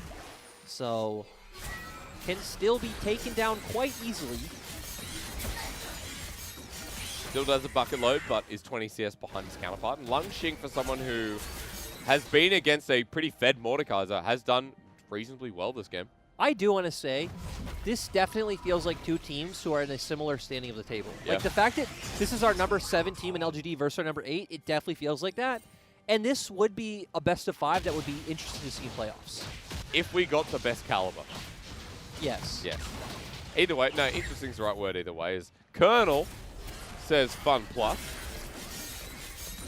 I actually don't feel like it's as one-sided as he thinks it is at this point. I don't think like, the Colonel's right a lot. The big, I agree with that. Oh God, I've seen some questionable graphs, but I've seen questionable graphs about drafts. So dude, the Colonel, he makes me second guess my thoughts on broadcast. The thing is, I feel like Gimgoon is so massive though that is kind of why I'm feeling the Colonel in that graph a little bit. But at the same time, I mean, LGD are 2 dragons for 2 dragons. They're only 3k gold down. Yep. Again, this Trundle's going to become a massive frontline later in the game, especially if he could ult Chris with his... You talked about front to back, but let's pause because Gimgoon onto Lungxing. I'm now curious about this one. It's a Dominus. I don't think Lungxing's going to die as easy, but Doomby, as he comes out of the death room, will be there with the gold card available. Still a lot of damage. Lungxing survives for now. Dodges away with a slice and dice. And it was a nice try, but the shutdown goes over to Gimgoon once again, who's got 4 kills. Meanwhile, LGD are mid lane, pushing as 4, and FPX have to respect and back away. Yep, so gonna lose out a bit in the end. Just both of you picking up some gold, maybe Doomby can put some... Ooh. That was a very aggressive tunnel for just the Bard. You can see the thought process, though. Yes, yes you could, and I mean, still that kill that Gimgoon picked up does secure him his 3rd item, so finally has that Zhonya's. So, we're at a 3k gold lead. We know that FPX don't have that front to back that you talked about with LGD. You wanted to see early skirmishing. We've gotten that. Now we're at 25 minutes in the game where you've got a 3-item Mordekaiser who... I mean... Oh, sorry, I interrupted. Keep going. No. Pretty much finished there. But I wanted to hear your opinions. Who... Can he be does Lungxing matches him though, right? I mean, at this point, like Gimgoon's not going to threaten a side lane turret, no. if that's what you're asking. So realistically, I don't feel like either of them should be able to solo kill each other in a side lane. Obviously, the thing is going to be if Doomby joins, like we saw in that last fight. But for me, LGD are getting to a point where their comp is definitely coming online. We even saw Kramer pick up the QSS finally, so not going to be as threatened. The thing is, right now, Gimgoon's just so far ahead that I'd still favor FPX in these fights. But let's say both comps get to a point where it's like 4 items versus 4 items.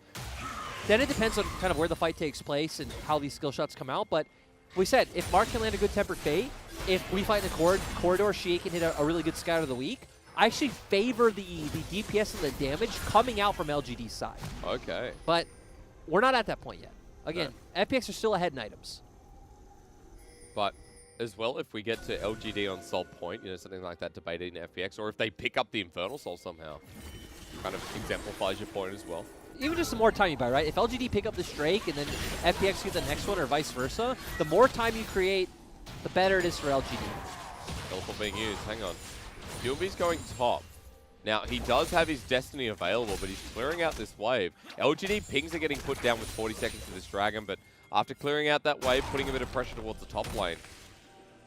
So they're going to force Longxing to have to TP, but actually Longxing could honestly even ignore that wave if he wanted and just head right straight towards mid. Not going to, I guess. So he's going to be forced to TP once again. There are some wards there for a flank. Destiny, flash from Chris, forces out one from Shie. Sonic Wave connects, Doomby's in. Here comes the kick time. Sends Kramer back towards Doomby as LWX onto Mark. A 1-for-1 now, but with the Fate's call and LGD's numbers disadvantage, that's going to be all she wrote. Teleport burnt by Lungxing, but it's too late. way too late. And that was the decisiveness that we've talked about this whole match, and it was great to see it come out from FPX. Doonby coming in with the clutch ultimate. Very interesting play too, right? Doonby TP's top, pulls Longxing's pressure there, and then they use this window to find this pick with the Destiny. Tien goes down in the end, but guess what? He got Kalista. Yeah, onto the Baron they go. And LGD only have Kramer and Longxing, so give that one up, take the Dragon, and maybe you can try and delay this game out, but with a twisted fate and with the way this team is, FPX with Baron is going to be hard to stop. This is the best decision LGD could make in this position, so I understand it. Even FPX's, I don't know if I'd agree with just going with the Baron here, but I do understand their choice because we keep saying, right, this comp wanted to accelerate, this comp wanted to start snowballing the game, so Baron definitely going to be a lot better of an accelerator rather than have they just picked another Infernal. But yeah, we see the kick come on to Kramer, which actually doesn't end up being much. He doesn't have to burn Flash, but the big thing is this dredge line coming in from Crisp, and then the Fate's Call, throwing it back in the team fight, making it so LWX can pick up a bunch of these kills. And then Longxing TP'd in the end, unfortunately. It was way too late. Not sure if it would have made the biggest difference anyway. Oh, we also see that LWX picked up the Mercurial Scimitar. Did I say that right? I think it's Scimitar, isn't it? Scimitar. I learned from RuneScape. Oh, did you? Yeah, I did. It was always the favorite weapon. Was it really? I think so. I like the look of it. I don't know. The 8-bit look. Yeah, it was kind of nice. It was kind of cool. Also, I remember, you know, with the Scorpions in Al-Kharid or whatever it's called. It's been a while. It's been a while. It has been a while, but point is he has it now, so a lot of SCC locking him down, you know, it's going to be as effective. But with Baron, this team pretty rough as Kramer's actually caught out. QSS is through the mid lane. Tepid Fate locks down 3 people. Xie is coming in. They're lined up like ducks in a row. But the Fate's call for the re-engager. Double knockout once again as tanking through is Gimgoon in the Death Realm. But he gets Xie. Goes golden while a point-blank arrow from Kramer seals the deal. But with LGD backing away and 4 of FPX with Baron, this could be the game. Yeah, Gimgoon STP, so they're going to come back in. I definitely think it is. I think FPX has this one. Big wave building up, but Chris doesn't get the engage. It's up to Mark here as well to get another Cosmic Binding, but Gimgoon is quite large and in charge. Kramer dodges away from the Death Grasp. Longxing gets pulled on in after slicing and dicing away. Forward they go. Mark with the magical journey just over the wall. Gimgoon is the target, but they're ending the game. And FPX just have a bare Nexus in front of them with low health bars. They've done it though. They take down LGD, and playoffs still on their horizon. And it's so nice that Game 3 of this series ended up being the decisive finisher. Great game overall from Gimgoon. I think he played a lot of these fights extremely well. Doinby, even right there, high-fiving him. Doinby was putting constant pressure on that map. Yeah. That creative call to TP top kind of put some pressure there, force Longxing the back, and then look for the pick elsewhere. Those are the kind of creative plays that we love to see from FPX last year, and what helped make them a world champion. 8-6 now. A much needed win. FPX needed this if they were going to be in that playoff conversation. At the very least, to show us that they could be a team that could run up the ranks if they make it to playoffs. And this is the kind of convincing win they needed. So we saw them beat OMG and JDG, 2 teams who are towards the bottom. Yep. Now beating LGD, once again, solidifying that argument that, hey, Gimgoon might not be better than Khan, but Gimgoon is the top laner they need. Now it'll be more interesting if we see them up against a higher tier team, which I don't really think we have anyone left in their schedule who's actually that convincing to beat, right? DMO? I mean, Suning is their last game day. Suning will be another good test, but it'd be interesting to see them with Gimgoon, like against like a JDG or an IG, right? Good Something point. along those lines. But Good still, overall, we do know that this was the immediate fix they needed if they want to at least have a chance to, you know, get a high playoff seeding, try to make it back to Worlds, all of these things. It'll be interesting what happens in the next couple of series, you know, especially DMO, where they do bring back Khan in. But for Gimgoon, a great game, you know, great game 3.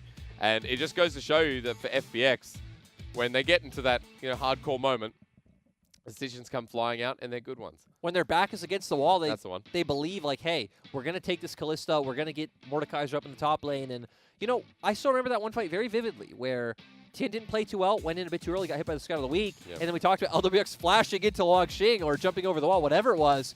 Gimgoon was really the savior of that play, like getting right in the middle of the enemy team, zoning everyone away so the damage wasn't too catastrophic. We found a bunch of kills. Stability. That's definitely what is added here for someone like Gimgoon into this roster. Doomby had a pretty good series, though, you'd have to say. I think Doomby was playing some of his better League of Legends, which is nice to see. Yep. Even though Tien, even game 1, like moments like safeguarding out of the pit with Baron. Do you remember when LGD stole it? Yeah, I don't think Or Tien game had. 2? I don't think Tien had the greatest series. No. And even just the overall shot calling in Game 2 from FPX was so disappointing because Duenby did have a great series. Yep. Game 1 is Galio, like looked phenomenal. Game 2 is Silas was by far the standout. Had FPX won that game, he would have been the MVP. Yep. And I mean, this game, right? He was putting so much pressure on the map that just playing extremely well. I think this was by far LWX's best game of the series. Yep. I think Game 1 he did all right. Game 2 he didn't really show up that well. And I mean, this game, the story is told in the damage numbers. Yes, it is. Goon all the way. And for LGD to come this close, both mid laners performed well in this series, I'd say. I think Xie, this game was, not too bad. He's the person who was trading in most of these fights and landing his abilities. Now, of course, it is hard to talk about a team that, lost in this convincing fashion in this final game. I mean, it was tough, right? Like, the thing is, FPX's comp had the tools to snowball the game forward with the Destiny, with the TP in the mid lane. Yeah. And LGD's comp just doesn't really have a way to answer. And FPX is one of the best teams at utilizing those tools to accelerate the pace of the game. True. Well, LGD, it's time for their sign-off, I think, before we get towards MVP, because before this, they were 8-4, and I know a lot of us actually predicted LGD because of the form of FPX. I think all of us did. Bar, I believe, Munchables went FPX, if I'm not mistaken. I'm sorry if I misquoted that. And I think actually Penguin, Ashin overseas did too. So, if I'm misquoting, sorry. But you can see now with FPX, with a win like this, you start building a bit more momentum behind them, especially with their series remaining. Before we do talk about their journey, let me come back to LGD. 8-5 now. They have 3 series left remaining. They are not secured for playoffs, and 8 is not a safe number due to teams like RNG, Vici, now FPX. BLG can bump them out. And the fun part about today as well, with FPX winning, they actually bump out Rogue Warriors. I'm so sorry. But it happens. The dream died the other day anyway. Yeah. Yesterday. The dream died yesterday. And 100% confirm E-Star. They're already out, but, LGD have Vici, BLG, LNG. This is a very winnable schedule.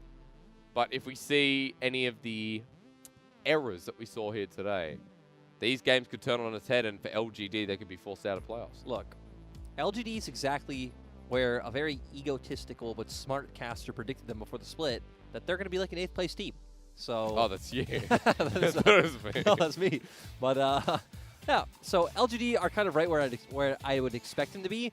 To be fair, though, I feel like FPX was as well. Like again, these two teams look like they were cut from the same cloth. Oh yeah. So right now there is no real big differentiator. The thing is, both teams have the chance to keep building momentum into playoffs. They even try to add a bit more tools to their arsenal. Obviously, FPX build more synergy with Gimgoon, and for LGD, I feel like it's adding more strats to the strat book, because how many series can you just first pick Twisted Fate and hope it pans out? Because I need to reiterate, while they are 8-5 and while there are some concerns, this team should make playoffs realistically. In this. Oh yeah. Unless they lose all 3 series in a row, and then Vici are able to climb their way up as well. So I can't imagine LGD not being in playoffs at this point. Which is the first time in 4 years. So the fans would be rejoicing because it's been since 2016 spring, the Marin roster, where LGD last made their appearance.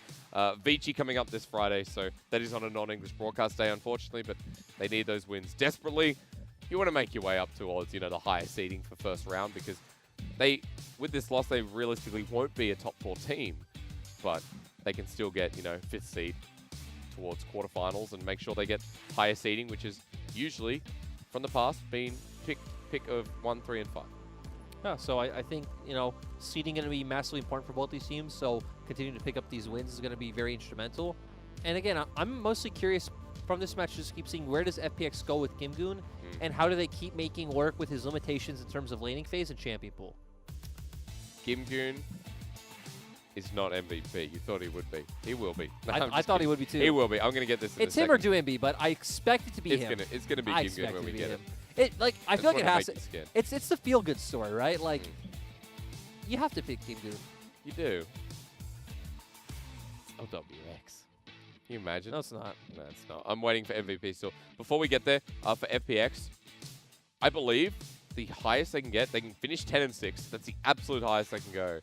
And because Suning's already on 10, I believe it might come down to that last game day where head-to-head might matter. Game differential, of course. Wait, talking about for what? for FPX to secure a top 4 position. Look, I'm not going to be the bearer of bad news for a team that just won. They're not getting top 4. You don't think they get in top 4? But they did play well. What if they played Suning well this lose game. all their series? That's actually not. See? But the thing is, But it won't. another team can finish with more than 10. Yeah, Teams that's like true. V5. Kim got MVP. by the Yes, way. he I did. know he did. I just Yes, he did. Playing around. Hey, bit of damage there, and good to see him Look back at on the that. Rift. That's the face of a monster. That's the face of a guy who's going to destroy your team and take your playoff spot. Ruins your life. Yeah, and it all started from here, right? He pulls Peanut into the Death Realm, tries to secure this Rift Shield for his team, but sadly Tien can't get it. But still, doing a ton of damage. Already had the Haunting Guys at this point, I'm pretty sure. We see all the AoE coming out, and this was the start of the Gimgoon Snowball. That launched him into This one. Because look, Tien played this so bad, blasting plant into the middle of the team. Gimgoon doing a great job of kind of zoning members out. And even here, still dealing continuous damage. Right in the middle, hits a great Q onto Kramer, forces Kramer out of the fight. Now backs off, tries to get a bit of health back, comes back into the fight right here. And again, he was the standout performer in this fight for me. I just watched LWX there. You're right. He flashed to the right. He just right in flashed front of the line. Exactly. Just flashed right to the Renekton. Oh, God. Oh, there were some moments in this game. But And this was one of them. Gimgoon was just so large. Had he beaten Mordekaiser at that point when he 1v1s anyone in the game? And I mean, he can, like, 1v3 you guys. He Yeah. walks in the middle of you, gets his when big the AoE. Q feels and- like the, because it does more damage with a solo target. Yeah. And you throw the Q down on 3 targets, it feels like 1. The damage of 1. That's what happens when Mordekaiser's fed. But yeah, FPX with a win. DMO Suning. They could hit 10 and 6. Now, they might not be able to hit top 4. Like, realistically, you're right. Hitting top 4 is a very hard task. But FPX will still most likely be in playoffs, much like LGD. It's just about positioning at this point. And I do want to say, a playoffs without FPX just sounds weird.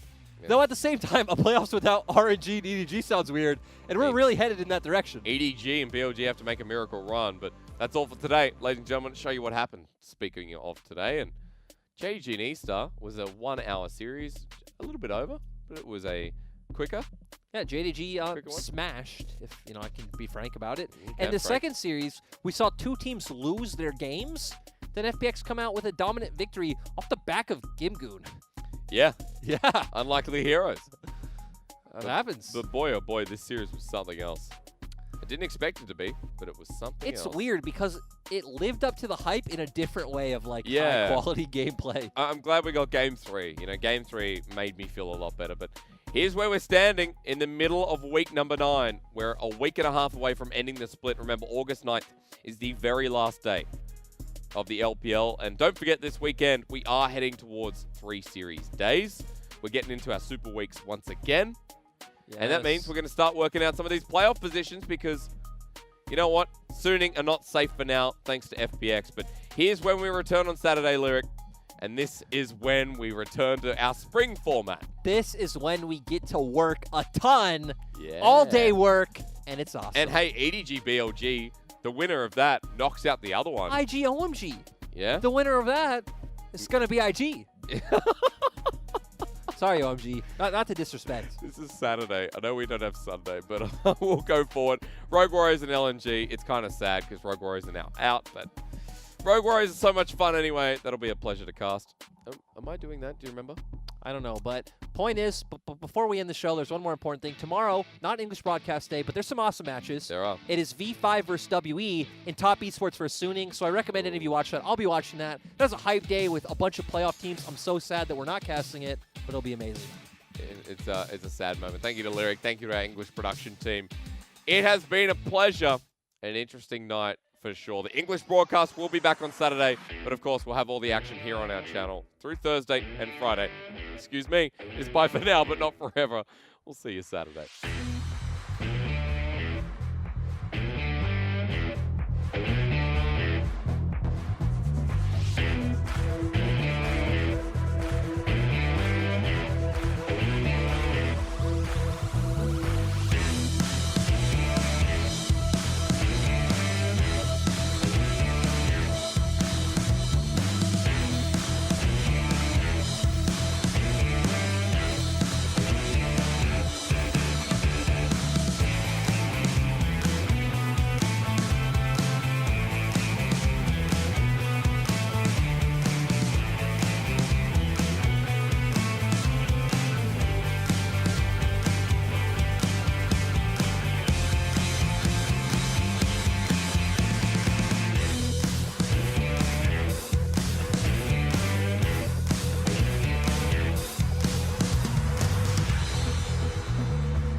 Bye.